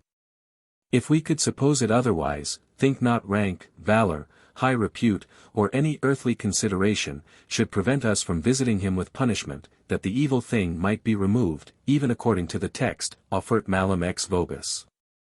For various and heinous are the acts of transgression against the rule of our blessed order in this lamentable history. First, he hath walked according to his proper will, contrary to capital 33, quat nullus juxta proprium voluntatem incidat. 2d. He hath held communication with an excommunicated person, capital 57, ut frat res non participant cum excommunicatis, and therefore hath a portion in anathema maranatha. 3d. He hath conversed with strange women, contrary to the capital, ut frat res non conversanter cum extraneous mulieribus. 4th, he hath not avoided, nay, he hath, it is to be feared, solicited the kiss of woman. By which, set the last rule of our renowned order, ut fugianter oscula, the soldiers of the cross are brought into a snare. For which heinous and multiplied guilt, Brian de Bois Guilbert should be cut off and cast out from our congregation, were he the right hand and right eye thereof. He paused. A low murmur went through the assembly. Some of the younger part, who had been inclined to smile at the statute de osculis fugiendis, became now grave enough, and anxiously waited what the Grand Master was next to propose. Such, he said, and so great should indeed be the punishment of a Knight Templar, who wilfully offended against the rules of his order in such weighty points. But if, by means of charms and of spells, Satan had obtained dominion over the knight, perchance because he cast his eyes too lightly upon a damsel's beauty, we are then rather to lament than chastise his backsliding. And, imposing on him only such penance as may purify him from his iniquity, we are to turn the full edge of our indignation upon the accursed instrument, which had so well nigh occasioned his utter falling away. Stand forth, therefore, and bear witness, ye who have witnessed these unhappy doings, that we may judge of the sum and bearing thereof. And judge whether our justice may be satisfied with the punishment of this infidel woman, or if we must go on, with a bleeding heart, to the further proceeding against our brother. Several witnesses were called upon to prove the risks to which Bois Guilbert exposed himself in endeavoring to save Rebecca from the blazing castle, and his neglect of his personal defense in attending to her safety. The men gave these details with the exaggerations common to vulgar minds which have been strongly excited by any remarkable event. And their natural disposition to the marvelous was greatly increased by the satisfaction which their evidence seemed to afford to the eminent person for whose information it had been delivered. Thus the dangers which Bois Guilbert surmounted, in themselves sufficiently great, became portentous in their narrative. The devotion of the knight to Rebecca's defense was exaggerated beyond the bounds, not only of discretion, but even of the most frantic excess of chivalrous zeal. And his deference to what she said, even although her language was often severe and upbraiding, was painted as carried to an excess, which, in a man of his haughty temper, seemed almost preternatural. The preceptor of Templestowe was then called on to describe the manner in which Bois Guilbert and the Jewess arrived at the preceptory. The evidence of Malvoisin was skilfully guarded. But while he apparently studied to spare the feelings of Bois Guilbert, he threw in, from time to time, such hints, as seemed to infer that he labored under some temporary alienation of mind. So deeply did he appear to be enamored of the damsel whom he brought along with him. With sighs of penitence, the preceptor avowed his own contrition for having admitted Rebecca and her lover within the walls of the preceptory, but my defense, he concluded, has been made in my confession to our most reverend Father the Grand Master. He knows my motives were not evil, though my conduct may have been irregular. Joyfully will I submit to any penance he shall assign me. Thou hast spoken well, brother Albert, said Beaumanoir. Thy motives were good, since thou didst judge it right to arrest thine erring brother in his career of precipitate folly. But thy conduct was wrong. As he that would stop a runaway steed, and seizing by the stirrup instead of the bridle, receiveth injury himself, instead of accomplishing his purpose. 13 paternosters are assigned by our pious founder for matins, and 9 for vespers. Be those services doubled by thee. Thrice a week are Templars permitted the use of flesh, but do thou keep fast for all the 7 days.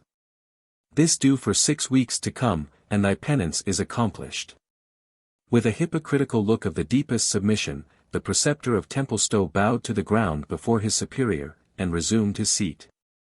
Were it not well, brethren, said the Grand Master, that we examine something into the former life and conversation of this woman, specially that we may discover whether she be one likely to use magical charms and spells? Since the truths which we have heard may well incline us to suppose, that in this unhappy course our erring brother has been acted upon by some infernal enticement and delusion. Herman of Goodalric was the 4th preceptor present, the other 3 were Conrade, Malvoisin, and Bois Gilbert himself. Herman was an ancient warrior, whose face was marked with scars inflicted by the sabre of the Moslema, and had great rank and consideration among his brethren. He arose and bowed to the Grand Master, who instantly granted him license of speech.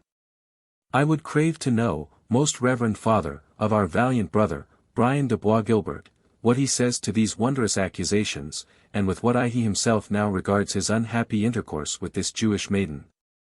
Brian de Bois Gilbert, said the Grand Master, thou hearest the question which our brother of Goodalric desirest thou shouldst answer. I command thee to reply to him. Bois Gilbert turned his head towards the Grand Master when thus addressed, and remained silent. He is possessed by a dumb devil, said the Grand Master. Avoid thee, Sathanas. Speak, Brian de Bois Gilbert, I conjure thee, by this symbol of our holy order. Bois Gilbert made an effort to suppress his rising scorn and indignation, the expression of which, he was well aware, would have little availed him. Brian de Bois Gilbert, he answered, replies not, most reverend Father, to such wild and vague charges. If his honor be impeached, he will defend it with his body, and with that sword which has often fought for Christendom. We forgive thee, brother Brian, said the Grand Master, though that thou hast boasted thy warlike achievements before us, is a glorifying of thine own deeds, and cometh of the enemy, who tempteth us to exalt our own worship. But thou hast our pardon, judging thou speakest less of thine own suggestion than from the impulse of him whom by heaven's leave, we will quell and drive forth from our assembly. A glance of disdain flashed from the dark fierce eyes of Bois Gilbert, but he made no reply. And now, pursued the Grand Master, since our brother of Goodalric's question has been thus imperfectly answered, pursue we our quest, brethren, and with our patron's assistance, we will search to the bottom this mystery of iniquity. Let those who have aught to witness of the life and conversation of this Jewish woman, stand forth before us. There was a bustle in the lower part of the hall, and when the Grand Master inquired the reason, it was replied, there was in the crowd a bedridden man, whom the prisoner had restored to the perfect use of his limbs, by a miraculous balsam. The poor peasant, a Saxon by birth, was dragged forward to the bar, terrified at the penal consequences which he might have incurred by the guilt of having been cured of the palsy by a Jewish damsel. Perfectly cured he certainly was not, for he supported himself forward on crutches to give evidence. Most unwilling was his testimony, and given with many tears. But he admitted that 2 years since, when residing at York, he was suddenly afflicted with a sore disease, while laboring for Isaac the rich Jew, in his vocation of a joiner. That he had been unable to stir from his bed until the remedies applied by Rebecca's directions, and especially a warming and spicy-smelling balsam, had in some degree restored him to the use of his limbs. Moreover, he said, she had given him a pot of that precious ointment, and furnished him with a piece of money withal, to return to the house of his father, near to Templestowe. And may it please your gracious reverence, said the man, I cannot think the damsel meant harm by me, though she hath the ill hap to be a Jewess. For even when I used her remedy, I said the Pater and the Creed, and it never operated a whit less kindly. Peace, slave, said the Grand Master, and begone. It well suits brutes like thee to be tampering and trinketing with hellish cures, and to be giving your labor to the sons of mischief. I tell thee, the fiend can impose diseases for the very purpose of removing them, in order to bring into credit some diabolical fashion of cure. Hast thou that unguent of which thou speakest? The peasant, fumbling in his bosom with a trembling hand, produced a small box, bearing some Hebrew characters on the lid, which was, with most of the audience, a sure proof that the devil had stood apothecary. Beaumanoir, after crossing himself, took the box into his hand, and, learned in most of the Eastern tongues, read with ease the motto on the lid, "The Lion of the tribe of Judah hath conquered." "Strange powers of Sathanas," said he, "which can convert Scripture into blasphemy, mingling poison with our necessary food. Is there no leech here who can tell us the ingredients of this mystic unguent?" Two mediciners, as they called themselves, the one a monk, the other a barber, appeared, and avouched they knew nothing of the materials, excepting that they savoured of myrrh and camphire, which they took to be oriental herbs. But with the true professional hatred to a successful practitioner of their art, they insinuated that, since the medicine was beyond their own knowledge, it must necessarily have been compounded from an unlawful and magical pharmacopoeia. Since they themselves, though no conjurers, fully understood every branch of their art, so far as it might be exercised with the good faith of a Christian. When this medical research was ended, the Saxon peasant desired humbly to have back the medicine which he had found so salutary, but the Grand Master frowned severely at the request. "What is thy name, fellow?" said he to the cripple. "Hig, the son of Snell," answered the peasant. "Then Hig, son of Snell," said the Grand Master, "I tell thee it is better to be bedridden, than to accept the benefit of unbelievers' medicine that thou mayest arise and walk. Better to despoil infidels of their treasure by the strong hand, than to accept of them benevolent gifts, or do them service for wages. Go thou, and do as I have said." "Alack," said the peasant, "and it shall not displease your reverence, the lesson comes too late for me, for I am but a maimed man. But I will tell my two brethren, who serve the rich Rabbi Nathan ben Samuel, that your mastership says it is more lawful to rob him than to render him faithful service." "Out with the prating villain," said Beaumanoir, who was not prepared to refute this practical application of his general maxim. Hig, the son of Snell, withdrew into the crowd, but, interested in the fate of his benefactress, lingered until he should learn her doom, even at the risk of again encountering the frown of that severe judge, the terror of which withered his very heart within him. At this period of the trial, the Grand Master commanded Rebecca to unveil herself. Opening her lips for the first time, she replied patiently, but with dignity, that it was not the wont of the daughters of her people to uncover their faces when alone in an assembly of strangers. The sweet tones of her voice, and the softness of her reply, impressed on the audience a sentiment of pity and sympathy. But Beaumanoir, in whose mind the suppression of each feeling of humanity which could interfere with his imagined duty, was a virtue of itself, repeated his commands that his victim should be unveiled. The guards were about to remove her veil accordingly, when she stood up before the Grand Master and said, "Nay, but for the love of your own daughters." "Alas," she said, recollecting herself, "ye have no daughters. Yet for the remembrance of your mothers, for the love of your sisters, and of female decency, let me not be thus handled in your presence. It suits not a maiden to be disrobed by such rude grooms." "I will obey you," she added, with an expression of patient sorrow in her voice, which had almost melted the heart of Beaumanoir himself. "Ye are elders among your people, and at your command I will show the features of an ill-fated maiden." She withdrew her veil, and looked on them with a countenance in which bashfulness contended with dignity. Her exceeding beauty excited a murmur of surprise, and the younger knights told each other with their eyes, in silent correspondence, that Brian's best apology was in the power of her real charms, rather than of her imaginary witchcraft. But Hig, the son of Snell, felt most deeply the effect produced by the sight of the countenance of his benefactress.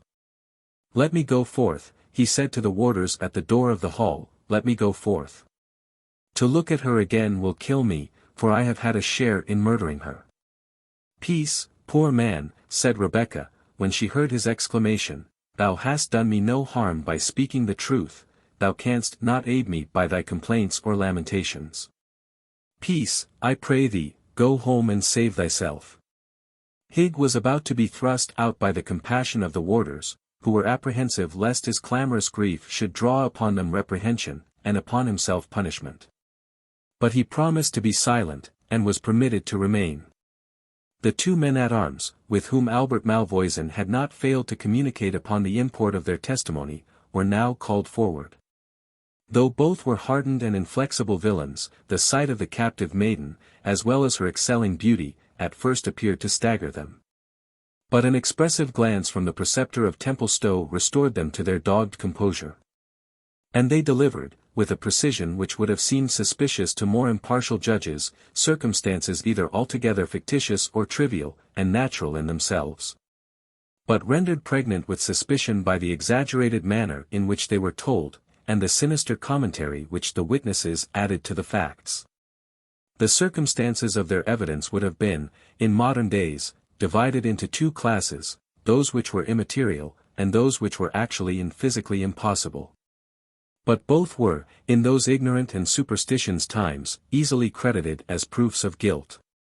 The first class set forth, that Rebecca was heard to mutter to herself in an unknown tongue, that the songs she sung by fits were of a strangely sweet sound, which made the ears of the hearer tingle, and his heart throb, that she spoke at times to herself, and seemed to look upward for a reply, that her garments were of a strange and mystic form, unlike those of women of good repute, that she had rings impressed with cabalistical devices, and that strange characters were broidered on her veil. All these circumstances, so natural and so trivial, were gravely listened to as proofs, or, at least, as affording strong suspicions that Rebecca had unlawful correspondence with mystical powers. But there was less equivocal testimony, which the credulity of the assembly, or of the greater part, greedily swallowed, however incredible. One of the soldiers had seen her work a cure upon a wounded man, brought with them to the castle of Torquilstone. She did, he said, make certain signs upon the wound, and repeated certain mysterious words, which he blessed God he understood not. When the iron head of a square crossbow bolt disengaged itself from the wound, the bleeding was stanched. The wound was closed, and the dying man was, within a quarter of an hour, walking upon the ramparts, and assisting the witness in managing a mangonel, or machine for hurling stones. This legend was probably founded upon the fact, that Rebecca had attended on the wounded Ivanhoe when in the castle of Torquilstone. But it was the more difficult to dispute the accuracy of the witness, as, in order to produce real evidence in support of his verbal testimony, he drew from his pouch the very bolt head, which, according to his story, had been miraculously extracted from the wound. And as the iron weighed a full ounce, it completely confirmed the tale, however marvelous. His comrade had been a witness from a neighboring battlement of the scene betwixt Rebecca and Bois Guilbert, when she was upon the point of precipitating herself from the top of the tower. Not to be behind his companion, this fellow stated, that he had seen Rebecca perch herself upon the parapet of the turret, and there take the form of a milk-white swan, under which appearance she flitted 3 times round the castle of Torquilstone. Then again settle on the turret, and once more assume the female form. Less than 1/2 of this weighty evidence would have been sufficient to convict any old woman, poor and ugly, even though she had not been a Jewess. United with that fatal circumstance, the body of proof was too weighty for Rebecca's youth, though combined with the most exquisite beauty. The Grand Master had collected the suffrages, and now in a solemn tone demanded of Rebecca what she had to say against the sentence of condemnation, which he was about to pronounce. "To invoke your pity," said the lovely Jewess, with a voice somewhat tremulous with emotion, "would, I am aware, be as useless as I should hold it mean. To state that to relieve the sick and wounded of another religion, cannot be displeasing to the acknowledged founder of both our faiths, were also unavailing, to plead that many things which these men, whom may heaven pardon, have spoken against me are impossible, would avail me but little, since you believe in their possibility. And still less would it advantage me to explain, that the peculiarities of my dress, language, and manners, are those of my people. I had well nigh said of my country, but alas! We have no country. Nor will I even vindicate myself at the expense of my oppressor, who stands there listening to the fictions and surmises which seem to convert the tyrant into the victim. God be judge between him and me. But rather would I submit to 10 such deaths as your pleasure may denounce against me, than listen to the suit which that man of Belial has urged upon me, friendless, defenseless, and his prisoner. But he is of your own faith, and his lightest affirmance would weigh down the most solemn protestations of the distressed Jewess. I will not therefore return to himself the charge brought against me, but to himself, yes, Brian de Bois Guilbert, to thyself I appeal, whether these accusations are not false. As monstrous and calumnious as they are deadly. There was a pause. All eyes turned to Brian de Bois Guilbert. He was silent. Speak, she said, if thou art a man, if thou art a Christian, speak. I conjure thee, by the habit which thou dost wear, by the name thou dost inherit, by the knighthood thou dost vaunt, by the honor of thy mother, by the tomb and the bones of thy father, I conjure thee to say, are these things true? Answer her, brother, said the Grand Master, if the enemy with whom thou dost wrestle will give thee power. In fact, Bois Guilbert seemed agitated by contending passions, which almost convulsed his features, and it was with a constrained voice that at last he replied, looking to Rebecca, the scroll, the scroll. Ay, said Beaumanoir, this is indeed testimony. The victim of her witcheries can only name the fatal scroll, the spell inscribed on which is, doubtless, the cause of his silence. But Rebecca put another interpretation on the words extorted as it were from Bois Guilbert, and glancing her eye upon the slip of parchment which she continued to hold in her hand, she read written thereupon in the Arabian character. Demand a champion. The murmuring commentary which ran through the assembly at the strange reply of Bois Guilbert, gave Rebecca leisure to examine and instantly to destroy the scroll unobserved. When the whisper had ceased, the Grand Master spoke. Rebecca, thou canst derive no benefit from the evidence of this unhappy knight, for whom, as we well perceive, the enemy is yet too powerful. Hast thou aught else to say? There is yet one chance of life left to me, said Rebecca, even by your own fierce laws. Life has been miserable, at least, of late, but I will not cast away the gift of God, while he affords me the means of defending it. I deny this charge, I maintain my innocence, and I declare the falsehood of this accusation. I challenge the privilege of trial by combat, and will appear by my champion. And who, Rebecca, replied the Grand Master, will lay lance in rest for a sorceress? Who will be the champion of a Jewess? God will raise me up a champion, said Rebecca. It cannot be that in merry England, the hospitable, the generous, the free, where so many are ready to peril their lives for honor, there will not be found one to fight for justice. But it is enough that I challenge the trial by combat, there lies my gage. She took her embroidered glove from her hand, and flung it down before the Grand Master with an air of mingled simplicity and dignity, which excited universal surprise and admiration. Chapter 38. There I throw my gage. To prove it on thee to the extremest point. Of martial daring. Richard II. Even Lucas Beaumanoir himself was affected by the mien and appearance of Rebecca. He was not originally a cruel or even a severe man. But with passions by nature cold, and with a high, though mistaken, sense of duty, his heart had been gradually hardened by the ascetic life which he pursued, the supreme power which he enjoyed, and the supposed necessity of subduing infidelity and eradicating heresy, which he conceived peculiarly incumbent on him. His features relaxed in their usual severity as he gazed upon the beautiful creature before him, alone, unfriended, and defending herself with so much spirit and courage. He crossed himself twice, as doubting whence arose the unwonted softening of a heart, which on such occasions used to resemble in hardness the steel of his sword. At length he spoke.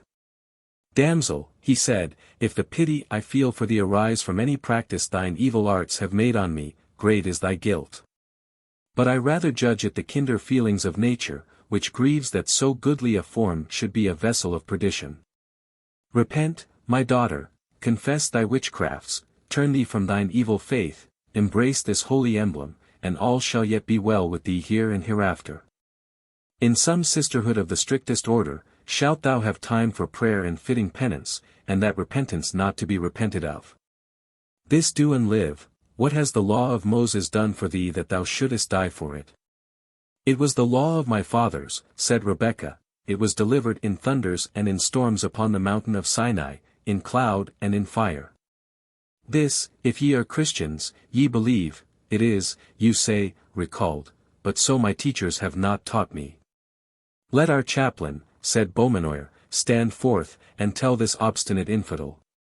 Forgive the interruption, said Rebecca, meekly, I am a maiden, unskilled to dispute for my religion, but I can die for it, if it be God's will.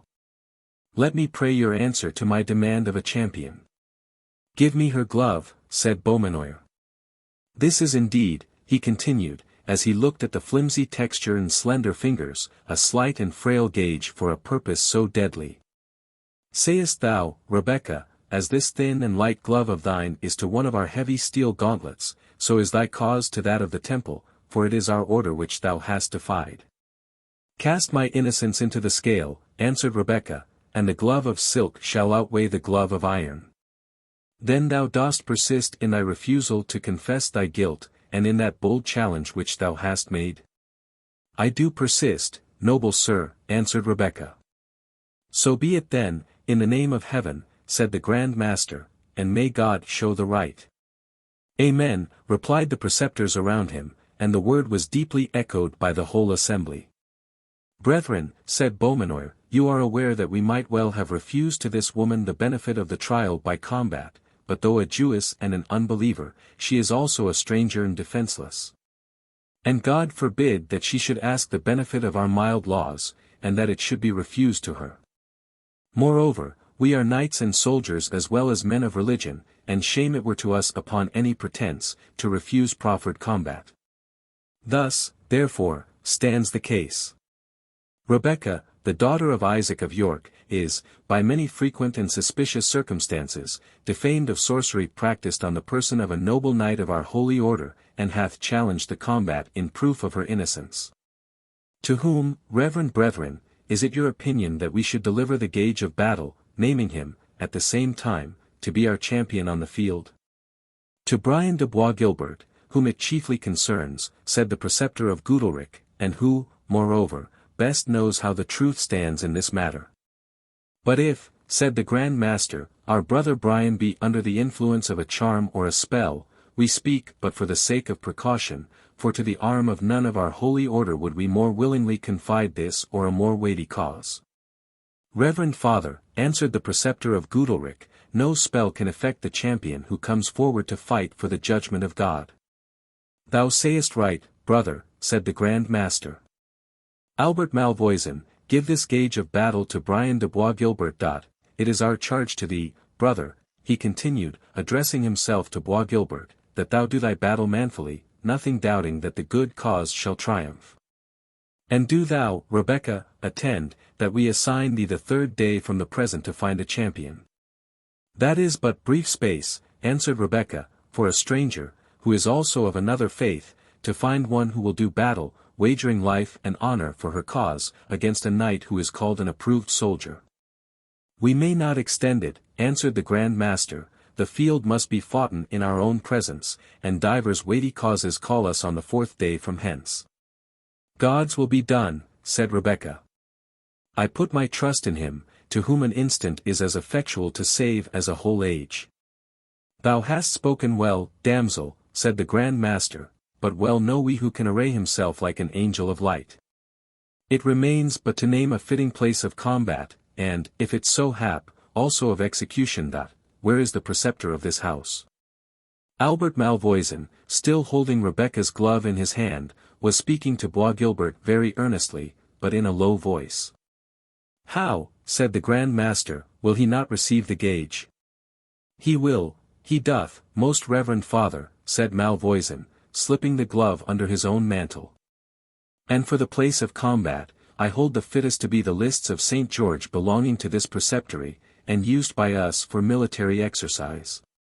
It is well, said the Grand Master.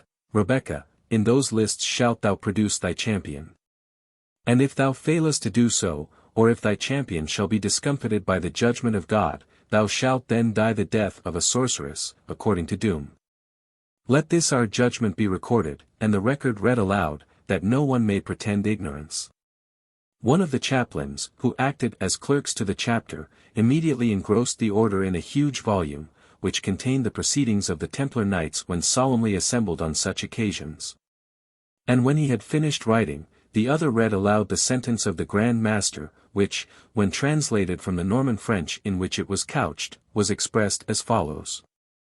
Rebecca, a Jewess, daughter of Isaac of York, being attainted of sorcery, seduction, and other damnable practices, practiced on a knight of the most holy order of the Temple of Zion, doth deny the same. And saith, that the testimony delivered against her this day is false, wicked, and disloyal. And that by lawful son 52 of her body as being unable to combat in her own behalf, she doth offer, by a champion instead thereof, to avouch her case, he performing his loyal devoir, in all knightly sort. With such arms as to gage of battle do fully appertain, and that at her peril and cost. And therewith she proffered her gage. And the gage having been delivered to the noble lord and knight, Brian de Bois Gilbert, of the Holy Order of the Temple of Zion, he was appointed to do this battle, in behalf of his order and himself. As injured and impaired by the practices of the appellant. Wherefore the most reverend Father and puissant Lord, Lucas Marquis of Beaumanoir, did allow of the said challenge, and of the said son of the appellant's body, and assigned the third day for the said combat. The place being the enclosure called the Lists of St. George, near to the Preceptory of Templestowe. And the Grand Master appoints the appellant to appear there by her champion, on pain of doom, as a person convicted of sorcery or seduction. And also the defendant so to appear, under the penalty of being held and adjudged recreant in case of default. And the noble lord and most reverend Father aforesaid appointed the battle to be done in his own presence, and according to all that is commendable and profitable in such a case. And may God aid the just cause. Amen, said the Grand Master. And the word was echoed by all around. Rebecca spoke not, but she looked up to heaven, and, folding her hands, remained for a minute without change of attitude.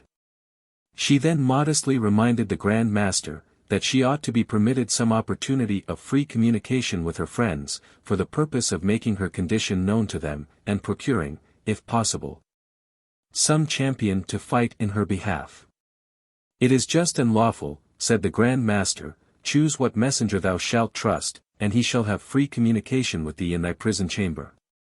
Is there, said Rebecca, any one here, who, either for love of a good cause, or for ample hire, will do the errand of a distressed being? All were silent.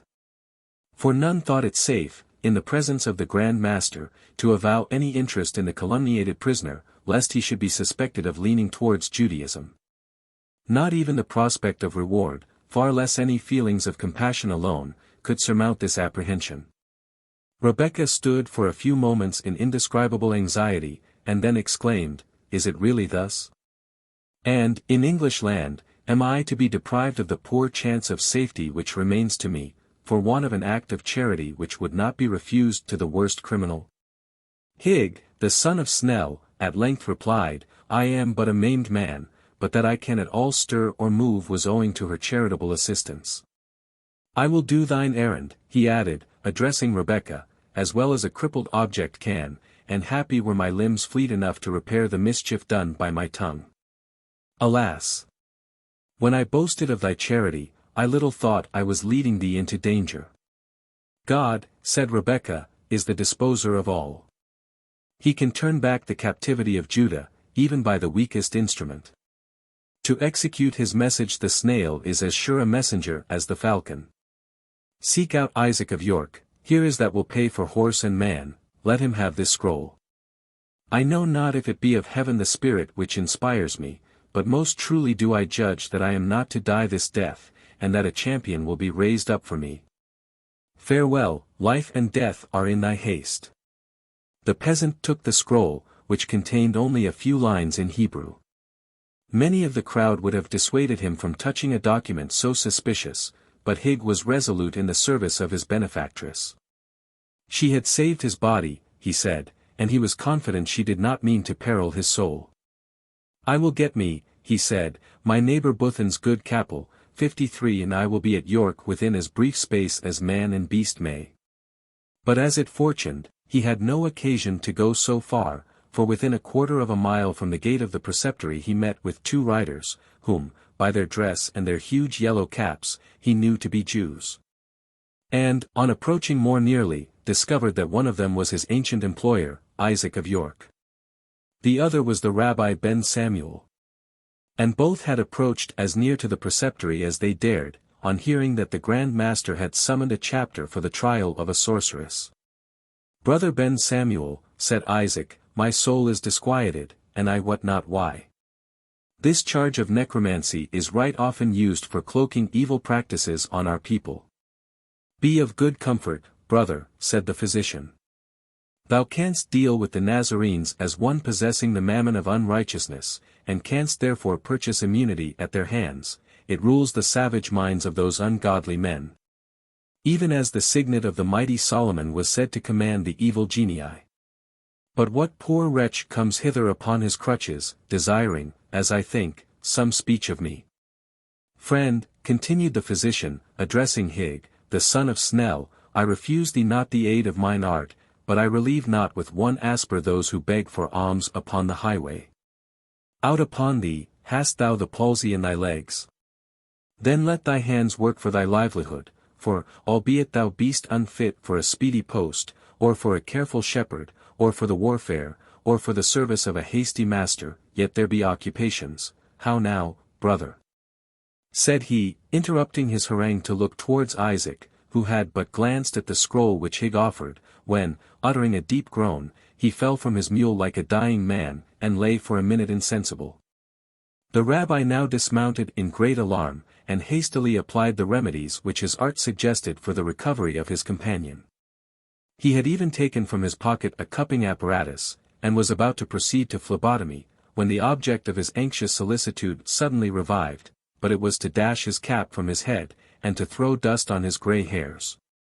The physician was at first inclined to ascribe this sudden and violent emotion to the effects of insanity, and, adhering to his original purpose, began once again to handle his implements. But Isaac soon convinced him of his error. "Child of my sorrow," he said, "well shouldst thou be called Benoni, instead of Rebekah. Why should thy death bring down my grey hairs to the grave, till, in the bitterness of my heart, I curse God and die?" "Brother," said the rabbi, in great surprise, "art thou a father in Israel, and dost thou utter words like unto these? I trust that the child of thy house yet liveth." "She liveth," answered Isaac. "But it is as Daniel, who was called Belteshazzar, even when within the den of the lions. She is captive unto those men of Belial, and they will wreak their cruelty upon her, sparing neither for her youth nor her comely favor. Oh! She was as a crown of green palms to my grey locks, and she must wither in a night, like the gourd of Jonah, child of my love, child of my old age, O, Rebekah, daughter of Rachel. The darkness of the shadow of death hath encompassed thee. Yet read the scroll," said the rabbi, "peradventure it may be that we may yet find out a way of deliverance." "Do thou read, brother," answered Isaac, "for mine eyes are as a fountain of water." The physician read, but in their native language, the following words. "To Isaac, the son of Adonicum, whom the Gentiles call Isaac of York, peace and the blessing of the promise be multiplied unto thee. My father, I am as one doomed to die for that which my soul knoweth not, even for the crime of witchcraft. My father, if a strong man can be found to do battle for my cause with sword and spear, according to the custom of the Nazarenes, and that within the lists of Templestowe, on the 3rd day from this time. Peradventure our father's God will give him strength to defend the innocent, and her who hath none to help her. But if this may not be, let the virgins of our people mourn for me as for one cast off, and for the hart that is stricken by the hunter, and for the flower which is cut down by the scythe of the mower. Wherefore look now what thou doest, and whether there be any rescue. One Nazarene warrior might indeed bear arms in my behalf, even Wilfred, son of Cedric, whom the Gentiles call Ivanhoe. But he may not yet endure the weight of his armor. Nevertheless, send the tidings unto him, my father, for he hath favor among the strong men of his people, and as he was our companion in the house of bondage, he may find someone to do battle for my sake. And say unto him, even unto Wilfred, the son of Cedric, that if Rebecca live, or if Rebecca die, she liveth or dieth wholly free of the guilt she is charged withal. And if it be the will of God that thou shalt be deprived of thy daughter, do not thou tarry, old man, in this land of bloodshed and cruelty. But betake thyself to Cordova, where thy brother liveth in safety, under the shadow of the throne, even of the throne of Boabdil the Saracen. For less cruel are the cruelties of the Moors unto the race of Jacob, than the cruelties of the Nazarenes of England. Isaac listened with tolerable composure while Ben Samuel read the letter, and then again resumed the gestures and exclamations of oriental sorrow, tearing his garments, besprinkling his head with dust, and ejaculating, "My daughter! My daughter! Flesh of my flesh, and bone of my bone!" "Yet," said the rabbi, "take courage, for this grief availeth nothing. Gird up thy loins, and seek out this Wilfred, the son of Cedric. It may be he will help thee with counsel or with strength. For the youth hath favour in the eyes of Richard, called of the Nazarenes Coeur de Lion, and the tidings that he hath returned are constant in the land.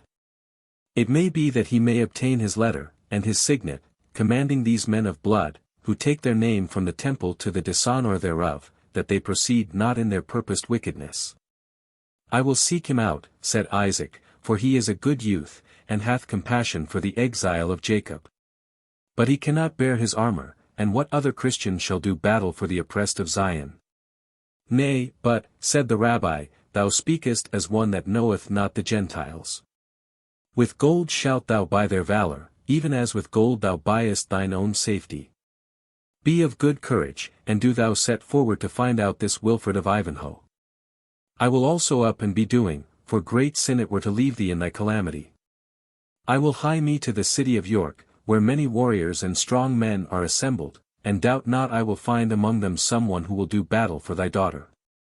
For gold is their God, and for riches will they pawn their lives as well as their lands. Thou wilt fulfill, my brother, such promise as I may make unto them in thy name." "Assuredly, brother," said Isaac, "and heaven be praised that raised me up a comforter in my misery. Howbeit, grant them not their full demand at once, for thou shalt find it the quality of this accursed people that they will ask pounds, and peradventure accept of ounces. Nevertheless, be it as thou willest, for I am distracted in this thing. And what would my gold avail me if the child of my love should perish?" "Farewell," said the physician, "and may it be to thee as thy heart desireth." They embraced accordingly, and departed on their several roads. The crippled peasant remained for some time looking after them. "These dog Jews," said he, "to take no more notice of a free guild brother, than if I were a bond slave or a Turk, or a circumcised Hebrew like themselves. They might have flung me a mancus or two, however. I was not obliged to bring their unhallowed scrawls, and run the risk of being bewitched, as more folks than one told me. And what care I for the bit of gold that the wench gave me, if I am to come to harm from the priest next Easter at confession, and be obliged to give him twice as much to make it up with him, and be called the Jews' flying post all my life? As it may hap, into the bargain. I think I was bewitched in earnest when I was beside that girl. But it was always so with Jew or Gentile, whosoever came near her, none could stay when she had an errand to go, and still, whenever I think of her, I would give shop and tools to save her life." Chapter 39. O maid, unrelenting and cold as thou art! My bosom is proud as thine own. Seward. It was in the twilight of the day when her trial, if it could be called such, had taken place, that a low knock was heard at the door of Rebecca's prison chamber. It disturbed not the inmate, who was then engaged in the evening prayer recommended by her religion, and which concluded with a hymn we have ventured thus to translate into English. When Israel, of the Lord beloved, out of the land of bondage came, her father's God before her moved. An awful guide, in smoke and flame. By day, along the astonished lands, the cloudy pillar glided slow. By night, Arabia's crimson sands returned the fiery columns' glow. There rose the choral hymn of praise, and trump and timbrel answered keen. And Zion's daughters poured their lays, with priests and warriors' voice between. No portents now our foes amaze. Forsaken Israel wanders lone. Our fathers would not know thy ways. And thou hast left them to their own. But, present still, though now unseen. When brightly shines the prosperous day. Be thoughts of the a cloudy screen. To temper the deceitful ray. And oh, when stoops on Judah's path. In shade and storm the frequent night. Be thou, long-suffering, slow to wrath. A burning, and a shining light. Our harps we left by Babel's streams. The tyrant's jest, the Gentile's scorn. No censer round our altar beams. And mute our timbrel, trump, and horn. But thou hast said, the blood of goat. The flesh of rams, I will not prize. A contrite heart, and humble thought. Are mine accepted sacrifice. When the sounds of Rebekah's devotional hymn had died away in silence, the low knock at the door was again renewed. Enter, she said, if thou art a friend, and if a foe, I have not the means of refusing thy entrance. I am, said Brian de Bois Guilbert, entering the apartment, friend or foe, Rebekah, as the event of this interview shall make me. Alarmed at the sight of this man, whose licentious passion she considered as the root of her misfortunes, Rebekah drew backward with a cautious and alarmed, yet not a timorous demeanor, into the farthest corner of the apartment. As if determined to retreat as far as she could, but to stand her ground when retreat became no longer possible.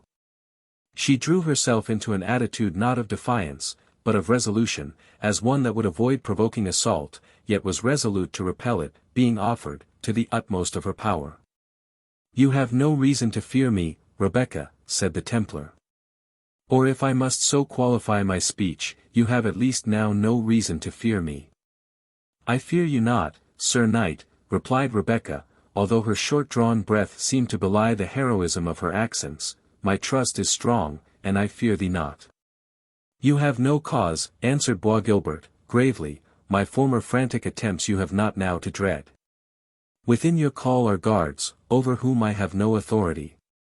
They are designed to conduct you to death, Rebekah, yet would not suffer you to be insulted by any one, even by me, or my frenzy, for frenzy it is, to urge me so far. May heaven be praised, said the Jewess. Death is the least of my apprehensions in this den of evil. Ay, replied the Templar, the idea of death is easily received by the courageous mind, when the road to it is sudden and open. A thrust with a lance, a stroke with a sword, were to me little, to you, a spring from a dizzy battlement, a stroke with a sharp poniard, has no terrors, compared with what either thinks disgrace.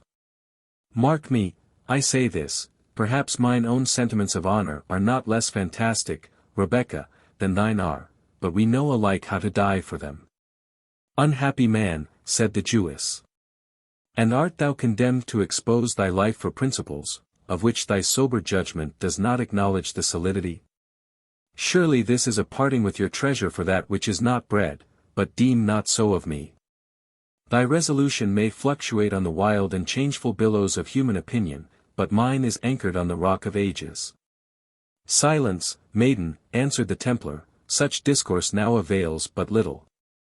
Thou art condemned to die not a sudden and easy death, such as misery chooses, and despair welcomes, but a slow, wretched, protracted course of torture, suited to what the diabolical bigotry of these men calls thy crime. And to whom, if such my fate, to whom do I owe this? Said Rebekah, surely only to him, who, for a most selfish and brutal cause, dragged me hither, and who now, for some unknown purpose of his own, strives to exaggerate the wretched fate to which he exposed me. Think not, said the Templar, that I have so exposed thee. I would have bucklered thee against such danger with my own bosom, as freely as ever I exposed it to the shafts which had otherwise reached thy life. Had thy purpose been the honorable protection of the innocent, said Rebekah, I had thanked thee for thy care. As it is, thou hast claimed merit for it so often, that I tell thee life is worth nothing to me. Preserved at the price which thou wouldst exact for it. Truce with thine upbraidings, Rebekah, said the Templar, I have my own cause of grief, and brook not that thy reproaches should add to it. What is thy purpose, then, Sir Knight, said the Jewess, speak it briefly. If thou hast aught to do, save to witness the misery thou hast caused, let me know it, and then, if so it please you, leave me to myself. The step between time and eternity is short but terrible, and I have few moments to prepare for it. I perceive, Rebecca, said Bois Guilbert, that thou dost continue to burden me with the charge of distresses, which most fain would I have prevented. Sir Knight, said Rebecca, I would avoid reproaches, but what is more certain than that I owe my death to thine unbridled passion? You err, said the Templar, hastily, if you impute what I could neither foresee nor prevent to my purpose or agency. Could I guess the unexpected arrival of yon dotard, whom some flashes of frantic valor, and the praises yielded by fools to the stupid self-torments of an ascetic, have raised for the present above his own merits, above common sense, above me, and above the hundreds of our order, who think and feel as men free from such silly and fantastic prejudices as are the grounds of his opinions and actions? Yet, said Rebecca, you say to judge upon me, innocent, most innocent, as you knew me to be, you concurred in my condemnation, and, if I aright understood, are yourself to appear in arms to assert my guilt and assure my punishment. Thy patience, maiden, replied the Templar. No race knows so well as thine own tribes how to submit to the time, and so to trim their bark as to make advantage even of an adverse wind. Lamented be the hour, said Rebecca, that has taught such art to the house of Israel. But adversity bends the heart as fire bends the stubborn steel, and those who are no longer their own governors, and the denizens of their own free independent state, must crouch before strangers. It is our curse, Sir Knight, deserved, doubtless, by our own misdeeds and those of our fathers.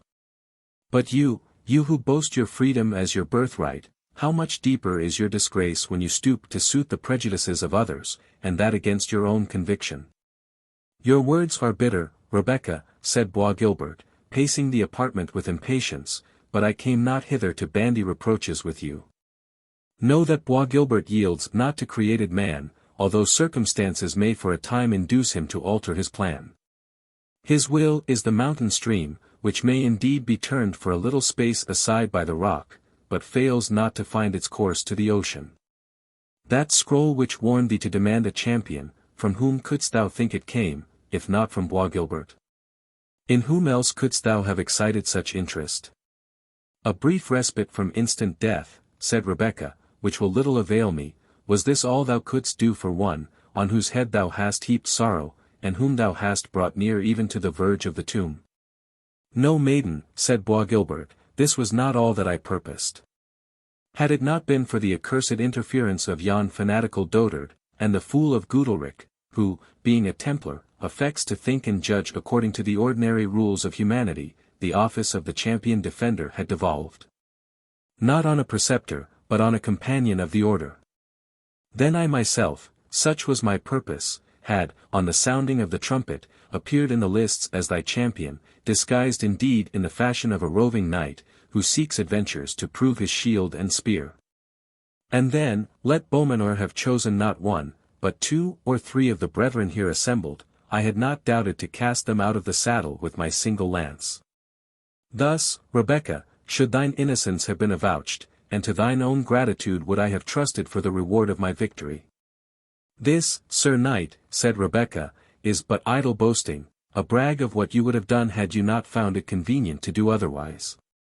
You received my glove, and my champion, if a creature so desolate can find one, must encounter your lance in the lists, yet you would assume the air of my friend and protector.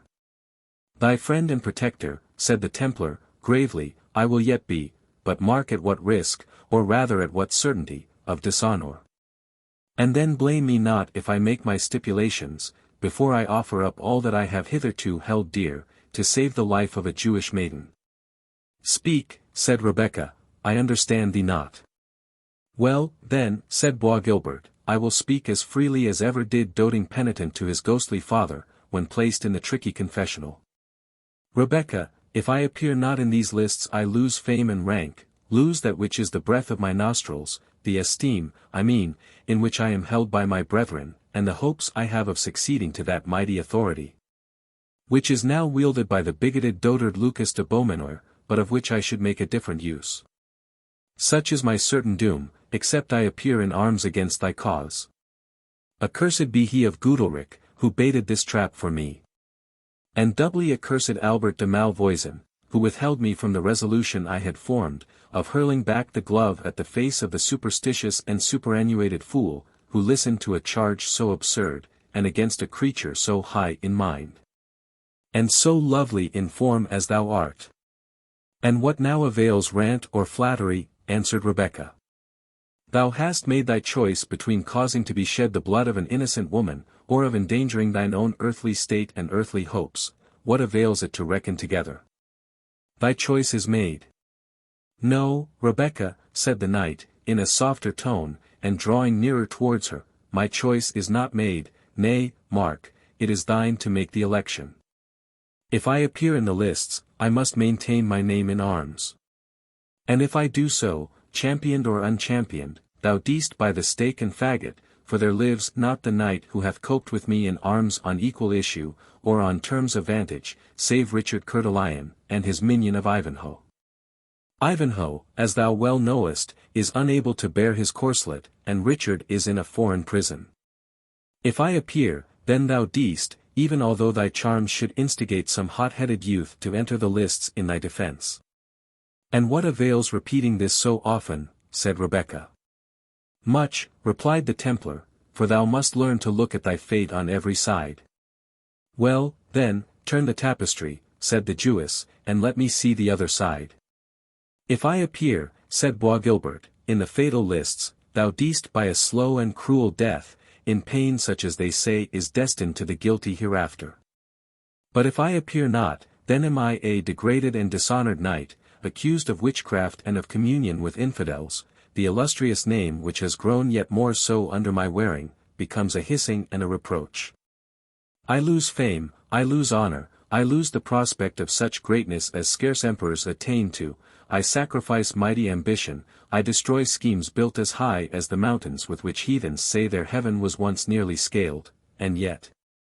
Rebecca, he added, throwing himself at her feet, this greatness will I sacrifice, this fame will I renounce, this power will I forego, even now when it is half within my grasp, if thou wilt say, Bois Guilbert, I receive thee for my lover. Think not of such foolishness, Sir Knight, answered Rebecca, but hasten to the Regent, the Queen Mother, and to Prince John.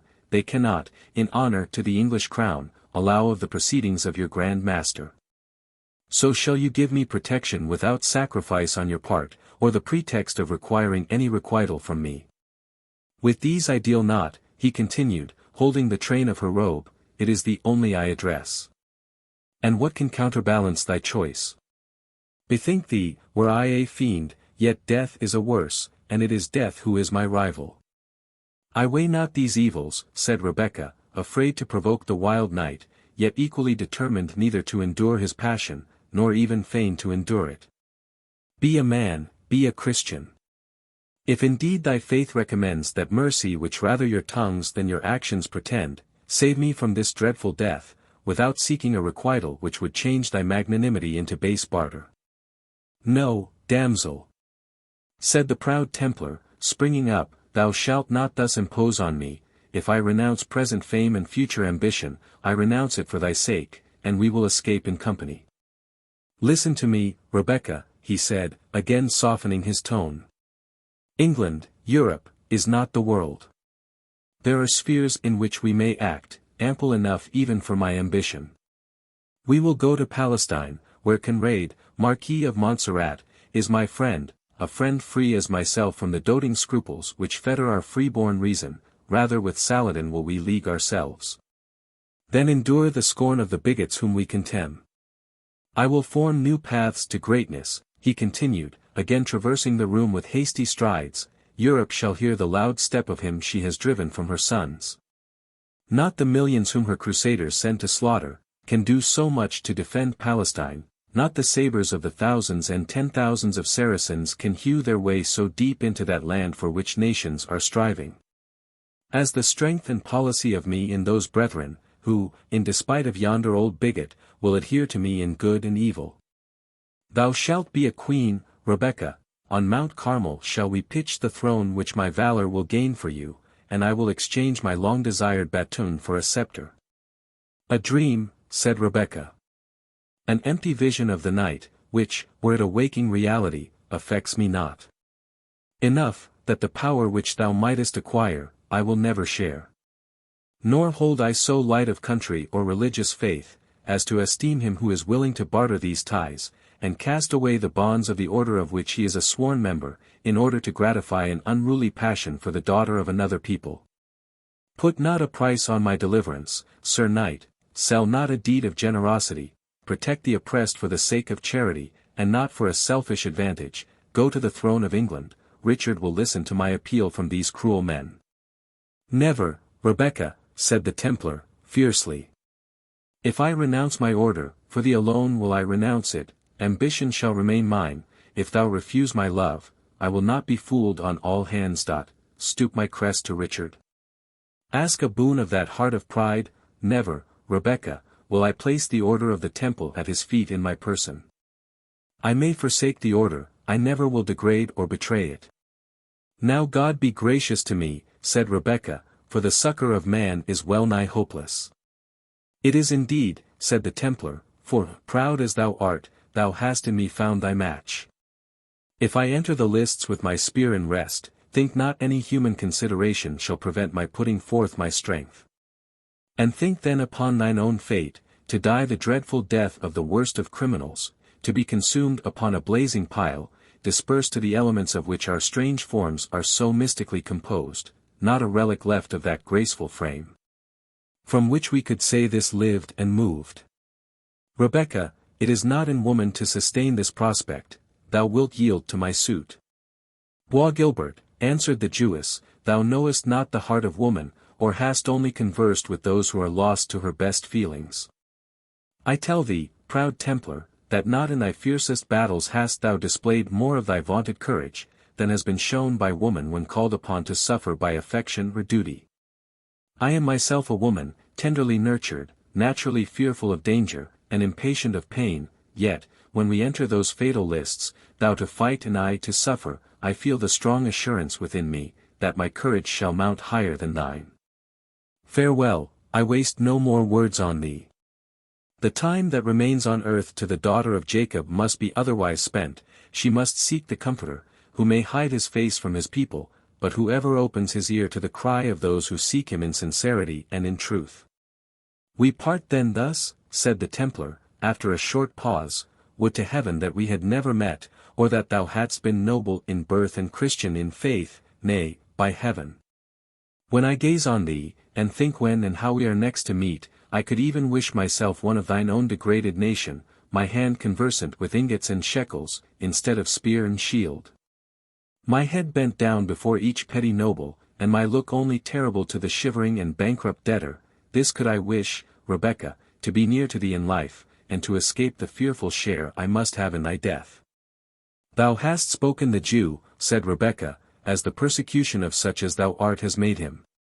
Heaven in ire has driven him from his country, but industry has opened to him the only road to power and to influence, which oppression has left unbarred. Read the ancient history of the people of God, and tell me if those, by whom Jehovah wrought such marvels among the nations, were then a people of misers and of usurers. And know, proud knight, we number names amongst us to which your boasted northern nobility is as the gourd compared with the cedar, names that ascend far back to those high times when the divine presence shook the mercy seat between the cherubim, and which derive their splendor from no earthly prince, but from the awful voice, which bade their fathers be nearest of the congregation to the vision, such were the princes of the house of Jacob. Rebecca's color rose as she boasted the ancient glories of her race, but faded as she added, with that sigh, such were the princes of Judah, now such no more, they are trampled down like the shorn grass, and mixed with the mire of the ways. Yet are there those among them who shame not such high descent, and of such shall be the daughter of Isaac the son of Adonicam. Farewell. I envy not thy blood-won honors, I envy not thy barbarous descent from northern heathens, I envy thee not thy faith, which is ever in thy mouth, but never in thy heart nor in thy practice. There is a spell on me, by heaven, said Bois Gilbert. I almost think yon besotted skeleton spoke truth, and that the reluctance with which I part from thee hath something in it more than is natural. Fair creature, he said, approaching near her, but with great respect, so young, so beautiful, so fearless of death. And yet doomed to die, and with infamy and agony. Who would not weep for thee? The tear, that has been a stranger to these eyelids for 20 years, moistens them as I gaze on thee. But it must be, nothing may now save thy life. Thou and I are but the blind instruments of some irresistible fatality, that hurries us along, like goodly vessels driving before the storm, which are dashed against each other, and so perish. Forgive me, then, and let us part, at least, as friends part. I have assailed thy resolution in vain, and mine own is fixed as the adamantine decrees of fate. Thus, said Rebecca, do men throw on fate the issue of their own wild passions. But I do forgive thee, Bois Guilbert, though the author of my early death. There are noble things which cross over thy powerful mind. But it is the garden of the sluggard, and the weeds have rushed up, and conspired to choke the fair and wholesome blossom. Yes, said the Templar, I am, Rebecca, as thou hast spoken me, untaught, untamed, and proud, that, amidst a shoal of empty fools and crafty bigots, I have retained the preeminent fortitude that places me above them. I have been a child of battle from my youth upward, high in my views, steady and inflexible in pursuing them. Such must I remain, proud, inflexible, and unchanging, and of this the world shall have proof. But thou forgivest me, Rebecca? As freely as ever victim forgave her executioner. Farewell, then, said the Templar, and left the apartment. The preceptor Albert waited impatiently in an adjacent chamber the return of Bois Guilbert. Thou hast tarried long, he said. I have been as if stretched on red-hot iron with very impatience. What if the Grand Master, or his spy Conrade, had come hither? I had paid dear for my complaisance. But what ails thee, brother? Thy step totters, thy brow is as black as night. Art thou well, Bois Guilbert? I, answered the Templar, as well as the wretch who is doomed to die within an hour. Nay, by the rood, not half so well, for there be those in such state, who can lay down life like a cast-off garment. By heaven, Malvoisin, yonder girl hath well nigh unmanned me. I am half resolved to go to the Grand Master, abjure the order to his very teeth, and refuse to act the brutality which his tyranny has imposed on me. Thou art mad, answered Malvoisin, thou mayst thus indeed utterly ruin thyself, but canst not even find a chance thereby to save the life of this Jewess, which seems so precious in thine eyes.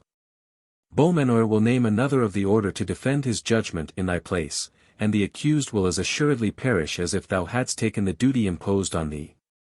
'Tis false, I will myself take arms in her behalf, answered the Templar, haughtily, and, should I do so, I think, Malvoisin, that thou knowest not one of the order, who will keep his saddle before the point of my lance.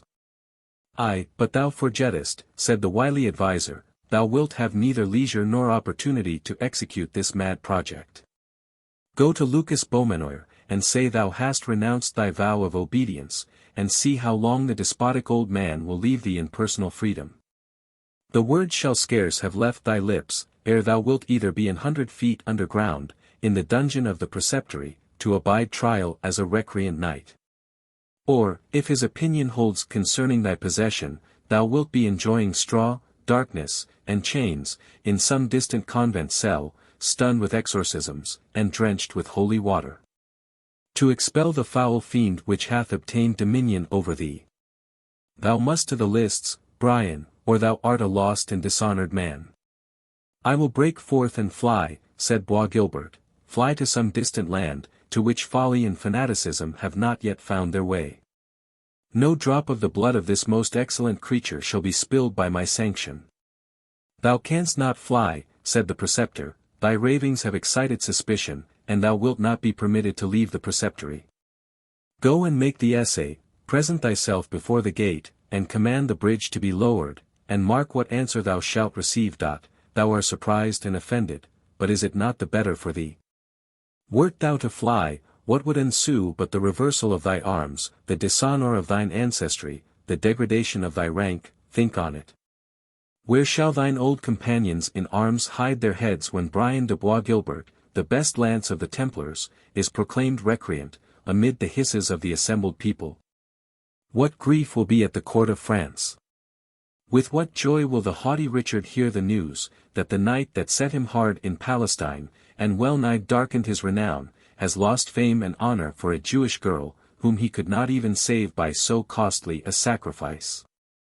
Malvoisin, said the knight, I thank thee, thou hast touched the string at which my heart most readily thrills, come of it what may, recreant shall never be added to the name of Bois Guilbert.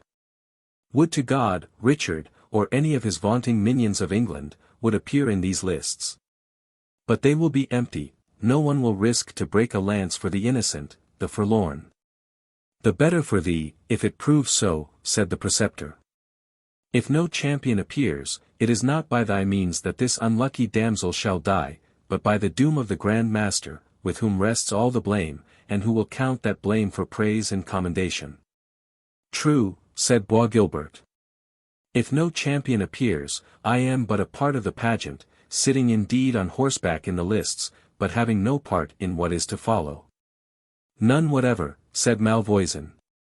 No more than the armed image of St. George when it makes part of a procession. Well, I will resume my resolution, replied the haughty Templar. She has despised me, repulsed me, reviled me, and wherefore should I offer up for her whatever of estimation I have in the opinion of others? Malvoisin, I will appear in the lists. He left the apartment hastily as he uttered these words, and the preceptor followed, to watch and confirm him in his resolution. For in Bois Guilbert's fame he had himself a strong interest, expecting much advantage from his being one day at the head of the order, not to mention the preferment of which Montfichet had given him hopes. On condition he would forward the condemnation of the unfortunate Rebecca. Yet although, in combating his friend's better feelings, he possessed all the advantage which a wily, composed, selfish disposition has over a man agitated by strong and contending passions. It required all Malvoisin's art to keep Bois Guilbert steady to the purpose he had prevailed on him to adopt.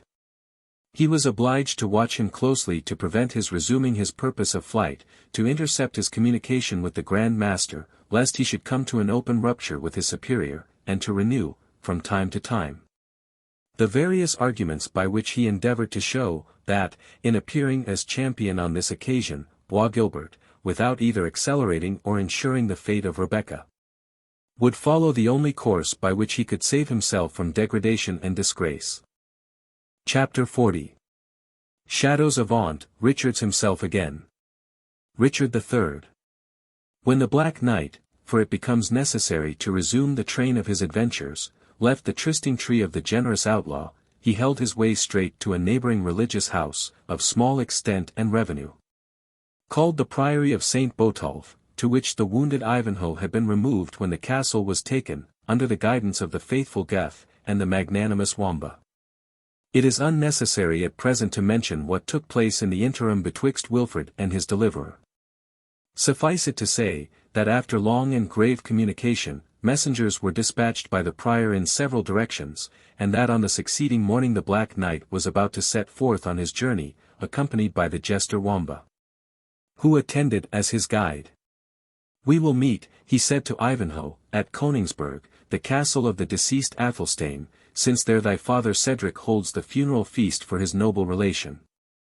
I would see your Saxon kindred together, Sir Wilfred, and become better acquainted with them than heretofore. Thou also wilt meet me, and it shall be my task to reconcile thee to thy father. So saying, he took an affectionate farewell of Ivanhoe, who expressed an anxious desire to attend upon his deliverer. But the Black Knight would not listen to the proposal. Rest this day. Thou wilt have scarce strength enough to travel on the next. I will have no guide with me but honest Wamba, who can play priest or fool as I shall be most in the humour. And I, said Wamba, will attend you with all my heart. I would fain see the feasting at the funeral of Athelstane, for, if it be not full and frequent, he will rise from the dead to rebuke cook, sewer, and cupbearer, and that were a sight worth seeing. Always, Sir Knight, I will trust your valour with making my excuse to my master Cedric, in case mine own wit should fail. And how should my poor valour succeed, Sir Jester, when thy light wit halts, resolve me that. Wit, Sir Knight, replied the Jester, may do much. He is a quick, apprehensive knave, who sees his neighbour's blind side, and knows how to keep the lee gauge when his passions are blowing high. But valour is a sturdy fellow, that makes all split. He rows against both wind and tide, and makes way notwithstanding, and, therefore, good Sir Knight, while I take advantage of the fair weather in our noble master's temper, I will expect you to bestir yourself when it grows rough. Sir Knight of the Fetterlock, since it is your pleasure so to be distinguished, said Ivanhoe, I fear me you have chosen a talkative and a troublesome fool to be your guide. But he knows every path and alley in the woods as well as e'er a hunter who frequents them, and the poor knave, as thou hast partly seen, is as faithful as steel. Nay, said the knight, and he have the gift of showing my road, I shall not grumble with him that he desires to make it pleasant that, fare thee well, kind Wilfred, I charge thee not to attempt to travel till tomorrow at earliest. So saying, he extended his hand to Ivanhoe, who pressed it to his lips, took leave of the prior, mounted his horse, and departed, with Wamba for his companion. Ivanhoe followed them with his eyes, until they were lost in the shades of the surrounding forest, and then returned into the convent. But shortly after matin song, he requested to see the prior. The old man came in haste, and inquired anxiously after the state of his health. It is better, he said, than my fondest hope could have anticipated. Either my wound has been slighter than the effusion of blood led me to suppose, or this balsam hath wrought a wonderful cure upon it. I feel already as if I could bear my corslet. And so much the better, for thoughts pass in my mind which render me unwilling to remain here longer in inactivity. Now, the saints forbid, said the prior, that the son of the Saxon Cedric should leave our convent ere his wounds were healed. It were shame to our profession were we to suffer it. Nor would I desire to leave your hospitable roof, venerable father, said Ivanhoe, did I not feel myself able to endure the journey, and compelled to undertake it. And what can have urged you to so sudden a departure, said the prior. Have you never, holy father, answered the knight, felt an apprehension of approaching evil, for which you in vain attempted to assign a cause? Have you never found your mind darkened, like the sunny landscape, by the sudden cloud, which augurs a coming tempest? And thinkest thou not that such impulses are deserving of attention, as being the hints of our guardian spirits, that danger is impending? I may not deny, said the prior, crossing himself, that such things have been, and have been of heaven. But then such communications have had a visibly useful scope and tendency. But thou, wounded as thou art, what avails it thou shouldst follow the steps of him whom thou couldst not aid, were he to be assaulted? Prior, said Ivanhoe, thou dost mistake, I am stout enough to exchange buffets with any who will challenge me to such a traffic, but were it otherwise, may I not aid him were he in danger, by other means than by force of arms? It is but too well known that the Saxons love not the Norman race, and who knows what may be the issue, if he break in upon them when their hearts are irritated by the death of Athelstane, and their heads heated by the carousal in which they will indulge themselves. I hold his entrance among them at such a moment most perilous, and I am resolved to share or avert the danger, which, that I may the better do, I would crave of thee the use of some palfrey whose pace may be softer than that of my destrier. 54. Surely, said the worthy churchman, you shall have mine own ambling jennet, and I would it ambled as easy for your sake as that of the abbot of St. Albans. Yet this will I say for Malkin, for so I call her, that unless you were to borrow a ride on the juggler's steed that paces a hornpipe amongst the eggs, you could not go a journey on a creature so gentle and smooth-paced. I have composed many a homily on her back, to the edification of my brethren of the convent, and many poor Christian souls. I pray you, reverend father, said Ivanhoe, let Malkin be got ready instantly, and bid Geth attend me with mine arms. Nay, but fair sir, said the prior, I pray you to remember that Malkin hath as little skill in arms as her master, and that I warrant not her enduring the sight or weight of your full panoply. Oh, Malkin, I promise you, is a beast of judgment, and will contend against any undue weight. I did but borrow the fructus temporum from the priest of St. Bees. And I promise you she would not stir from the gate until I had exchanged the huge volume for my little breviary. Trust me, Holy Father, said Ivanhoe, I will not distress her with too much weight, and if she calls a combat with me, it is odds but she has the worst. This reply was made while Geth was buckling on the knight's heels a pair of large gilded spurs, capable of convincing any restive horse that his best safety lay in being conformable to the will of his rider. The deep and sharp rowels with which Ivanhoe's heels were now armed, began to make the worthy prior repent of his courtesy, and ejaculate, Nay, but fair sir, now I bethink me.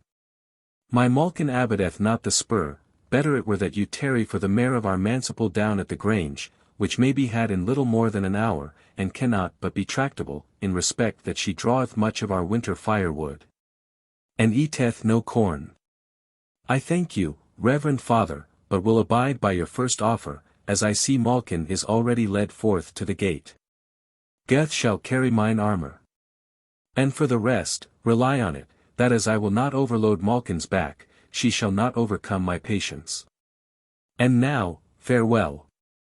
Ivanhoe now descended the stairs more hastily and easily than his wound promised, and threw himself upon the jennet, eager to escape the importunity of the prior, who stuck as closely to his side as his age and fatness would permit.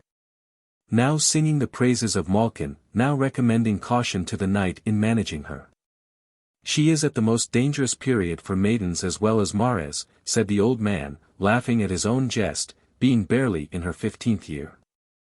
Ivanhoe, who had other web to weave than to stand canvassing a palfrey's paces with its owner, lent but a deaf ear to the prior's grave advices and facetious jests, and having leapt on his mare, and commanded his squire, for such Geth now called himself, to keep close by his side, he followed the track of the Black Knight into the forest, while the prior stood at the gate of the convent looking after him, and ejaculating, Saint Mary! How prompt and fiery be these men of war! I would I had not trusted Malkin to his keeping, for, crippled as I am with the cold rheum, I am undone if aught but good befalls her. And yet, said he, recollecting himself, as I would not spare my own old and disabled limbs in the good cause of Old England, so Malkin must e'en run her hazard on the same venture. And it may be they will think our poor house worthy of some munificent guerdon, or, it may be, they will send the old prior a pacing nag. And if they do none of these, as great men will forget little men's service, truly I shall hold me well repaid in having done that which is right. And it is now well nigh the fitting time to summon the brethren to breakfast in the refectory. Ah! I doubt they obey that call more cheerily than the bells for primes and matins. So the prior of St. Botolph's hobbled back again into the refectory, to preside over the stockfish and ale, which was just serving out for the friar's breakfast. Busy and important, he sat him down at the table, and many a dark word he threw out, of benefits to be expected to the convent, and high deeds of service done by himself, which, at another season, would have attracted observation. But as the stockfish was highly salted, and the ale reasonably powerful, the jaws of the brethren were too anxiously employed to admit of their making much use of their ears. Nor do we read of any of the fraternity, who was tempted to speculate upon the mysterious hints of their superior, except Father Diggory, who was severely afflicted by the toothache, so that he could only eat on one side of his jaws. In the meantime, the Black Champion and his guide were pacing at their leisure through the recesses of the forest. The good knight whiles humming to himself the lay of some enamoured troubadour, sometimes encouraging by questions the prating disposition of his attendant, so that their dialogue formed a whimsical mixture of song and jest, of which we would fain give our readers some idea. You are then to imagine this knight, such as we have already described him, strong of person, tall, broad-shouldered, and large of bone, mounted on his mighty black charger, which seemed made on purpose to bear his weight.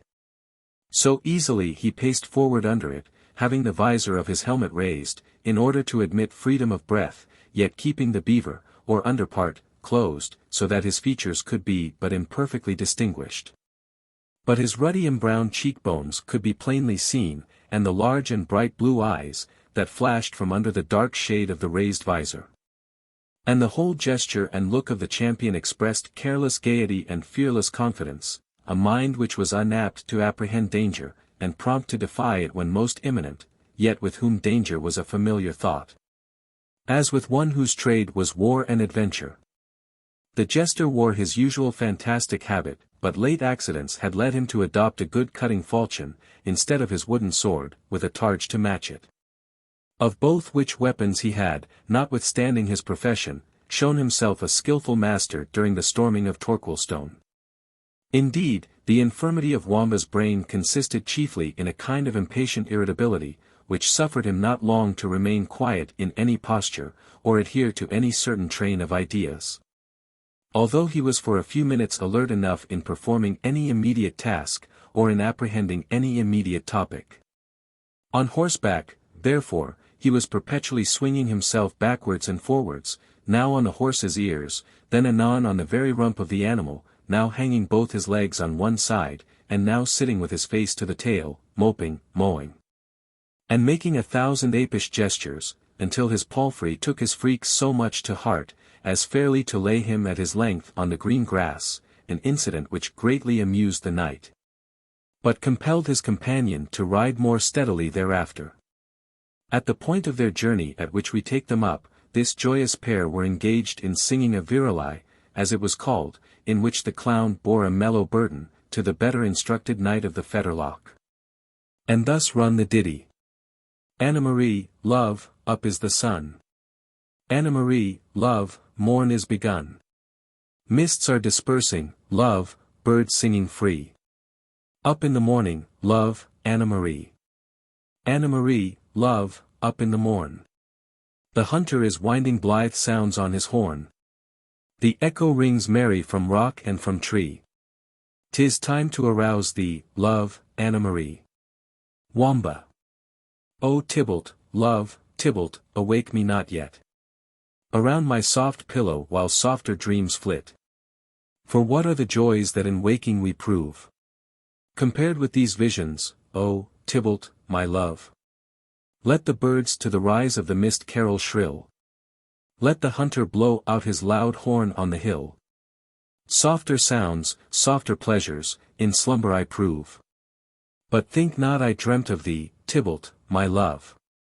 A dainty song, said Wamba, when they had finished their carol, and I swear by my bauble, a pretty moral, I used to sing it with Geth, once my playfellow, and now, by the grace of God and his master, no less than a freeman. And we once came by the cudgel for being so entranced by the melody, that we lay in bed 2 hours after sunrise, singing the ditty betwixt sleeping and waking, my bones ache at thinking of the tune ever since. Nevertheless, I have played the part of Anna Marie, to please you, fair sir. The jester next struck into another carol, a sort of comic ditty, to which the knight, catching up the tune, replied in the like manner. Knight and Wamba. There came 3 merry men from south, west, and north.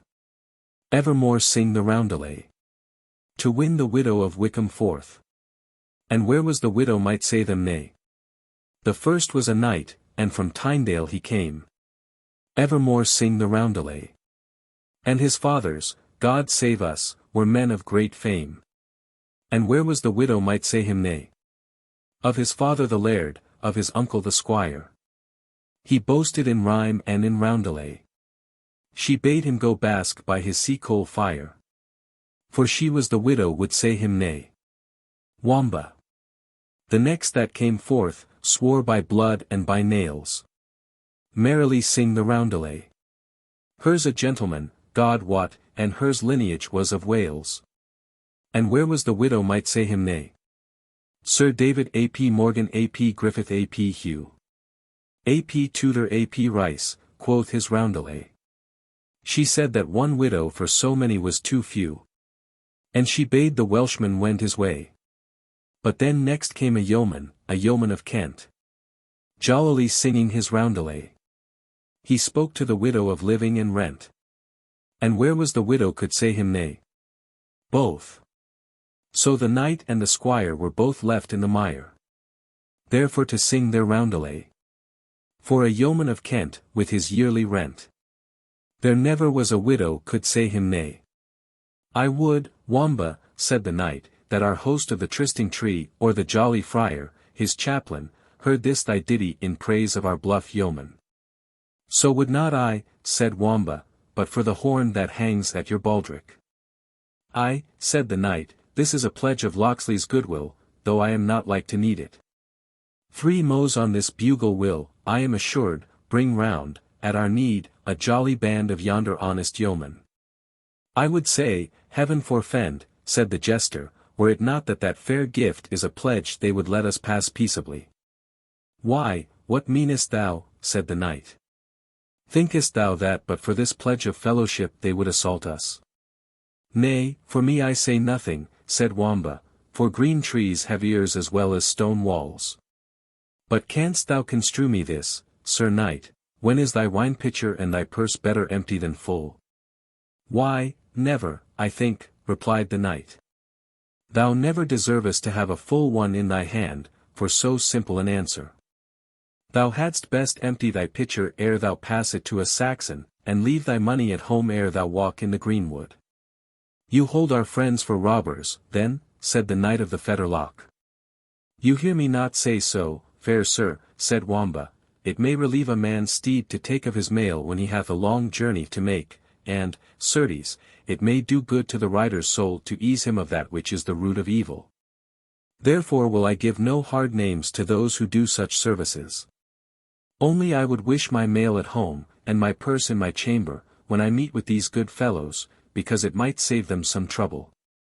We are bound to pray for them, my friend, notwithstanding the fair character thou dost afford them. Pray for them with all my heart, said Wamba. But in the town, not in the greenwood, like the abbot of St. Bees, whom they caused to say mass with an old hollow oak tree for his stall. Say as thou list, Wamba, replied the knight, these yeomen did thy master Cedric yeomanly service at Torquilstone.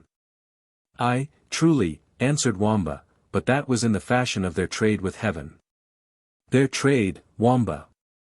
How mean you by that? Replied his companion. Marry, thus, said the jester. They make up a balanced account with heaven, as our old cellarer used to call his ciphering, as fair as Isaac the Jew keeps with his debtors, and, like him, give out a very little, and take large credit for doing so. Reckoning, doubtless, on their own behalf the sevenfold usury which the blessed text hath promised to charitable loans. Give me an example of your meaning, Wamba, I know nothing of ciphers or rates of usage, answered the knight. Why, said Wamba, and your valor be so dull, you will please to learn that those honest fellows balance a good deed with one not quite so laudable. As a crown given to a begging friar with 100 bezants taken from a fat abbot, or a wench kissed in the greenwood with the relief of a poor widow. Which of these was the good deed, which was the felony? Interrupted the knight. A good jibe. A good jibe, said Wamba, keeping witty company sharpeneth the apprehension. You said nothing so well, Sir Knight, I will be sworn, when you held drunken vespers with the bluff hermitdot, but to go on. The merry men of the forest set off the building of a cottage with the burning of a castle, the thatching of a choir against the robbing of a church, the setting free a poor prisoner against the murder of a proud sheriff. Or, to come nearer to our point, the deliverance of a Saxon franklin against the burning alive of a Norman baron. Gentle thieves they are, in short, and courteous robbers. But it is ever the luckiest to meet with them when they are at the worst. How so, Wamba? Said the knight.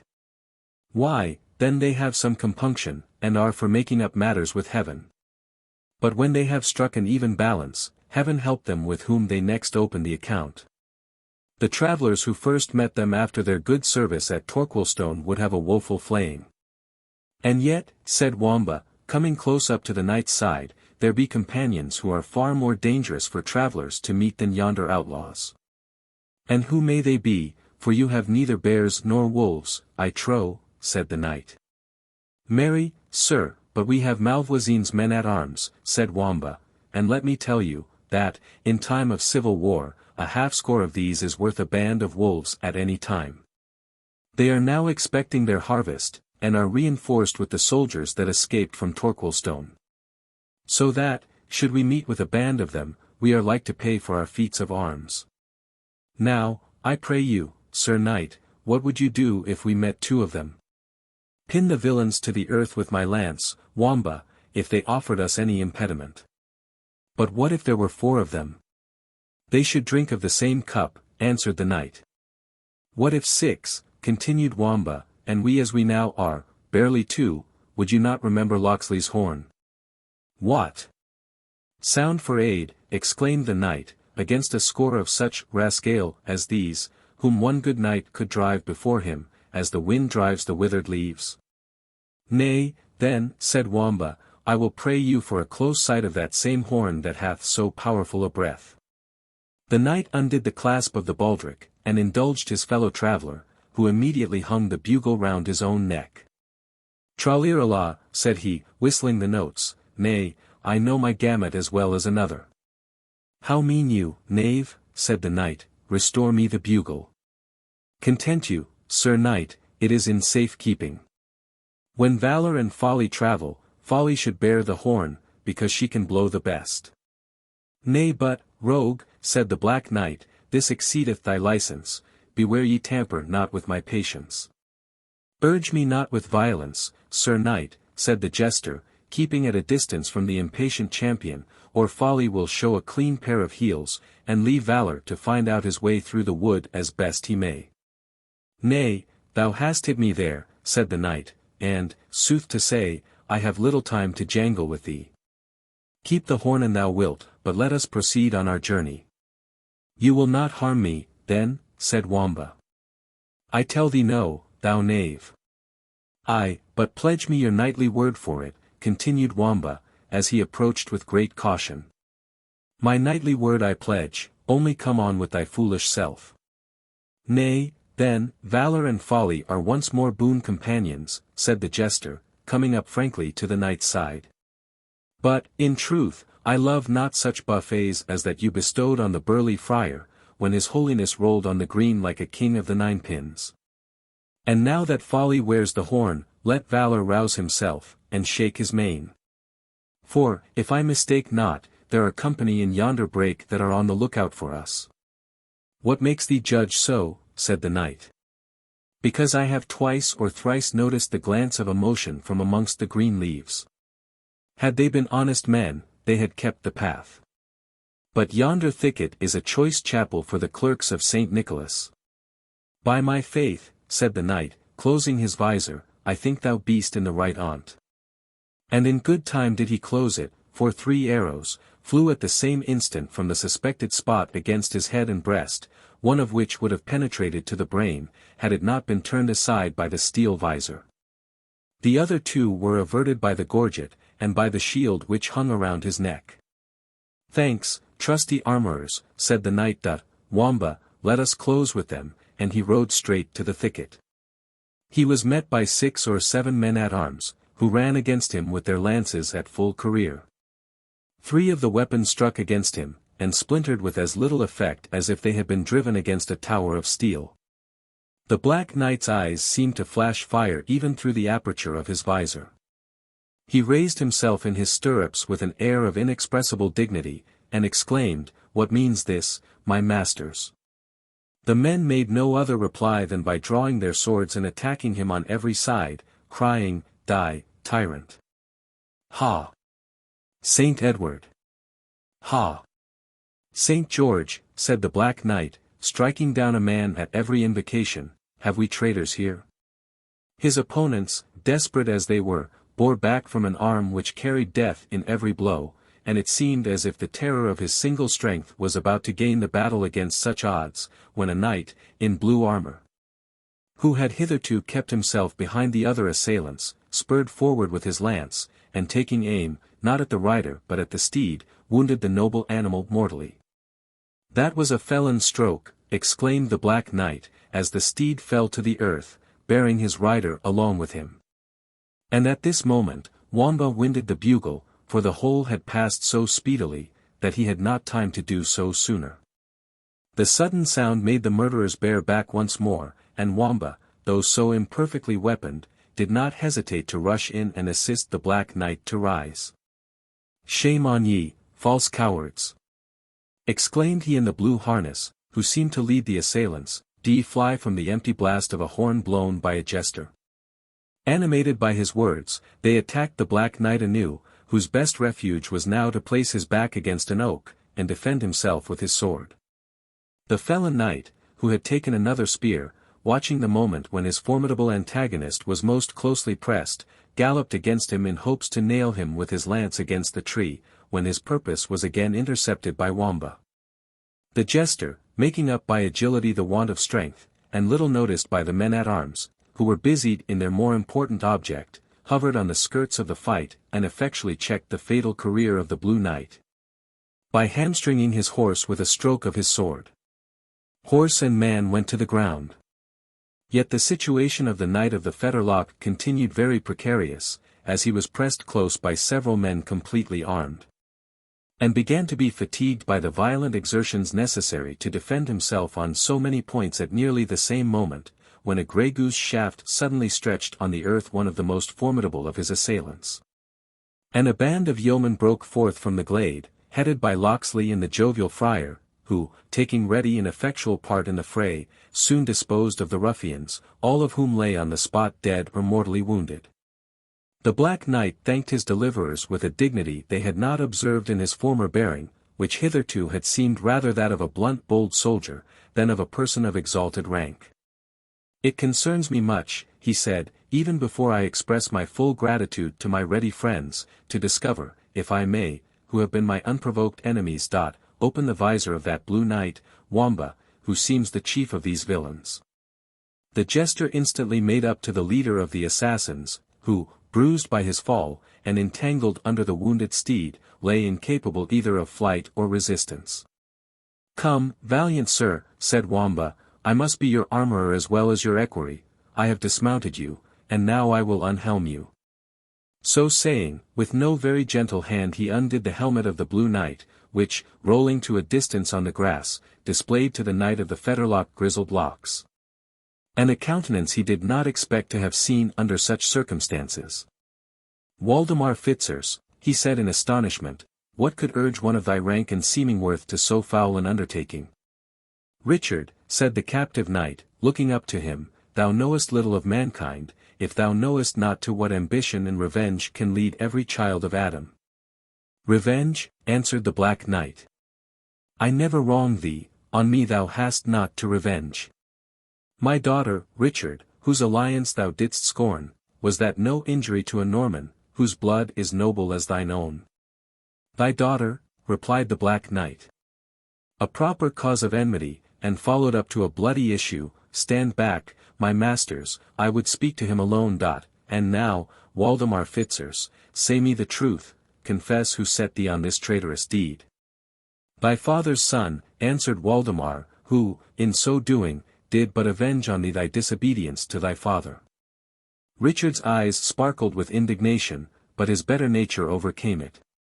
He pressed his hand against his brow, and remained an instant gazing on the face of the humbled baron, in whose features pride was contending with shame. "Thou dost not ask thy life, Waldemar," said the king. "He that is in the lion's clutch," answered Fitzurse, "knows it were needless." "Take it, then, unasked," said Richard, "the lion preys not on prostrate carcasses. Take thy life, but with this condition, that in 3 days thou shalt leave England, and go to hide thine infamy in thy Norman castle, and that thou wilt never mention the name of John of Anjou as connected with thy felony. If thou art found on English ground after the space I have allotted thee, thou deest, or if thou breathest aught that can attaint the honour of my house, by St. George, not the altar itself shall be a sanctuary. I will hang thee out to feed the ravens, from the very pinnacle of thine own castle. Let this knight have a steed, Locksley, for I see your yeomen have caught those which were running loose, and let him depart unharmed. But that I judge I listen to a voice whose behests must not be disputed," answered the yeoman, "I would send a shaft after the skulking villain that should spare him the labour of a long journey." "Thou bearest an English heart, Locksley," said the Black Knight, "and well dost judge thou art the more bound to obey my behest. I am Richard of England." At these words, pronounced in a tone of majesty suited to the high rank, and no less distinguished character of Coeur de Lion, the yeomen at once kneeled down before him, and at the same time tendered their allegiance, and implored pardon for their offences. "Rise, my friends," said Richard, in a gracious tone, looking on them with a countenance in which his habitual good humour had already conquered the blaze of hasty resentment, and whose features retained no mark of the late desperate conflict. Excepting the flush arising from exertion, "Arise," he said, "my friends. Your misdemeanours, whether in forest or field, have been atoned by the loyal services you rendered my distressed subjects before the walls of Torquilstone, and the rescue you have this day afforded to your sovereign. Arise, my liegemen, and be good subjects in future. And thou, brave Locksley. Call me no longer Locksley, my liege, but know me under the name, which, I fear, fame hath blown too widely not to have reached even your royal ears. I am Robin Hood of Sherwood Forest. 55. King of outlaws, and prince of good fellows, said the king, who hath not heard a name that has been borne as far as Palestine. But be assured, brave outlaw, that no deed done in our absence, and in the turbulent times to which it hath given rise, shall be remembered to thy disadvantage. True says the proverb, said Wamba, interposing his word, but with some abatement of his usual petulance. When the cat is away, the mice will play. What, Wamba, art thou there? Said Richard. I have been so long of hearing thy voice, I thought thou hadst taken flight. I take flight, said Wamba, when do you ever find folly separated from valour? There lies the trophy of my sword, that good grey gelding, whom I heartily wish upon his legs again, conditioning his master lay their hoft in his place. It is true, I gave a little ground at first, for a motley jacket does not brook lance heads, as a steel doublet will. But if I fought not at sword's point, you will grant me that I sounded the onset. And to good purpose, honest Wamba, replied the king. Thy good service shall not be forgotten. Confiteor. Confiteor. Exclaimed, in a submissive tone, a voice near the king's side, my Latin will carry me no farther, but I confess my deadly treason, and pray leave to have absolution before I am led to execution. Richard looked around, and beheld the jovial friar on his knees, telling his rosary, while his quarter-staff, which had not been idle during the skirmish, lay on the grass beside him. His countenance was gathered so as he thought might best express the most profound contrition, his eyes being turned up, and the corners of his mouth drawn down, as Wamba expressed it, like the tassels at the mouth of a purse. Yet this demure affectation of extreme penitence was whimsically belied by a ludicrous meaning which lurked in his huge features, and seemed to pronounce his fear and repentance alike hypocritical. For what art thou cast down, mad priest? Said Richard, art thou afraid thy diocesan should learn how truly thou dost serve Our Lady in St. Dunstan? Tush, man. Fear it not, Richard of England betrays no secrets that pass over the flagon. Nay, most gracious sovereign, answered the hermit, well known to the curious in penny histories of Robin Hood, by the name of Friar Tuck, it is not the crozier I fear, but the sceptre. Alas! That my sacrilegious fist should ever have been applied to the ear of the Lord's anointed. Ha! Ha! Said Richard, sits the wind there? In truth I had forgotten the buffet, though mine ears sung after it for a whole day. But if the cuff was fairly given, I will be judged by the good men around, if it was not as well repaid, or, if thou thinkest I still owe thee aught, and will stand forth for another counterbuff. By no means, replied Friar Tuck. I had mine own returned, and with usury, may your majesty ever pay your debts as fully. If I could do so with cuffs, said the king, my creditors should have little reason to complain of an empty exchequer. And yet, said the friar, resuming his demure hypocritical countenance, I know not what penance I ought to perform for that most sacrilegious blow. Speak no more of it, brother, said the king. After having stood so many cuffs from paynims and misbelievers, I were void of reason to quarrel with the buffet of a clerk so holy as he of Copmanhurst. Yet, mine honest friar, I think it would be best both for the church and thyself, that I should procure a license to unfrock thee, and retain thee as a yeoman of our guard, serving in care of our person. As formerly in attendance upon the altar of St. Dunstan. My liege, said the friar, I humbly crave your pardon, and you would readily grant my excuse, did you but know how the sin of laziness has beset me. St. Dunstan, may he be gracious to us. Stands quiet in his niche, though I should forget my orisons in killing a fat buck, I stay out of my cell sometimes a night, doing I wot not what. Saint Dunstan never complains, a quiet master he is, and a peaceful, as ever was made of wood. But to be a yeoman in attendance on my sovereign the king, the honour is great, doubtless, yet, if I were but to step aside to comfort a widow in one corner, or to kill a deer in another, it would be, where is the dog priest, says one. Who has seen the accursed tuck, says another. The unfrocked villain destroys more venison than half the country besides, says one keeper, and is hunting after every shy doe in the country, quoth a second. In fine, good my liege, I pray you to leave me as you found me. Or, if in aught you desire to extend your benevolence to me, that I may be considered as the poor clerk of St. Dunstan's cell in Copmanhurst, to whom any small donation will be most thankfully acceptable. I understand thee, said the king, and the holy clerk shall have a grant of vert and venison in my woods of Warncliffe. Mark, however, I will but assign thee 3 bucks every season. But if that do not prove an apology for thy slaying 30, I am no Christian knight nor true king. Your grace may be well assured, said the friar, that, with the grace of Saint Dunstan, I shall find the way of multiplying your most bounteous gift. I nothing doubt it, good brother, said the king. And as venison is but dry food, our cellarer shall have orders to deliver to thee a butt of sack, a runlet of malvoisie, and 3 hogsheads of ale of the first strike, yearly. If that will not quench thy thirst, thou must come to court. And become acquainted with my butler.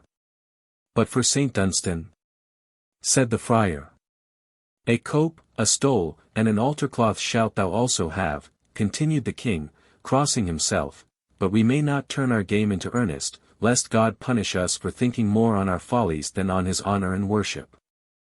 I will answer for my patron, said the priest, joyously. Answer for thyself, friar, said King Richard, something sternly, but immediately stretching out his hand to the hermit, the latter, somewhat abashed, bent his knee, and saluted it. Thou dost less honour to my extended palm than to my clenched fist, said the monarch, thou didst only kneel to the one, and to the other didst prostrate thyself. But the friar, afraid perhaps of again giving offence by continuing the conversation in too jocose a style, a false step to be particularly guarded against by those who converse with monarchs, bowed profoundly, and fell into the rear. At the same time, 2 additional personages appeared on the scene. Chapter 41. All hail to the lordlings of high degree, who live not more happy, though greater than we. Our pastimes to see, under every green tree. In all the gay woodland, right welcome ye be. MacDonald. The newcomers were Wilfred of Ivanhoe, on the prior of Botolph's palfrey, and Geth, who attended him, on the knight's own warhorse.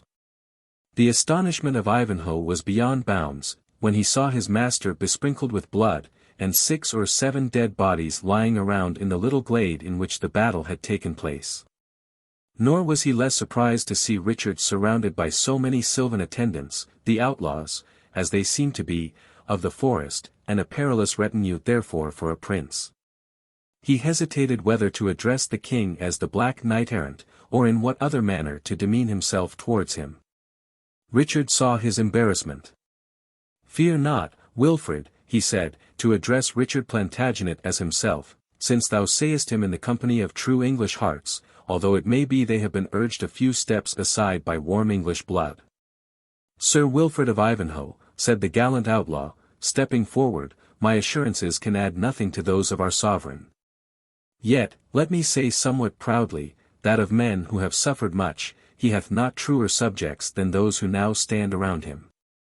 I cannot doubt it, brave man, said Wilfred, since thou art of the number, but what mean these marks of death and danger?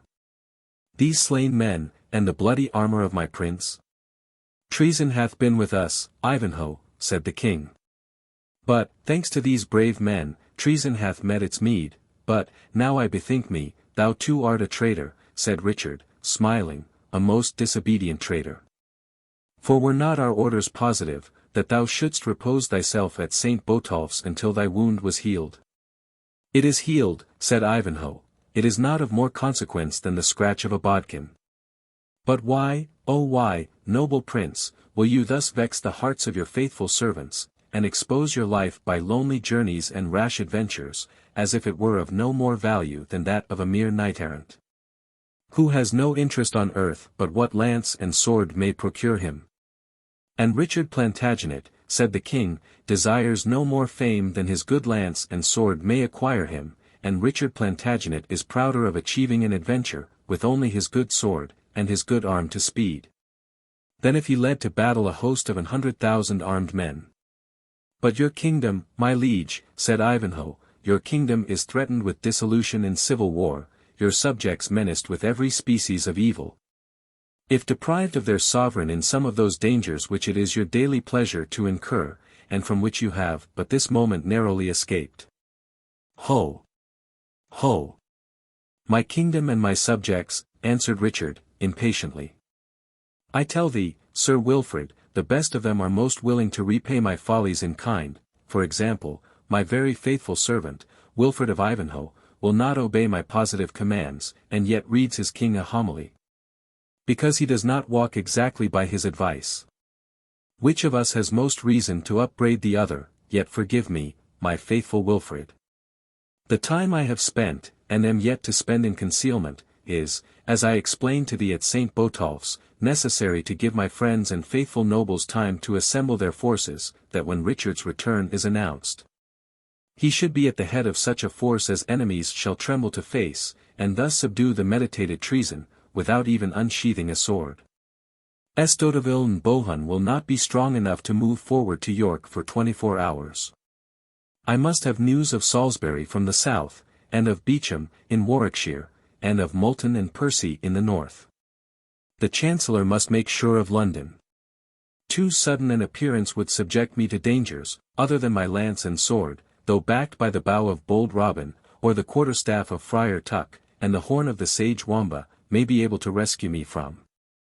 Wilfrid bowed in submission, well knowing how vain it was to contend with the wild spirit of chivalry which so often impelled his master upon dangers which he might easily have avoided, or rather, which it was unpardonable in him to have sought out.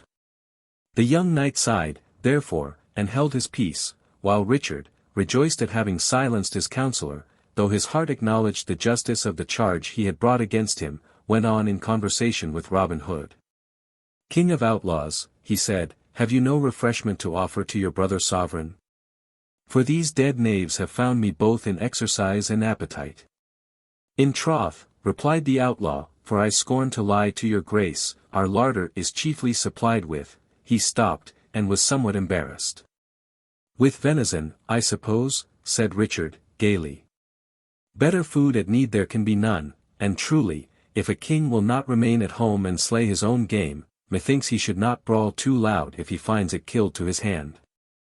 If your grace, then, said Robin, will again honor with your presence one of Robin Hood's places of rendezvous, the venison shall not be lacking, and a stoup of ale, and it may be a cup of reasonably good wine, to relish it withal. The outlaw accordingly led the way, followed by the buxom monarch, more happy, probably, in this chance meeting with Robin Hood and his foresters, than he would have been in again assuming his royal state, and presiding over a splendid circle of peers and nobles. Novelty in society and adventure were the zest of life to Richard Coeur de Lion, and it had its highest relish when enhanced by dangers encountered and surmounted. In the lion-hearted king, the brilliant, but useless character, of a knight of romance, was in a great measure realized and revived.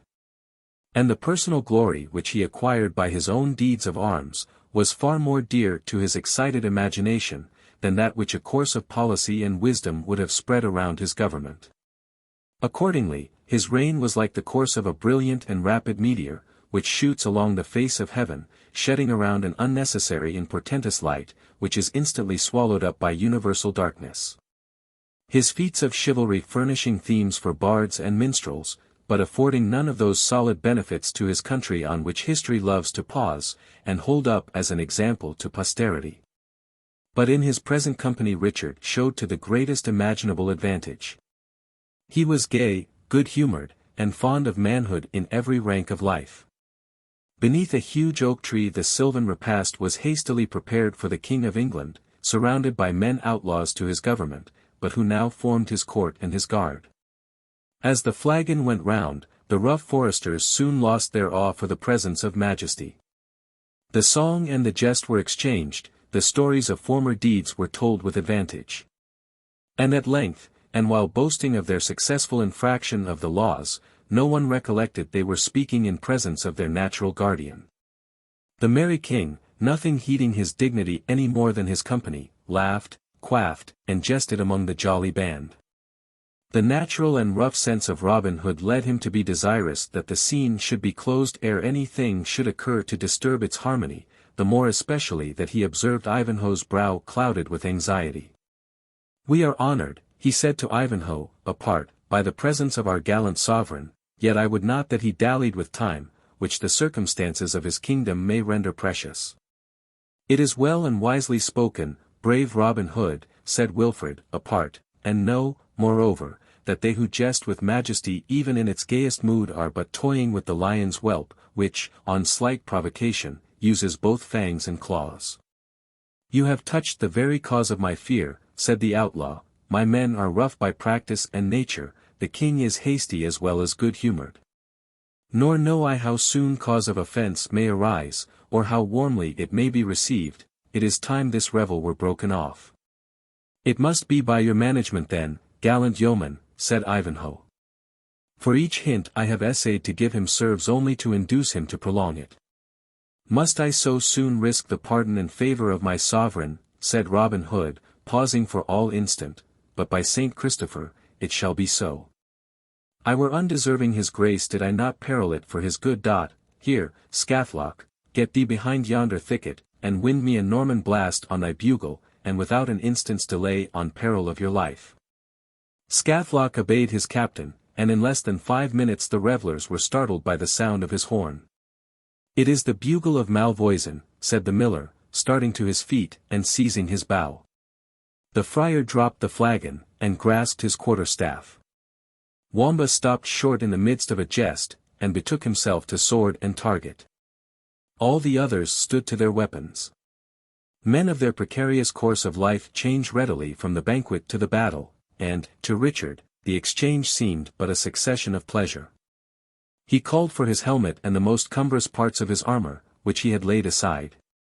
And while Geth was putting them on, he laid his strict injunctions on Wilfred, under pain of his highest displeasure, not to engage in the skirmish which he supposed was approaching. "Thou hast fought for me 100 times, Wilfred, and I have seen it. Thou shalt this day look on, and see how Richard will fight for his friend and liegeman." In the meantime, Robin Hood had sent off several of his followers in different directions, as if to reconnoitre the enemy.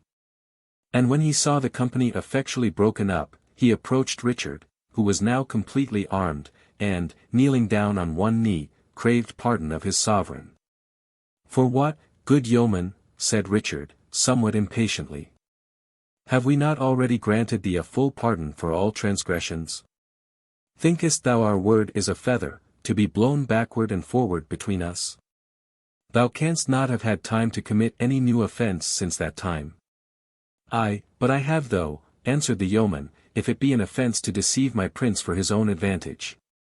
The bugle you have heard was none of Malvoisin's, but blown by my direction, to break off the banquet, lest it trenched upon hours of dearer import than to be thus dallied with." He then rose from his knee, folded his arm on his bosom, and in a manner rather respectful than submissive, awaited the answer of the king, like one who is conscious he may have given offence, yet is confident in the rectitude of his motive. The blood rushed in anger to the countenance of Richard, but it was the first transient emotion, and his sense of justice instantly subdued it. "The King of Sherwood," he said, "grudges his venison in his wine-flask to the King of England. It is well, bold Robin, but when you come to see me in merry London, I trust to be a less niggard host. Thou art right, however, good fellow. Let us therefore to horse and away, Wilfred has been impatient this hour. Tell me, bold Robin, hast thou never a friend in thy band, who, not content with advising, will needs direct thy motions, and look miserable when thou dost presume to act for thyself?" "Such a one," said Robin, "is my lieutenant, Little John, who is even now absent on an expedition as far as the borders of Scotland. And I will own to your majesty, that I am sometimes displeased by the freedom of his counsels, but, when I think twice, I cannot be long angry with one who can have no motive for his anxiety save zeal for his master's service. Thou art right, good yeoman, answered Richard. And if I had Ivanhoe, on the one hand, to give grave advice, and recommend it by the sad gravity of his brow, and thee, on the other, to trick me into what thou thinkest my own good, I should have as little the freedom of mine own will as any king in Christendom or heathness. But come, sirs, let us merrily on to Koningsberg, and think no more on't.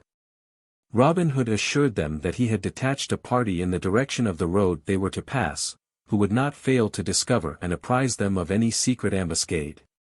And that he had little doubt they would find the ways secure, or, if otherwise, would receive such timely notice of the danger as would enable them to fall back on a strong troop of archers, with which he himself proposed to follow on the same route.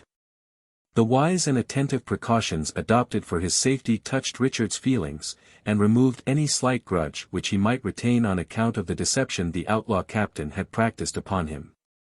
He once more extended his hand to Robin Hood, assured him of his full pardon and future favour, as well as his firm resolution to restrain the tyrannical exercise of the forest rights and other oppressive laws, by which so many English yeomen were driven into a state of rebellion. But Richard's good intentions towards the bold outlaw were frustrated by the king's untimely death, and the charter of the forest was extorted from the unwilling hands of King John when he succeeded to his heroic brother. As for the rest of Robin Hood's career, as well as the tale of his treacherous death, they are to be found in those black-letter garlands, once sold at the low and easy rate of 1 halfpenny, now cheaply purchased at their weight in gold. The outlaw's opinion proved true, and the king, attended by Ivanhoe, Geth, and Wamba, arrived, without any interruption, within view of the castle of Koningsberg, while the sun was yet in the horizon. There are few more beautiful or striking scenes in England, than are presented by the vicinity of this ancient Saxon fortress. The soft and gentle river Don sweeps through an amphitheatre, in which cultivation is richly blended with woodland, and on a mount, ascending from the river, well defended by walls and ditches, rises this ancient edifice, which, as its Saxon name implies, was, previous to the conquest, a royal residence of the kings of England. The outer walls have probably been added by the Normans, but the inner keep bears token of very great antiquity. It is situated on a mount at one angle of the inner court, and forms a complete circle of perhaps 25 feet in diameter. The wall is of immense thickness, and is propped or defended by 6 huge external buttresses which project from the circle, and rise up against the sides of the tower as if to strengthen or to support it. These massive buttresses are solid when they arise from the foundation, and a good way higher up, but are hollowed out towards the top, and terminate in a sort of turrets communicating with the interior of the keep itself. The distant appearance of this huge building, with these singular accompaniments, is as interesting to the lovers of the picturesque, as the interior of the castle is to the eager antiquary, whose imagination it carries back to the days of the Heptarchy. A barrow, in the vicinity of the castle, is pointed out as the tomb of the memorable Hengist, and various monuments, of great antiquity and curiosity, are shown in the neighboring churchyard. 56. When Coeur de Lion and his retinue approached this rude yet stately building, it was not, as at present, surrounded by external fortifications. The Saxon architect had exhausted his art in rendering the main keep defensible, and there was no other circumvallation than a rude barrier of palisades. A huge black banner, which floated from the top of the tower, announced that the obsequies of the late owner were still in the act of being solemnized. It bore no emblem of the deceased's birth or quality, for armorial bearings were then a novelty among the Norman chivalry themselves and were totally unknown to the Saxons. But above the gate was another banner, on which the figure of a white horse, rudely painted, indicated the nation and rank of the deceased, by the well-known symbol of Hengist and his Saxon warriors. All around the castle was a scene of busy commotion. For such funeral banquets were times of general and profuse hospitality, which not only every one who could claim the most distant connection with the deceased, but all passengers whatsoever, were invited to partake. The wealth and consequence of the deceased Athelstane occasioned this custom to be observed in the fullest extent. Numerous parties, therefore, were seen ascending and descending the hill on which the castle was situated. And when the king and his attendants entered the open and unguarded gates of the external barrier, the space within presented a scene not easily reconciled with the cause of the assemblage. In one place cooks were toiling to roast huge oxen, and fat sheep, in another, hogsheads of ale were set abroach, to be drained at the freedom of all comers. Groups of every description were to be seen devouring the food and swallowing the liquor thus abandoned to their discretion. The naked Saxon serf was drowning the sense of his half-year's hunger and thirst, in one day of gluttony and drunkenness, the more pampered burgess and guild brother was eating his morsel with gust, or curiously criticizing the quantity of the malt and the skill of the brewer. Some few of the poorer Norman gentry might also be seen, distinguished by their shaven chins and short cloaks, and not less so by their keeping together, and looking with great scorn on the whole solemnity, even while condescending to avail themselves of the good cheer which was so liberally supplied.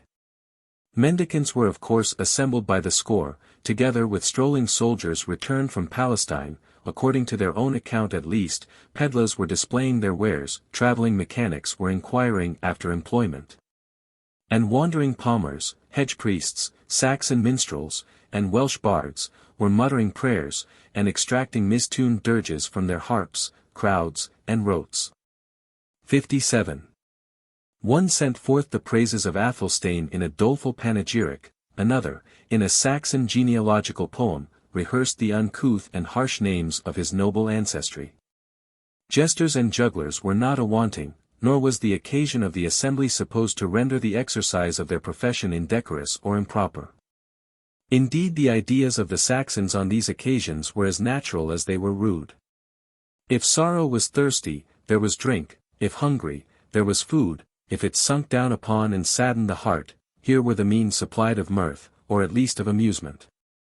Nor did the assistants scorn to avail themselves of those means of consolation, although, every now and then, as if suddenly recollecting the cause which had brought them together, the men groaned in unison, while the females, of whom many were present, raised up their voices and shrieked for very woe.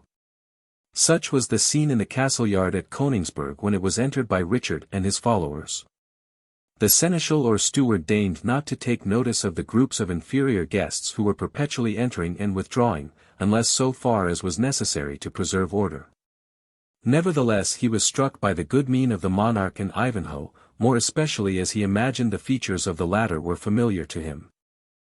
Besides, the approach of two knights, for such their dress bespoke them, was a rare event at a Saxon solemnity, and could not but be regarded as a sort of honor to the deceased and his family.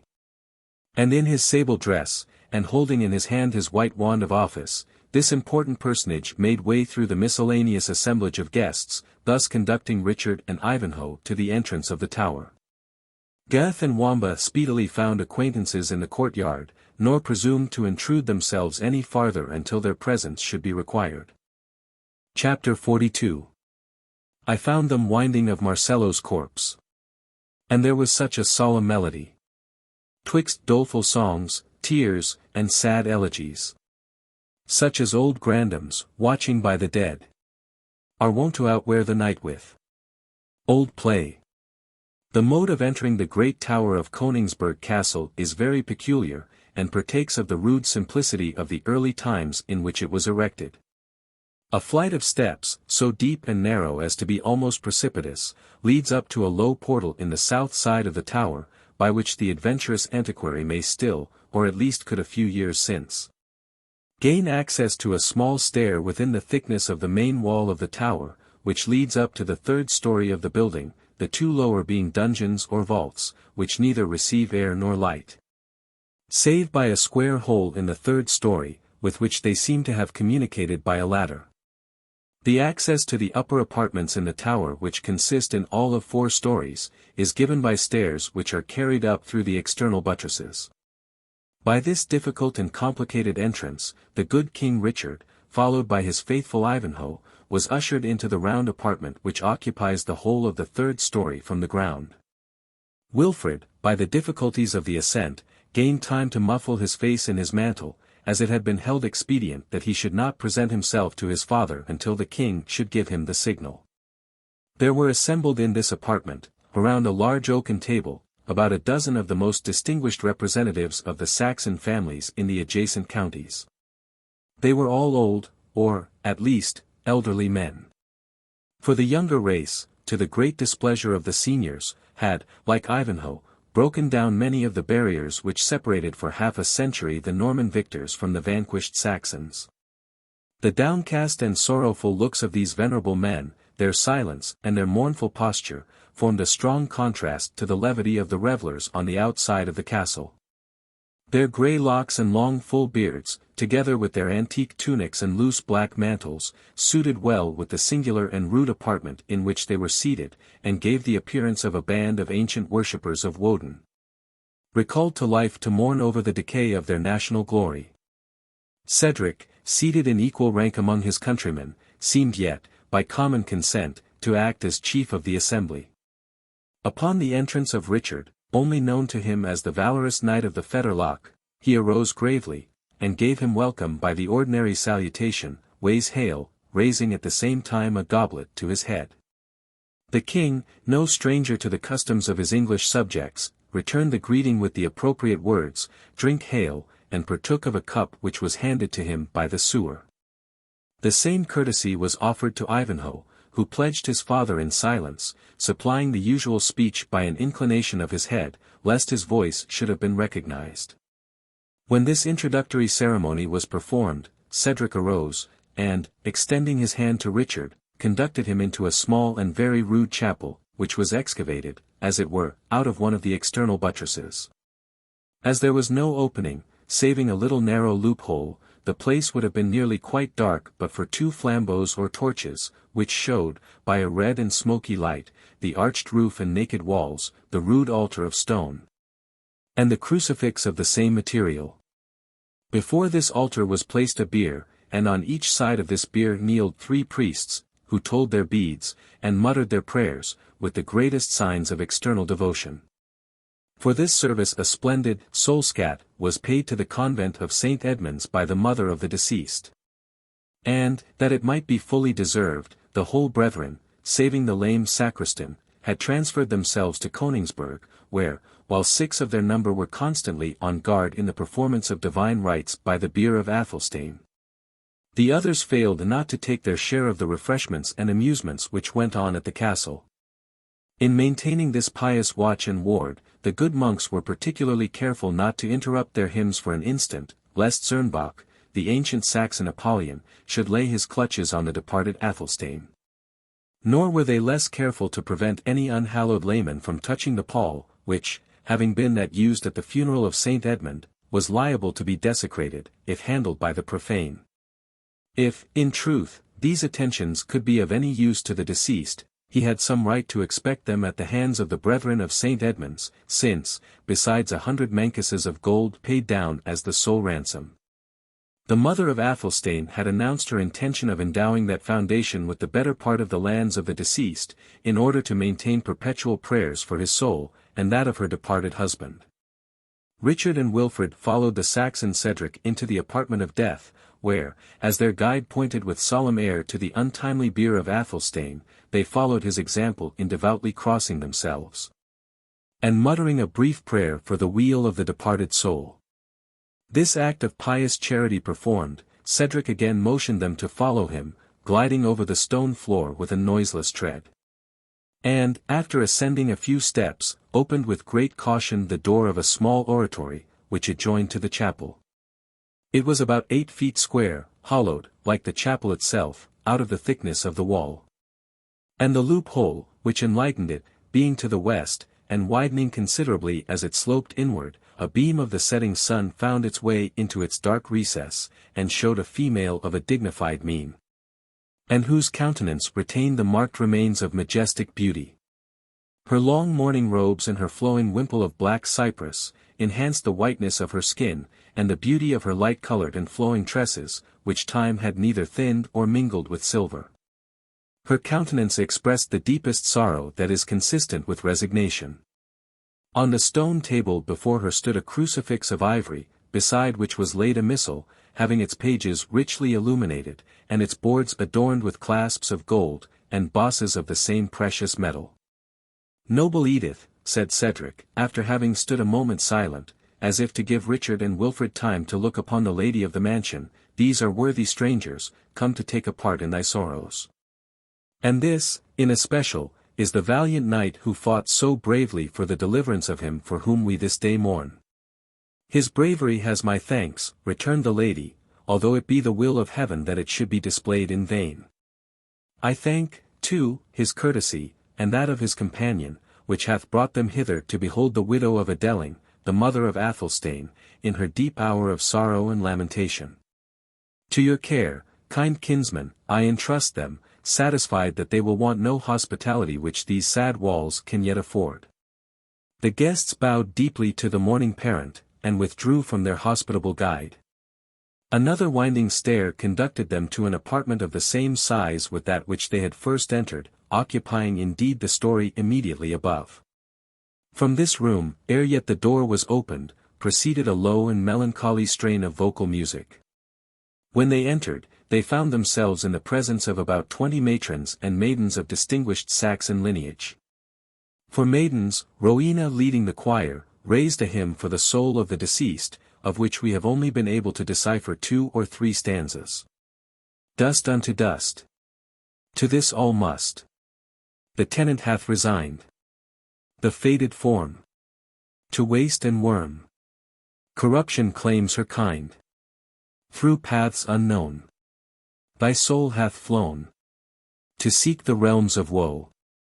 Where fiery pain shall purge the stain of actions done below. In that sad place. By Mary's grace. Brief may thy dwelling be. Till prayers and alms and holy psalms shall set the captive free." While this dirge was sung, in a low and melancholy tone, by the female choristers, the others were divided into 2 bands, of which one was engaged in bedecking, with such embroidery as their skill and taste could compass, a large silken pall, destined to cover the bier of Athelstane, while the others busied themselves in selecting, from baskets of flowers placed before them, garlands, which they intended for the same mournful purpose. The behavior of the maidens was decorous, if not marked with deep affliction.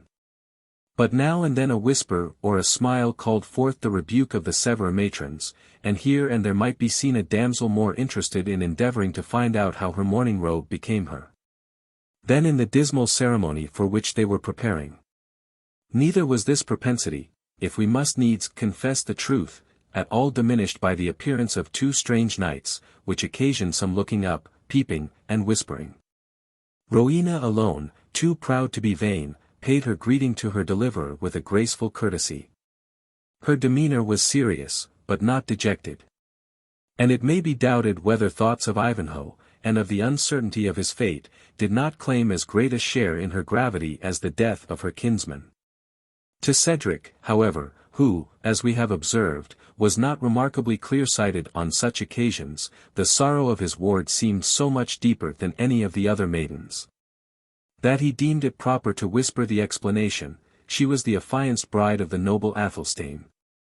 It may be doubted whether this communication went a far way to increase Wilfred's disposition to sympathize with the mourners of Königsberg. Having thus formally introduced the guests to the different chambers in which the obsequies of Athelstane were celebrated under different forms, Cedric conducted them into a small room, destined, as he informed them, for the exclusive accommodation of honorable guests, whose more slight connection with the deceased might render them unwilling to join those who were immediately affected by the unhappy event. He assured them of every accommodation, and was about to withdraw when the Black Knight took his hand. "I crave to remind you, noble Thane," he said, "that when we last parted, you promised, for the service I had the fortune to render you, to grant me a boon." "It is granted ere named, noble knight," said Cedric. "Yet, at this sad moment, Of that also," said the king, "I have bethought me, but my time is brief, neither does it seem to me unfit, that, when closing the grave on the noble Athelstane, we should deposit therein certain prejudices and hasty opinions. Sir Knight of the Fetterlock, said Cedric, colouring, and interrupting the king in his turn, I trust your boon regards yourself and no other, for in that which concerns the honour of my house, it is scarce fitting that a stranger should mingle. Nor do I wish to mingle, said the king, mildly, unless in so far as you will admit me to have an interest. As yet you have known me but as the Black Knight of the Fetterlock, know me now as Richard Plantagenet. Richard of Anjou! Exclaimed Cedric, stepping backward with the utmost astonishment. No, noble Cedric, Richard of England, whose deepest interest, whose deepest wish, is to see her sons united with each other. And, how now, worthy Thane? Hast thou no knee for thy prince? To Norman blood, said Cedric, it hath never bended.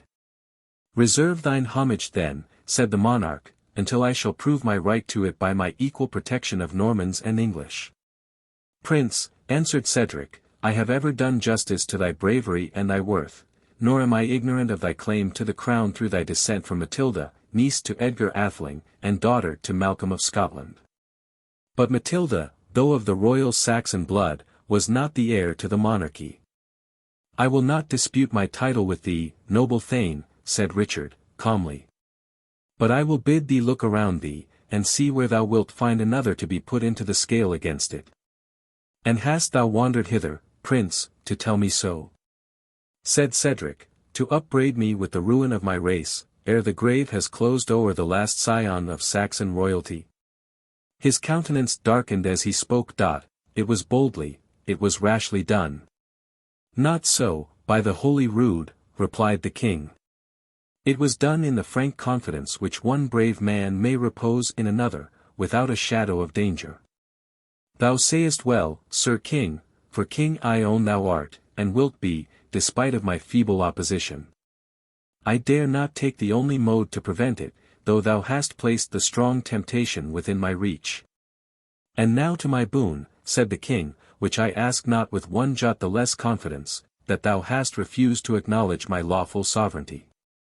I require of thee, as a man of thy word, on pain of being held faithless, mansworn, and nidering, 58 to forgive and receive to thy paternal affection the good knight, Wilfred of Ivanhoe. In this reconciliation thou wilt own I have an interest, the happiness of my friend, and the quelling of dissension among my faithful people. And this is Wilfred, said Cedric, pointing to his son. My father, said Ivanhoe, prostrating himself at Cedric's feet, grant me thy forgiveness. Thou hast it, my son, said Cedric, raising him up. The son of Hereward knows how to keep his word, even when it has been passed to a Norman. But let me see thee use the dress and costume of thy English ancestry, no short cloaks, no gay bonnets, no fantastic plumage in my decent household. He that would be the son of Cedric, must show himself of English ancestry. Thou art about to speak, he added, sternly, and I guess the topic. The Lady Rowena must complete 2 years' mourning, as for a betrothed husband, all our Saxon ancestors would disown us were we to treat of a new union for her ere the grave of him she should have wedded, him. So much the most worthy of her hand by birth and ancestry, is yet closed. The ghost of Athelstane himself would burst his bloody cerements and stand before us to forbid such dishonour to his memory. It seemed as if Cedric's words had raised a spectre. For, scarce had he uttered them ere the door flew open, and Athelstane, arrayed in the garments of the grave, stood before them, pale, haggard, and like something arisen from the dead. 59. The effect of this apparition on the persons present was utterly appalling. Cedric started back as far as the wall of the apartment would permit, and, leaning against it as one unable to support himself, gazed on the figure of his friend with eyes that seemed fixed, and a mouth which he appeared incapable of shutting. Ivanhoe crossed himself, repeating prayers in Saxon, Latin, or Norman French, as they occurred to his memory, while Richard alternately said, Benedicite, and swore, Mort de ma vie. In the meantime, a horrible noise was heard below stairs, some crying, secure the treacherous monks. Others, down with them into the dungeon. Others, pitch them from the highest battlements. In the name of God, said Cedric, addressing what seemed the spectre of his departed friend, if thou art mortal, speak, if a departed spirit, say for what cause thou dost revisit us, or if I can do aught that can set thy spirit at repose. Living or dead, noble Athelstane, speak to Cedric.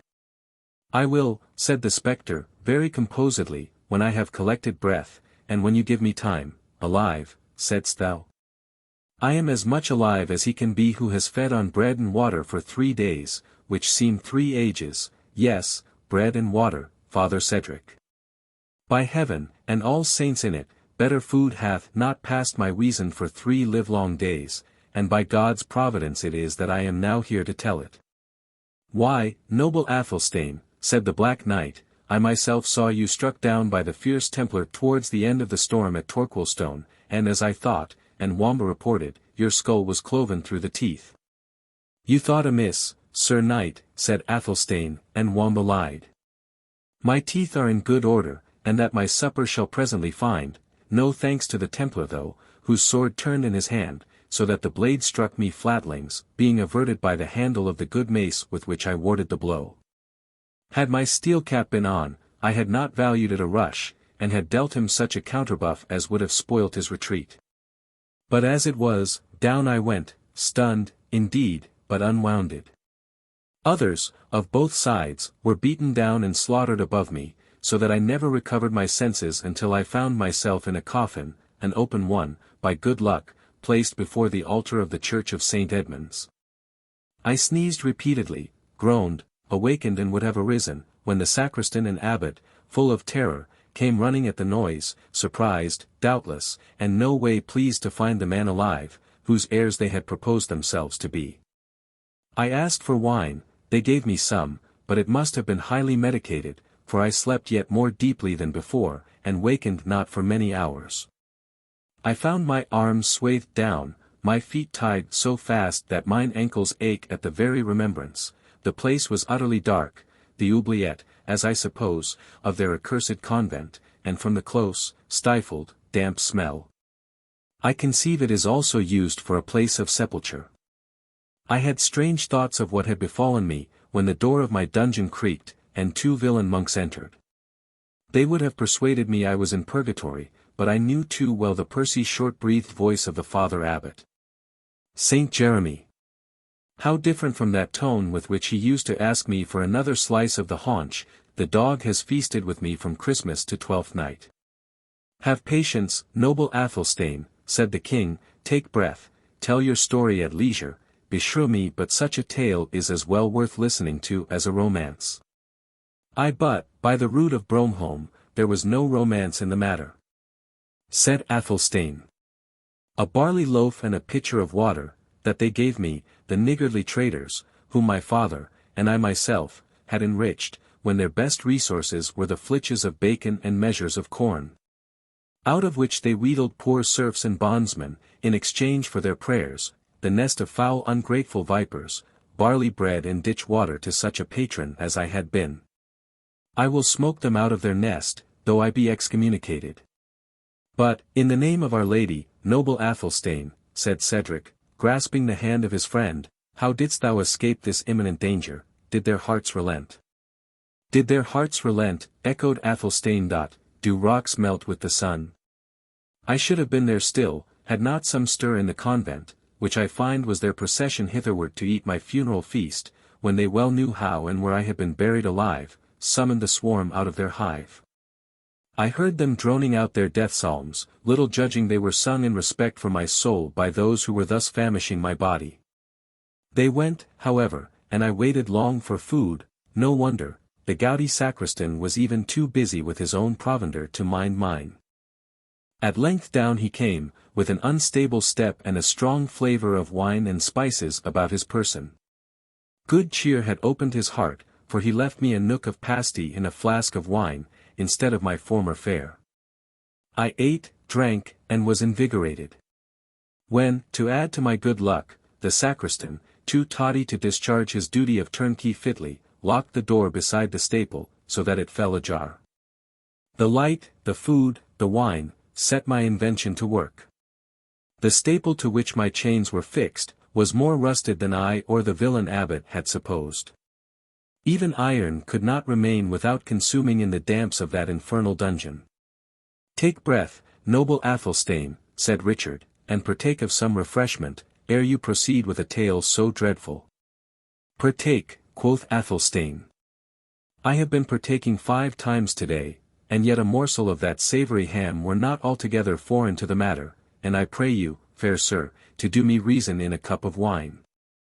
The guests, though still agape with astonishment, pledged their resuscitated landlord, who thus proceeded in his story. He had indeed now many more auditors than those to whom it was commenced, for Edith, having given certain necessary orders for arranging matters within the castle, had followed the dead alive up to the stranger's apartment attended by as many of the guests, male and female, as could squeeze into the small room, while others, crowding the staircase, caught up an erroneous edition of the story, and transmitted it still more inaccurately to those beneath, who again sent it forth to the vulgar without, in a fashion totally irreconcilable to the real fact. Athelstane, however, went on as follows, with the history of his escape. Finding myself freed from the staple, I dragged myself upstairs as well as a man loaded with shackles, and emaciated with fasting, might. And after much groping about, I was at length directed, by the sound of a jolly roundelay, to the apartment where the worthy sacristan, and it so please ye, was holding a devil's mass with a huge beetle-browed, broad-shouldered brother of the grey frock and cowl, who looked much more like a thief than a clergyman. I burst in upon them, and the fashion of my grave clothes, as well as the clanking of my chains, made me more resemble an inhabitant of the other world than of this. Both stood aghast. But when I knocked down the sacristan with my fist, the other fellow, his pot companion, fetched a blow at me with a huge quarterstaff. This must be our Friar Tuck, for a count's ransom, said Richard, looking at Ivanhoe. He may be the devil, and he will, said Athelstane.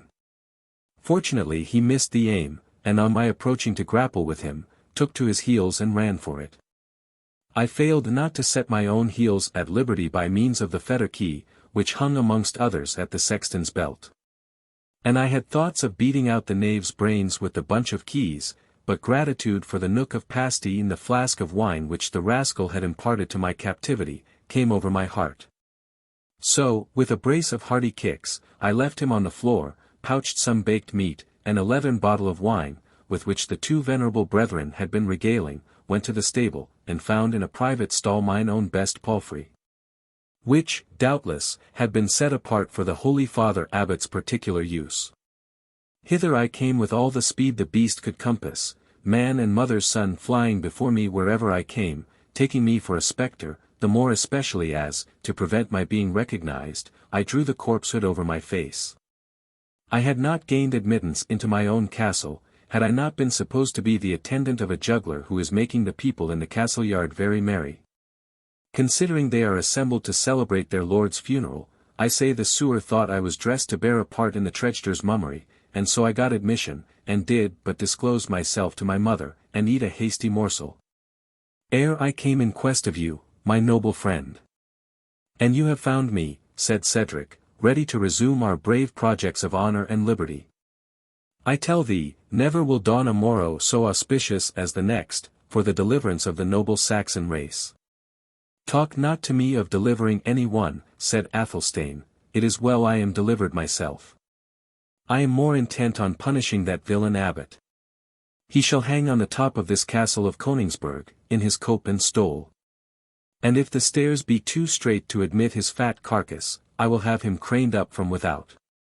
But, my son, said Edith, consider his sacred office.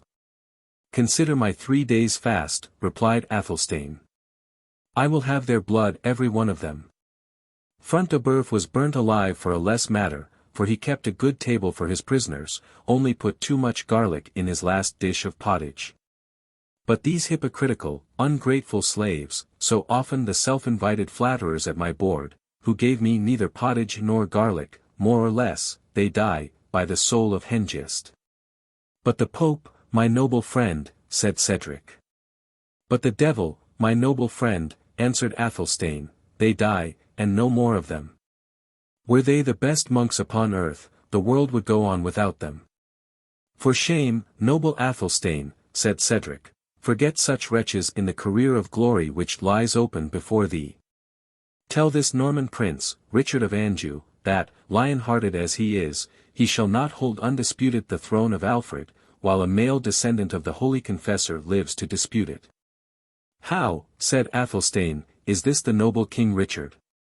It is Richard Plantagenet himself, said Cedric, yet I need not remind thee that, coming hither a guest of free will, he may neither be injured nor detained prisoner, thou well knowest thy duty to him as his host.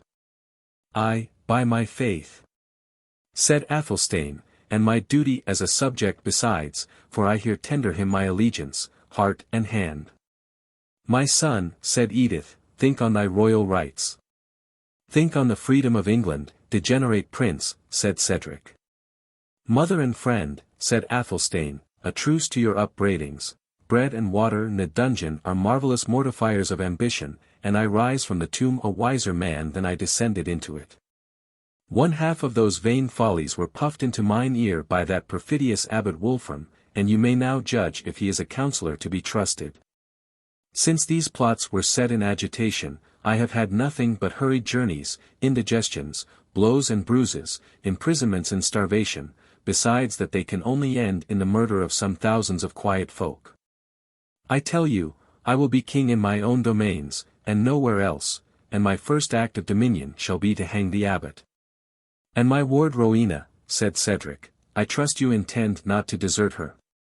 Father Cedric, said Athelstane, be reasonable. The Lady Rowena cares not for me, she loves the little finger of my kinsman Wilfred's glove better than my whole person. There she stands to avouch it, nay, blush not, kinswoman, there is no shame in loving a courtly knight better than a country franklin, and do not laugh neither, Rowena, for grave clothes and a thin visage are, God knows, no matter of merriment, nay. And thou wilt needs laugh, I will find thee a better jest, give me thy hand, or rather lend it me, for I but ask it in the way of friendship. Here, cousin Wilfred of Ivanhoe, in thy favour I renounce and abjure, hey! By Saint Dunstan, our cousin Wilfred hath vanished, yet, unless my eyes are still dazzled with the fasting I have undergone, I saw him stand there but even now. All now looked around and inquired for Ivanhoe, but he had vanished. It was at length discovered that a Jew had been to seek him, and that, after very brief conference, he had called for Geth and his armour, and had left the castle. Fair cousin, said Athelstane to Rowena, could I think that this sudden disappearance of Ivanhoe was occasioned by other than the weightiest reason, I would myself resume, but he had no sooner let go her hand. On first observing that Ivanhoe had disappeared, than Rowena, who had found her situation extremely embarrassing, had taken the first opportunity to escape from the apartment. Certainly, quoth Athelstane, women are the least to be trusted of all animals, monks and abbots excepted. I am an infidel, if I expected not thanks from her, and perhaps a kiss to boot, these cursed graveclothes have surely a spell on them, every one flies from me. To you I turn, noble King Richard, with the vows of allegiance, which, as a liege subject. But King Richard was gone also, and no one knew whither. At length it was learned that he had hastened to the courtyard, summoned to his presence the Jew who had spoken with Ivanhoe, and after a moment's speech with him, had called vehemently to horse, thrown himself upon a steed, compelled the Jew to mount another, and set off at a rate, which, according to Wamba, rendered the old Jew's neck not worth a penny's purchase. By my halidome, said Athelstane, it is certain that Zernbach hath possessed himself of my castle in my absence. I return in my grave clothes, a pledge restored from the very sepulchre, and every one I speak to vanishes as soon as they hear my voice, but it skills not talking of it. Come, my friends, such of you as are left, follow me to the banquet hall, lest any more of us disappear. It is, I trust, as yet tolerably furnished, as becomes the obsequies of an ancient Saxon noble. And should we tarry any longer, who knows but the devil may fly off with the supper. Chapter 43. Be Mowbray's sins so heavy in his bosom, that they may break his foaming courser's back, and throw the rider headlong in the lists. A caitiff recreant. Richard II. Our scene now returns to the exterior of the castle, or preceptory, of Templestowe, about the hour when the bloody die was to be cast for the life or death of Rebecca. It was a scene of bustle and life, as if the whole vicinity had poured forth its inhabitants to a village wake, or rural feast. But the earnest desire to look on blood and death, is not peculiar to those dark ages. Though in the gladiatorial exercise of single combat and general tourney, they were habituated to the bloody spectacle of brave men falling by each other's hands.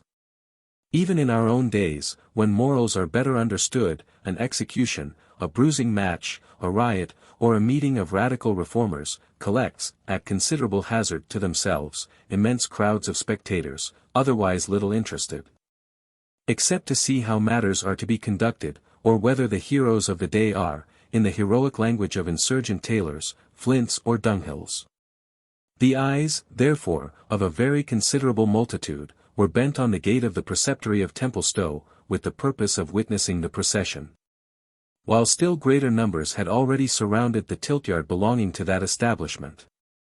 This enclosure was formed on a piece of level ground adjoining to the preceptory, which had been levelled with care, for the exercise of military and chivalrous sports. It occupied the brow of a soft and gentle eminence, was carefully palisaded around, and, as the Templars willingly invited spectators to be witnesses of their skill in feats of chivalry, was amply supplied with galleries and benches for their use. On the present occasion, a throne was erected for the Grand Master at the east end, surrounded with seats of distinction for the preceptors and knights of the order. Over these floated the sacred standard, called Le Beau Saint, which was the ensign, as its name was the battle cry, of the Templars. At the opposite end of the lists was a pile of faggots, so arranged around a stake, deeply fixed in the ground, as to leave a space for the victim whom they were destined to consume, to enter within the fatal circle. In order to be chained to the stake by the fetters which hung ready for that purpose. Beside this deadly apparatus stood 4 black slaves, whose color and African features, then so little known in England, appalled the multitude, who gazed on them as on demons employed about their own diabolical exercises. These men stirred not, excepting now and then, under the direction of one who seemed their chief, to shift and replace the ready fuel. They looked not on the multitude. In fact, they seemed insensible of their presence, and of everything save the discharge of their own horrible duty. And when, in speech with each other, they expanded their blubber lips, and showed their white fangs, as if they grinned at the thoughts of the expected tragedy. The startled commons could scarcely help believing that they were actually the familiar spirits with whom the witch had communed, and who, her time being out, stood ready to assist in her dreadful punishment. They whispered to each other, and communicated all the feats which Satan had performed during that busy and unhappy period, not failing, of course, to give the devil rather more than his due. "Have you not heard, Father Dennet," quoth one boor to another advanced in years, "that the devil has carried away bodily the great Saxon Thane, Athelstane of Königsberg?" "Aye, but he brought him back though, by the blessing of God and Saint Dunstan." "How's that?" said a brisk young fellow, dressed in a green cassock embroidered with gold, and having at his heels a stout lad bearing a harp upon his back, which betrayed his vocation. The minstrel seemed of no vulgar rank. For, besides the splendor of his gaily braided doublet, he wore around his neck a silver chain, by which hung the rest, or key, with which he tuned his harp. On his right arm was a silver plate, which, instead of bearing, as usual, the cognizance or badge of the baron to whose family he belonged, had barely the word Sherwood engraved upon it. "How mean you by that?" said the gay minstrel, mingling in the conversation of the peasants. "I came to seek one subject for my rhyme, and, by Our Lady, I were glad to find 2. "It is well avouched," said the elder peasant, "that after Athelstane of Königsberg had been dead 4 weeks. "That is impossible," said the minstrel, "I saw him in life at the passage of arms at Ashby de la Zouche." "Dead, however, he was, or else translated," said the younger peasant, "for I heard the monks of St. Edmund's singing the death's hymn for him, and, moreover, there was a rich death meal and dole at the castle of Königsberg, as right was. And thither had I gone, but for Mabel Parkins, who—" "Aye, dead was Athelstane," said the old man, shaking his head, "and the more pity it was, for the old Saxon blood." But, your story, my masters, your story, said the minstrel, somewhat impatiently. I, construe us the story, said a burly friar, who stood beside them, leaning on a pole that exhibited an appearance between a pilgrim's staff and a quarter-staff, and probably acted as either when occasion served. Your story, said the stalwart churchman. Burn not daylight about it, we have short time to spare. And please your reverence, said Dennet, a drunken priest came to visit the sacristan at St. Edmund's, It does not please my reverence, answered the churchman, that there should be such an animal as a drunken priest, or, if there were, that a layman should so speak him. Be mannerly, my friend, and conclude the holy man only wrapped in meditation, which makes the head dizzy and foot unsteady, as if the stomach were filled with new wine. I have felt it myself. Well, then, answered Father Dennet, a holy brother came to visit the sacristan at St. Edmund's. A sort of hedge priest is the visitor, and kills half the deer that are stolen in the forest. Who loves the tinkling of a pint-pot better than the sacring bell, and deems a flitch of bacon worth 10 of his breviary. For the rest, a good fellow and a merry, who will flourish a quarter-staff, draw a bow, and dance a Cheshire round, with e'er a man in Yorkshire. That last part of thy speech, Dennet, said the minstrel, has saved thee a rib or twain. Tush, man, I fear him not, said Dennet, I am somewhat old and stiff, but when I fought for the Bell and Ram at Doncaster. But the story, my friend, again said the minstrel. Why, the tale is but this, Athelstane of Königsberg was buried at St. Edmund's. That's a lie, and a loud one, said the friar, for I saw him borne to his own castle of Königsberg. Nay, then, e'en tell the story yourself, my masters, said Dennet, turning sulky at these repeated contradictions. And it was with some difficulty that the boor could be prevailed on, by the request of his comrade and the minstrel, to renew his tale. These two sober friars, said he at length, since this reverend man will needs have them such, had continued drinking good ale, and wine, and what not, for the best part for a summer's day, when they were aroused by a deep groan, and a clanking of chains, and the figure of the deceased Athelstane entered the apartment, saying, Ye evil shepherds. It is false, said the friar, hastily, he never spoke a word. So ho! Friar Tuck, said the minstrel, drawing him apart from the rustics, we have started a new hare, I find. I tell thee, Allan a Dale, said the hermit, I saw Athelstane of Königsberg as much as bodily eyes ever saw a living man. He had his shroud on, and all about him smelt of the sepulchre, but of sack will not wash it out of my memory. Pshaw, answered the minstrel, thou dost but jest with me. Never believe me, said the friar, and I fetched not a knock at him with my quarter-staff that would have felled an ox, and it glided through his body as it might through a pillar of smoke. By Saint Hubert, said the minstrel, but it is a wondrous tale, and fit to be put in metre to the ancient tune, sorrow came to the old friar. Laugh, if ye list, said Friar Tuck. But an ye catch me singing on such a theme, may the next ghost or devil carry me off with him headlong. No, I instantly formed the purpose of assisting at some good work, such as the burning of a witch, a judicial combat, or the like matter of godly service, and therefore am I here. As they thus conversed, the heavy bell of the church of St. Michael of Templestowe, a venerable building, situated in a hamlet at some distance from the preceptory, broke short their argument. One by one the sullen sounds fell successively on the ear, leaving but sufficient space for each to die away in distant echo, ere the air was again filled by repetition of the iron knell. These sounds, the signal of the approaching ceremony, chilled with awe the hearts of the assembled multitude, whose eyes were now turned to the preceptory, expecting the approach of the Grand Master, the champion, and the criminal. At length the drawbridge fell, the gates opened, and a knight, bearing the great standard of the order, sallied from the castle, preceded by 6 trumpets, and followed by the knights preceptors, 2 and 2, the Grand Master coming last. Mounted on a stately horse, whose furniture was of the simplest kind. Behind him came Brian de Bois Guilbert, armed cap a pie in bright armour, but without his lance, shield, and sword, which were borne by his 2 esquires behind him. His face, though partly hidden by a long plume which floated down from his barrel cap, bore a strong and mingled expression of passion, in which pride seemed to contend with irresolution. He looked ghastly pale, as if he had not slept for several nights, yet reined his pawing warhorse with the habitual ease and grace proper to the best lance of the Order of the Temple. His general appearance was grand and commanding. But, looking at him with attention, men read that in his dark features, from which they willingly withdrew their eyes. On either side rode Conrad of Montfichet, and Albert de Malvoisin, who acted as godfathers to the champion. They were in their robes of peace, the white dress of the order. Behind them followed other companions of the temple, with a long train of esquires and pages clad in black, aspirants to the honor of being one day knights of the order.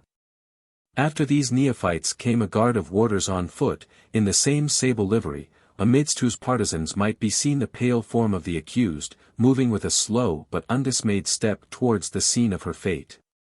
She was stripped of all her ornaments, lest perchance there should be among them some of those amulets which Satan was supposed to bestow upon his victims, to deprive them of the power of confession even when under the torture. A coarse white dress, of the simplest form, had been substituted for her oriental garments.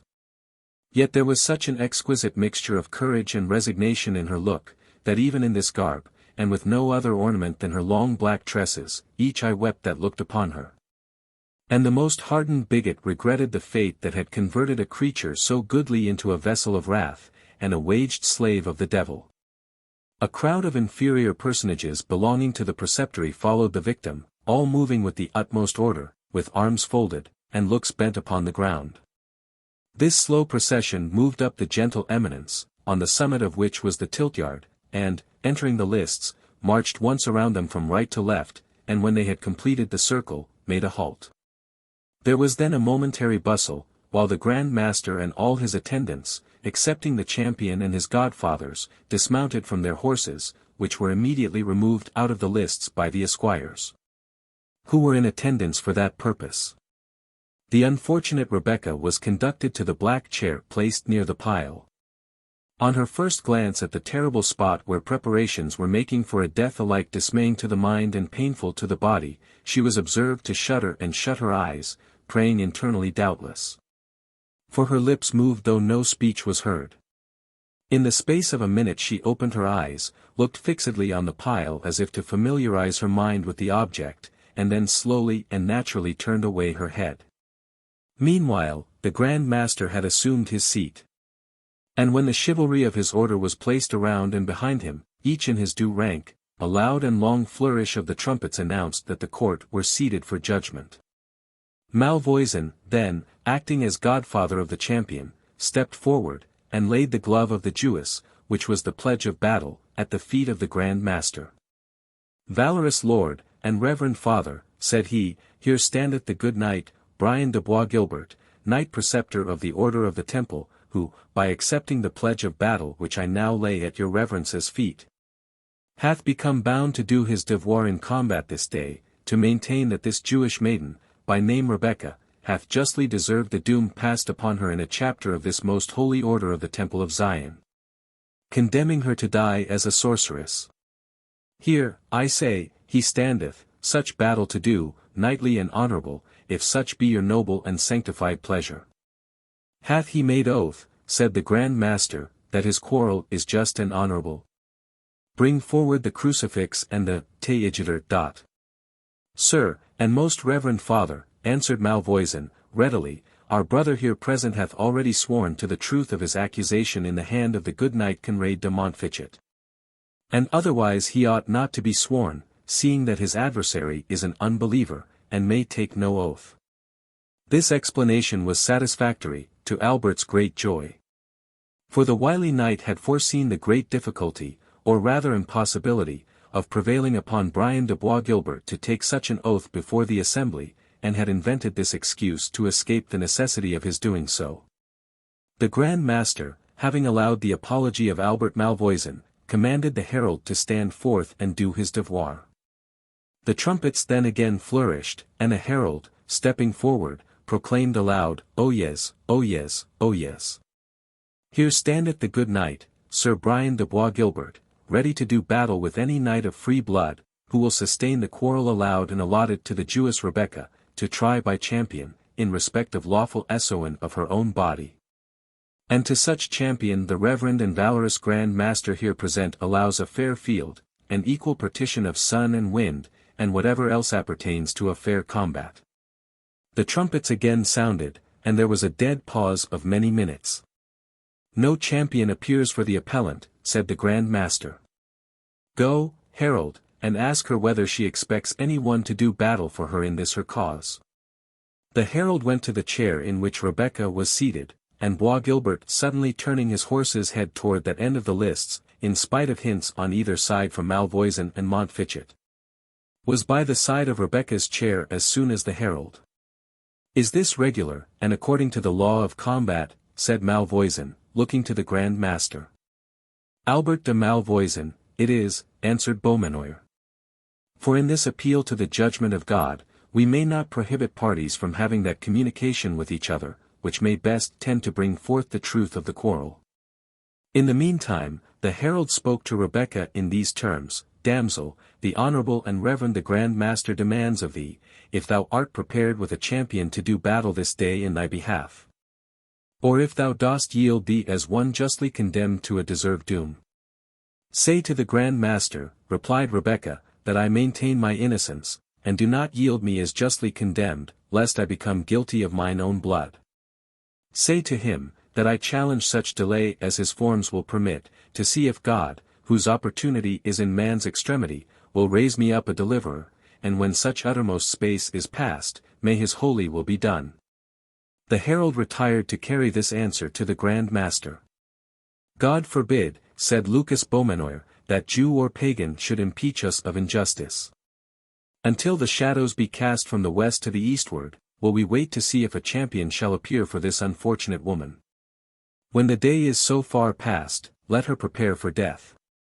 The herald communicated the words of the Grand Master to Rebecca, who bowed her head submissively, folded her arms, and, looking up towards heaven, seemed to expect that aid from above which she could scarce promise herself from man. During this awful pause, the voice of Bois Guilbert broke upon her ear. It was but a whisper, yet it startled her more than the summons of the herald had appeared to do. Rebecca, said the Templar, dost thou hear me? I have no portion in thee, cruel, hard-hearted man, said the unfortunate maiden. Ay, but dost thou understand my words, said the Templar, for the sound of my voice is frightful in mine own ears. I scarce know on what ground we stand, or for what purpose they have brought us hither. This listed space, that chair, these faggots, I know their purpose, and yet it appears to me like something unreal, the fearful picture of a vision, which appalls my sense with hideous fantasies, but convinces not my reason. My mind and senses keep touch in time, answered Rebecca, and tell me alike that these faggots are destined to consume my earthly body, and open a painful but a brief passage to a better world. Dreams, Rebecca, dreams, answered the Templar. Idle visions, rejected by the wisdom of your own wiser Sadducees. Hear me, Rebecca, he said, proceeding with animation, a better chance hast thou for life and liberty than yonder knaves and dotard dream of. Mount thee behind me on my steed, on Zamor, the gallant horse that never failed his rider. I won him in single fight from the Soldan of Trebizond. Mount, I say, behind me, in one short hour is pursuit and inquiry far behind, a new world of pleasure opens to thee, to me a new career of fame. Let them speak the doom which I despise, and erase the name of Bois Guilbert from their list of monastic slaves. I will wash out with blood whatever blot they may dare to cast on my scutcheon. Tempter, said Rebecca, begone. Not in this last extremity canst thou move me one hair's breadth from my resting place. Surrounded as I am by foes, I hold thee as my worst and most deadly enemy. Avoid thee, in the name of God. Albert Malvoisin, alarmed and impatient at the duration of their conference, now advanced to interrupt it. Hath the maiden acknowledged her guilt, he demanded of Bois Guilbert, or is she resolute in her denial? She is indeed resolute, said Bois Guilbert. Then, said Malvoisin, must thou, noble brother, resume thy place to attend the issue. The shades are changing on the circle of the dial. Come, brave Bois Guilbert, come, thou hope of our holy order, and soon to be its head." As he spoke in this soothing tone, he laid his hand on the knight's bridle, as if to lead him back to his station. "False villain! What meanest thou by thy hand on my rein?" said Sir Brian, angrily. And shaking off his companion's grasp, he rode back to the upper end of the lists. "There is yet spirit in him," said Malvoisin apart to Montfichet, "were it well directed, but, like the Greek fire, it burns whatever approaches it." The judges had now been 2 hours in the lists, awaiting in vain the appearance of a champion. "And reason good," said Friar Tuck, "seeing she is a Jewess, and yet, by mine order, it is hard that so young and beautiful a creature should perish without one blow being struck in her behalf. Were she 10 times a witch, provided she were but the least bit of a Christian, my quarterstaff should ring noon on the steel cap of yonder fierce Templar, ere he carried the matter off thus." It was, however, the general belief that no one could or would appear for a Jewess, accused of sorcery, and the knights, instigated by Malvoisin, whispered to each other, that it was time to declare the pledge of Rebecca forfeited. At this instant a knight, urging his horse to speed, appeared on the plain advancing towards the lists. 100 voices exclaimed, "A champion! A champion!" And despite the prepossessions and prejudices of the multitude, they shouted unanimously as the knight rode into the tiltyard. The second glance, however, served to destroy the hope that his timely arrival had excited. His horse, urged for many miles to its utmost speed, appeared to reel from fatigue, and the rider, however undauntedly he presented himself in the lists, either from weakness, weariness, or both, seemed scarce able to support himself in the saddle. To the summons of the herald, who demanded his rank, his name, and purpose, the stranger knight answered readily and boldly, "I am a good knight and noble, come hither to sustain with lance and sword the just and lawful quarrel of this damsel, Rebecca, daughter of Isaac of York. To uphold the doom pronounced against her to be false and truthless, and to defy Sir Brian de Bois Guilbert, as a traitor, murderer, and liar. As I will prove in this field with my body against his, by the aid of God, of Our Lady, and of Monseigneur Saint George, the good knight." "The stranger must first show," said Malvoisin, "that he is good knight, and of honourable lineage. The temple sendeth not forth her champions against nameless men." "My name," said the knight, raising his helmet, "is better known, my lineage more pure, Malvoisin, than thine own. I am Wilfred of Ivanhoe."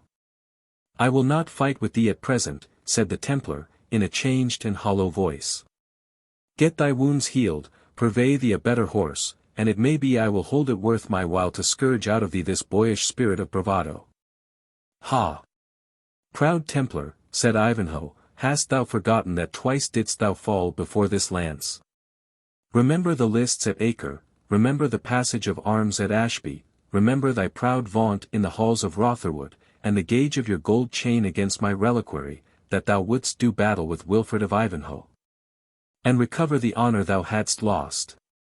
By that reliquary and the holy relic it contains, I will proclaim thee, Templar, a coward in every court in Europe, in every preceptory of thine order, unless thou do battle without farther delay." Bois Guilbert turned his countenance irresolutely towards Rebecca, and then exclaimed, looking fiercely at Ivanhoe, "Dog of a Saxon! Take thy lance, and prepare for the death thou hast drawn upon thee." "Does the Grand Master allow me the combat?" said Ivanhoe. "I may not deny what thou hast challenged," said the Grand Master, "provided the maiden accepts thee as her champion. Yet I would thou wert in better plight to do battle. An enemy of our order hast thou ever been, yet would I have thee honourably met with." Thus as I am, and not otherwise," said Ivanhoe, "it is the judgment of God, to his keeping I commend myself."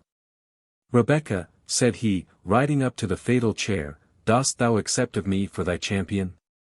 "I do," she said, "I do, fluttered by an emotion which the fear of death had been unable to produce, I do accept thee as the champion whom heaven hath sent me. Yet, no, thy wounds are uncured, meet not that proud man, why shouldst thou perish also?" But Ivanhoe was already at his post, and had closed his visor, and assumed his lance. Bois Guilbert did the same.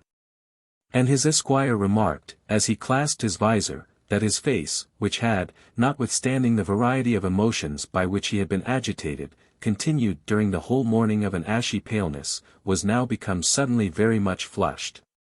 The herald, then, seeing each champion in his place, uplifted his voice, repeating thrice, Fates vos devoirs, per chevaliers. After the third cry, he withdrew to one side of the lists, and again proclaimed, that none, on peril of instant death, should dare, by word, cry, or action, to interfere with or disturb this fair field of combat. The Grand Master, who held in his hand the gauge of battle, Rebecca's glove, now threw it into the lists, and pronounced the fatal signal words, Laissez aller. The trumpet sounded, and the knights charged each other in full career.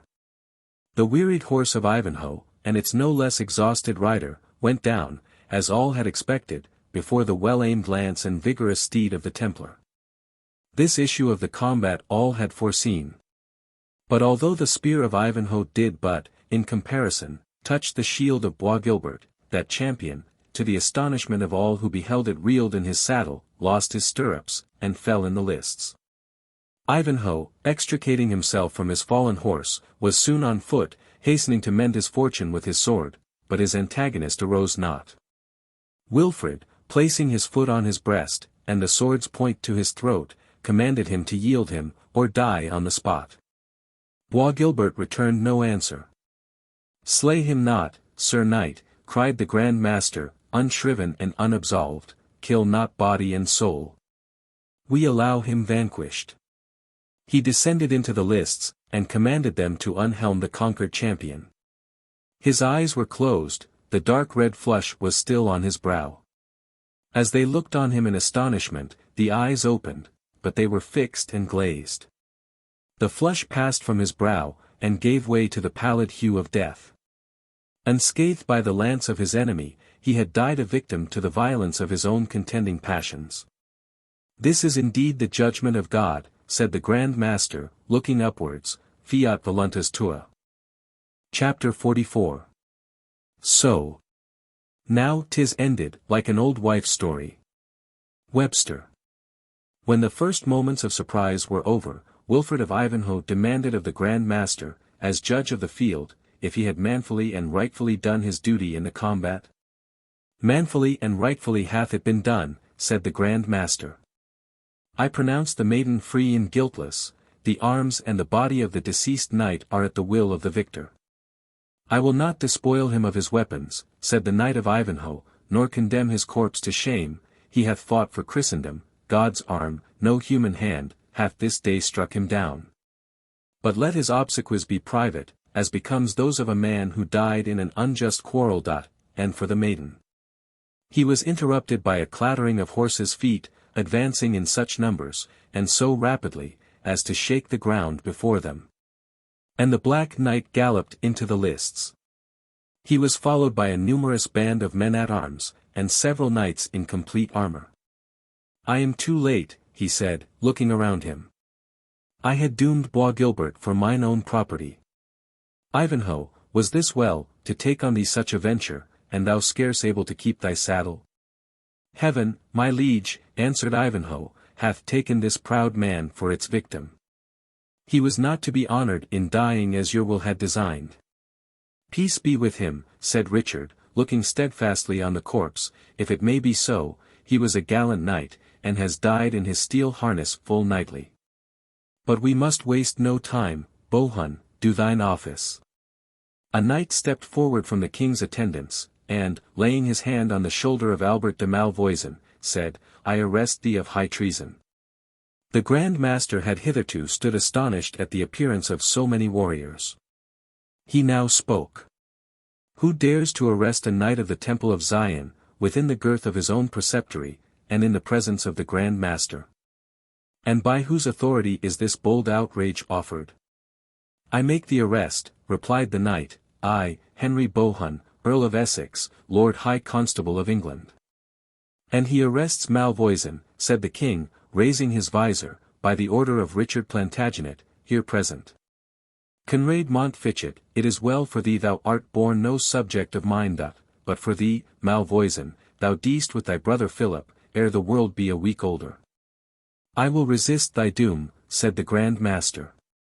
Proud Templar, said the king, thou canst not, look up, and behold the royal standard of England floats over thy towers instead of thy temple banner. Be wise, Beaumanoir, and make no bootless opposition, thy hand is in the lion's mouth. I will appeal to Rome against thee, said the Grand Master, for usurpation on the immunities and privileges of our order.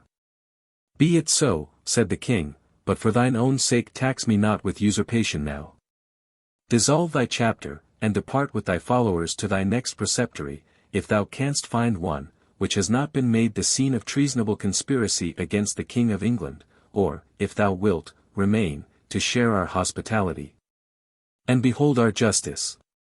To be a guest in the house where I should command, said the Templar, never, chaplains, raise the psalm, quaere furmurant gentes. Knights, squires, and followers of the Holy Temple, prepare to follow the banner of Beau Saint. The Grand Master spoke with a dignity which confronted even that of England's king himself, and inspired courage into his surprised and dismayed followers. They gathered around him like the sheep around the watch-dog, when they hear the baying of the wolf. But they evinced not the timidity of the scared flock, there were dark brows of defiance, and looks which menaced the hostility they dared not to proffer in words. They drew together in a dark line of spears, from which the white cloaks of the knights were visible among the dusky garments of their retainers, like the lighter-colored edges of a sable cloud. The multitude, who had raised a clamorous shout of reprobation, paused and gazed in silence on the formidable and experienced body to which they had unwarily bade defiance, and shrunk back from their front. The Earl of Essex, when he beheld them pause in their assembled force, dashed the rowels into his charger's sides, and galloped backwards and forwards to array his followers, in opposition to a band so formidable. Richard alone, as if he loved the danger his presence had provoked, rode slowly along the front of the Templars, calling aloud, "What, sirs? Among so many gallant knights, will none dare splinter a spear with Richard, sirs of the Temple? Your ladies are but sunburned, if they are not worth the shiver of a broken lance." The brethren of the Temple, said the Grand Master, riding forward in advance of their body, fight not on such idle and profane quarrel, and not with thee, Richard of England, shall a Templar cross lance in my presence. The Pope and princes of Europe shall judge our quarrel, and whether a Christian prince has done well in buckling the cause which thou hast today adopted. If unassailed, we depart assailing no one. To thine honor we refer the armor and household goods of the order which we leave behind us, and on thy conscience we lay the scandal and offence thou hast this day given to Christendom. With these words, and without waiting a reply, the Grand Master gave the signal of departure.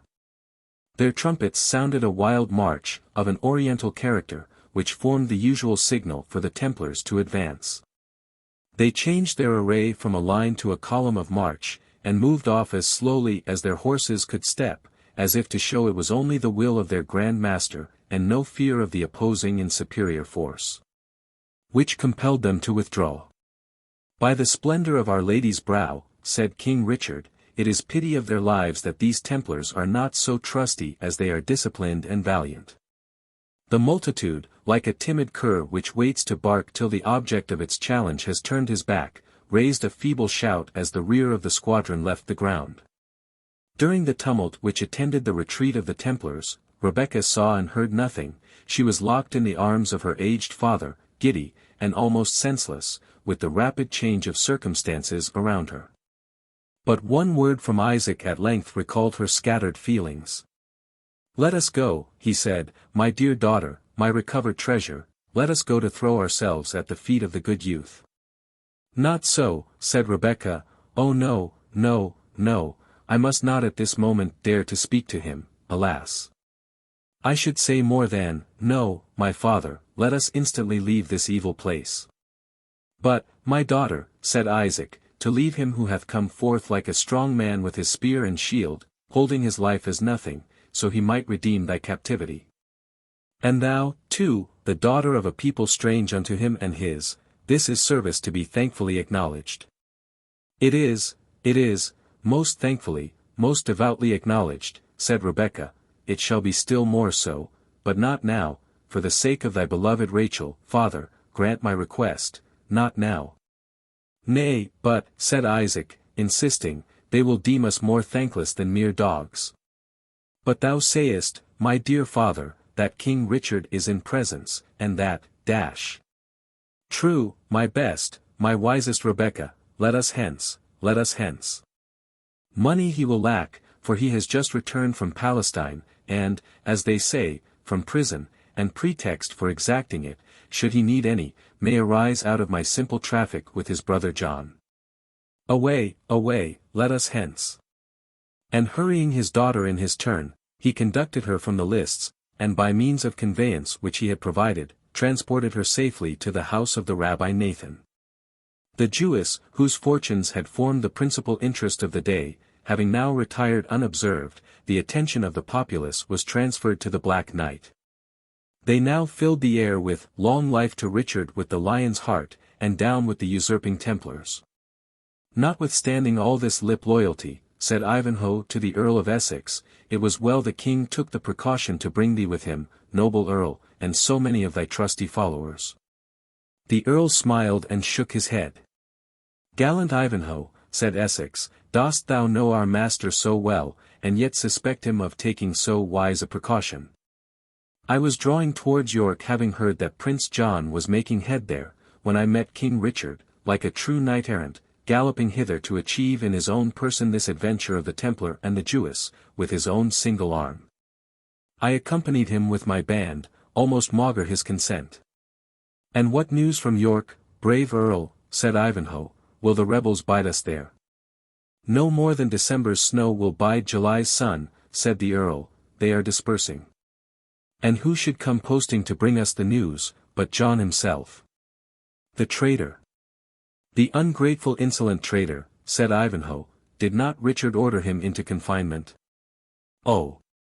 He received him, answered the Earl, as if they had met after a hunting party. And, pointing to me and our men at arms, said, Thou sayest, brother, I have some angry men with me, thou wert best go to our mother, carry her my duteous affection, and abide with her until men's minds are pacified. And this was all he said? Inquired Ivanhoe, would not any one say that this prince invites men to treason by his clemency? Just, replied the Earl, as the man may be said to invite death, who undertakes to fight a combat, having a dangerous wound unhealed. I forgive thee the jest, Lord Earl, said Ivanhoe, but, remember, I hazarded but my own life, Richard, the welfare of his kingdom. Those, replied Essex, who are specially careless of their own welfare, are seldom remarkably attentive to that of others, but let us haste to the castle, for Richard meditates punishing some of the subordinate members of the conspiracy. Though he has pardoned their principal. From the judicial investigations which followed on this occasion, and which are given at length in the Wardour manuscript, it appears that Maurice de Bracy escaped beyond seas, and went into the service of Philip of France. While Philip de Malvoisin, and his brother Albert, the preceptor of Templestowe, were executed, although Waldemar Fitzurse, the soul of the conspiracy, escaped with banishment. And Prince John, for whose behoof it was undertaken, was not even censured by his good-natured brother. No one, however, pitied the fate of the two Malvoisins, who only suffered the death which they had both well deserved, by many acts of falsehood, cruelty, and oppression. Briefly after the judicial combat, Cedric the Saxon was summoned to the court of Richard, which, for the purpose of quieting the counties that had been disturbed by the ambition of his brother, was then held at York. Cedric tushed and shawed more than once at the message, but he refused not obedience. In fact, the return of Richard had quenched every hope that he had entertained of restoring a Saxon dynasty in England. For, whatever head the Saxons might have made in the event of a civil war, it was plain that nothing could be done under the undisputed dominion of Richard, popular as he was by his personal good qualities and military fame. Although his administration was willfully careless, now too indulgent, and now allied to despotism. But, moreover, it could not escape even Cedric's reluctant observation, that his project for an absolute union among the Saxons, by the marriage of Rowena and Athelstane, was now completely at an end. By the mutual dissent of both parties concerned. This was, indeed, an event which, in his ardor for the Saxon cause, he could not have anticipated, and even when the disinclination of both was broadly and plainly manifested. He could scarce bring himself to believe that two Saxons of royal descent should scruple, on personal grounds, at an alliance so necessary for the public weal of the nation. But it was not the less certain. Rowena had always expressed her repugnance to Athelstane, and now Athelstane was no less plain and positive in proclaiming his resolution never to pursue his addresses to the Lady Rowena. Even the natural obstinacy of Cedric sunk beneath these obstacles, where he, remaining on the point of junction, had the task of dragging a reluctant pair up to it, one with each hand. He made, however, a last vigorous attack on Athelstane, and he found that resuscitated sprout of Saxon royalty engaged, like country squires of our own day, in a furious war with the clergy. It seems that, after all his deadly menaces against the abbot of St. Edmund's, Athelstane's spirit of revenge, what between the natural indolent kindness of his own disposition, what through the prayers of his mother Edith, attached, like most ladies, of the period, to the clerical order, had terminated in his keeping the abbot and his monks in the dungeons of Königsberg for 3 days on a meagre diet. For this atrocity the abbot menaced him with excommunication, and made out a dreadful list of complaints in the bowels and stomach, suffered by himself and his monks, in consequence of the tyrannical and unjust imprisonment they had sustained. With this controversy, and with the means he had adopted to counteract this clerical persecution, Cedric found the mind of his friend Athelstane so fully occupied, that it had no room for another idea. And when Rowena's name was mentioned the noble Athelstane prayed leave to quaff a full goblet to her health, and that she might soon be the bride of his kinsman Wilfrid. It was a desperate case therefore. There was obviously no more to be made of Athelstane, or, as Wamba expressed it, in a phrase which has descended from Saxon times to ours, he was a cock that would not fight. There remained betwixt Cedric and the determination which the lovers desired to come to, only 2 obstacles, his own obstinacy, and his dislike of the Norman dynasty. The former feeling gradually gave way before the endearments of his ward, and the pride which he could not help nourishing in the fame of his son. Besides, he was not insensible to the honor of allying his own line to that of Alfred, when the superior claims of the descendant of Edward the Confessor were abandoned for ever. Cedric's aversion to the Norman race of kings was also much undermined, first, by consideration of the impossibility of ridding England of the new dynasty, a feeling which goes far to create loyalty in the subject to the king, de facto. And, secondly, by the personal attention of King Richard, who delighted in the blunt humor of Cedric, and, to use the language of the Wardour manuscript, so dealt with the noble Saxon, that, ere he had been a guest at court for 7 days, he had given his consent to the marriage of his ward Rowena and his son Wilfrid of Ivanhoe. The nuptials of our hero, thus formally approved by his father, were celebrated in the most august of temples, the noble minster of York. The king himself attended, and from the countenance which he afforded on this and other occasions to the distressed and hitherto degraded Saxons, gave them a safer and more certain prospect of attaining their just rights than they could reasonably hope from the precarious chance of a civil war. The Church gave her full solemnities, graced with all the splendor which she of Rome knows how to apply with such brilliant effect.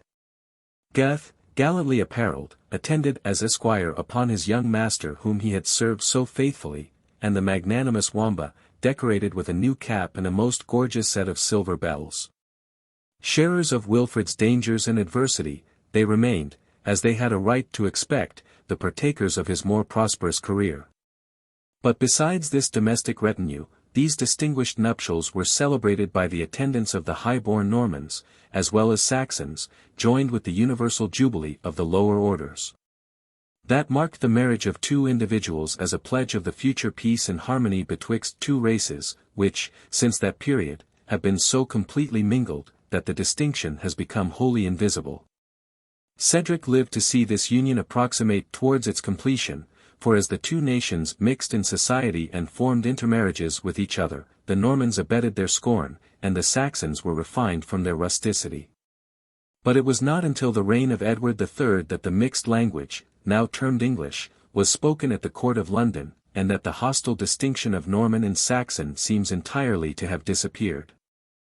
It was upon the second morning after this happy bridal, that the Lady Rowena was made acquainted by her handmaid Elgitha, that a damsel desired admission to her presence, and solicited that their parley might be without witness.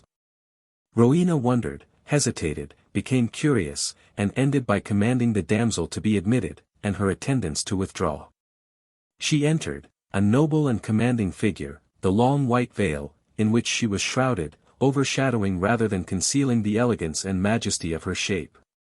Her demeanor was that of respect, unmingled by the least shade either of fear, or of a wish to propitiate favor.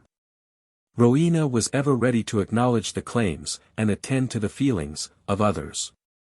She arose, and would have conducted her lovely visitor to a seat, but the stranger looked at Elgitha, and again intimated a wish to discourse with the Lady Rowena alone.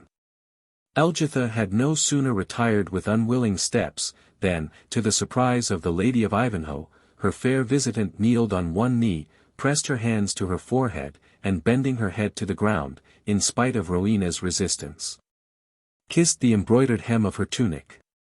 "What means this, lady?" said the surprised bride, "or why do you offer to me a deference so unusual?" "Because to you, Lady of Ivanhoe," said Rebecca, rising up and resuming the usual quiet dignity of her manner, "I may lawfully, and without rebuke, pay the debt of gratitude which I owe to Wilfred of Ivanhoe. I am, forgive the boldness which has offered to you the homage of my country, I am the unhappy Jewess, for whom your husband hazarded his life against such fearful odds in the tiltyard of Templestowe." "Damsel," said Rowena, "Wilfred of Ivanhoe on that day rendered back but in slight measure your unceasing charity towards him in his wounds and misfortunes. Speak, is there aught remains in which he or I can serve thee?" "Nothing," said Rebecca, calmly, "unless you will transmit to him my grateful farewell." "You leave England then," said Rowena, scarce recovering the surprise of this extraordinary visit. "I leave it, lady, ere this moon again changes. My father had a brother high in favor with Mohammed Boabdil, King of Granada. Thither we go, secure of peace and protection, for the payment of such ransom as the Moslem exact from our people." "And are you not then as well protected in England?" said Rowena. "My husband has favor with the king himself is just and generous." "Lady," said Rebecca, "I doubt it not, but the people of England are a fierce race, quarrelling ever with their neighbours or among themselves, and ready to plunge the sword into the bowels of each other. Such is no safe abode for the children of my people. Ephraim is an heartless dove, Issachar an overlaboured drudge, which stoops between two burdens. Not in a land of war and blood, surrounded by hostile neighbours, and distracted by internal factions, can Israel hope to rest during her wanderings. But you, maiden," said Rowena, "you surely can have nothing to fear." "She who nursed the sick bed of Ivanhoe," she continued, rising with enthusiasm, "she can have nothing to fear in England, where Saxon and Norman will contend who shall most do her honour." "Thy speech is fair, lady," said Rebecca, "and thy purpose fairer, but it may not be, there is a gulf betwixt us. Our breeding, our faith, alike forbid either to pass over it. Farewell, yet, ere I go indulge me one request. The bridal veil hangs over thy face, deign to raise it, and let me see the features of which fame speaks so highly." "They are scarce worthy of being looked upon," said Rowena, "but, expecting the same from my visitant, I remove the veil." She took it off accordingly, and, partly from the consciousness of beauty, partly from bashfulness, she blushed so intensely, that cheek, brow, neck, and bosom, were suffused with crimson. Rebecca blushed also, but it was a momentary feeling. And, mastered by higher emotions, passed slowly from her features like the crimson cloud, which changes color when the sun sinks beneath the horizon. "Lady," she said, "the countenance you have deigned to show me will long dwell in my remembrance. There reigns in it gentleness and goodness, and if a tinge of the world's pride or vanities may mix with an expression so lovely, how should we chide that which is of earth for bearing some color of its original? Long, long will I remember your features, and bless God that I leave my noble deliverer united with." She stopped short, her eyes filled with tears. She hastily wiped them, and answered to the anxious inquiries of Rowena, "I am well, lady, well. But my heart swells when I think of Torquilstone and the lists of Templestowe. Farewell. 1. The most trifling part of my duty remains undischarged. Accept this casket, startle not at its contents. Rowena opened the small silver-chased casket, and perceived a carcanet, or neck-lace, with ear-jewels, of diamonds, which were obviously of immense value. It is impossible, she said, tendering back the casket. I dare not accept a gift of such consequence. Yet keep it, lady, returned Rebecca. You have power, rank, command, influence, we have wealth, the source both of our strength and weakness. The value of these toys, 10 times multiplied, would not influence half so much as your slightest wish. To you, therefore, the gift is of little value, and to me, what I part with is of much less. Let me not think you deem so wretchedly ill of my nation as your commons believe. Think ye that I prize these sparkling fragments of stone above my liberty? Or that my father values them in comparison to the honor of his only child? Accept them, lady, to me they are valueless. I will never wear jewels more. You are then unhappy, said Rowena, struck with the manner in which Rebecca uttered the last words. Oh, remain with us, the counsel of holy men will wean you from your erring law, and I will be a sister to you. No, lady, answered Rebecca, the same calm melancholy reigning in her soft voice and beautiful features, that may not be. I may not change the faith of my fathers like a garment unsuited to the climate in which I seek to dwell, and unhappy, lady, I will not be. He, to whom I dedicate my future life, will be my comforter, if I do his will. Have you then convents, to one of which you mean to retire? Asked Rowena.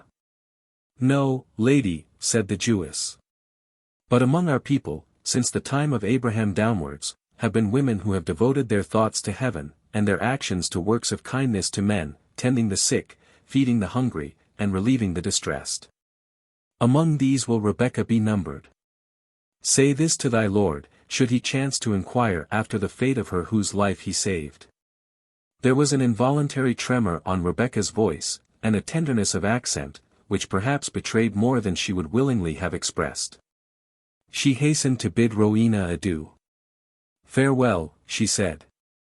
May he, who made both Jew and Christian, shower down on you his choicest blessings. The bark that waits us hence will be under way ere we can reach the port. She glided from the apartment, leaving Rowena surprised as if a vision had passed before her. The fair Saxon related the singular conference to her husband, on whose mind it made a deep impression.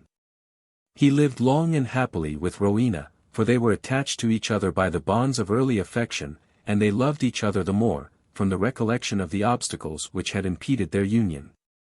Yet it would be inquiring too curiously to ask, whether the recollection of Rebecca's beauty and magnanimity did not recur to his mind more frequently than the fair descendant of Alfred might altogether have approved. Ivanhoe distinguished himself in the service of Richard, and was graced with farther marks of the royal favour. He might have risen still higher, but for the premature death of the heroic Coeur de Lion, before the castle of Chaluz, near Limoges. With the life of a generous, but rash and romantic monarch, perished all the projects which his ambition and his generosity had formed. To whom may be applied, with a slight alteration, the lines composed by Johnson for Charles of Sweden. His fate was destined to a foreign strand, a petty fortress and an humble hand. He left the name at which the world grew pale, to point a moral, or adorn a tale.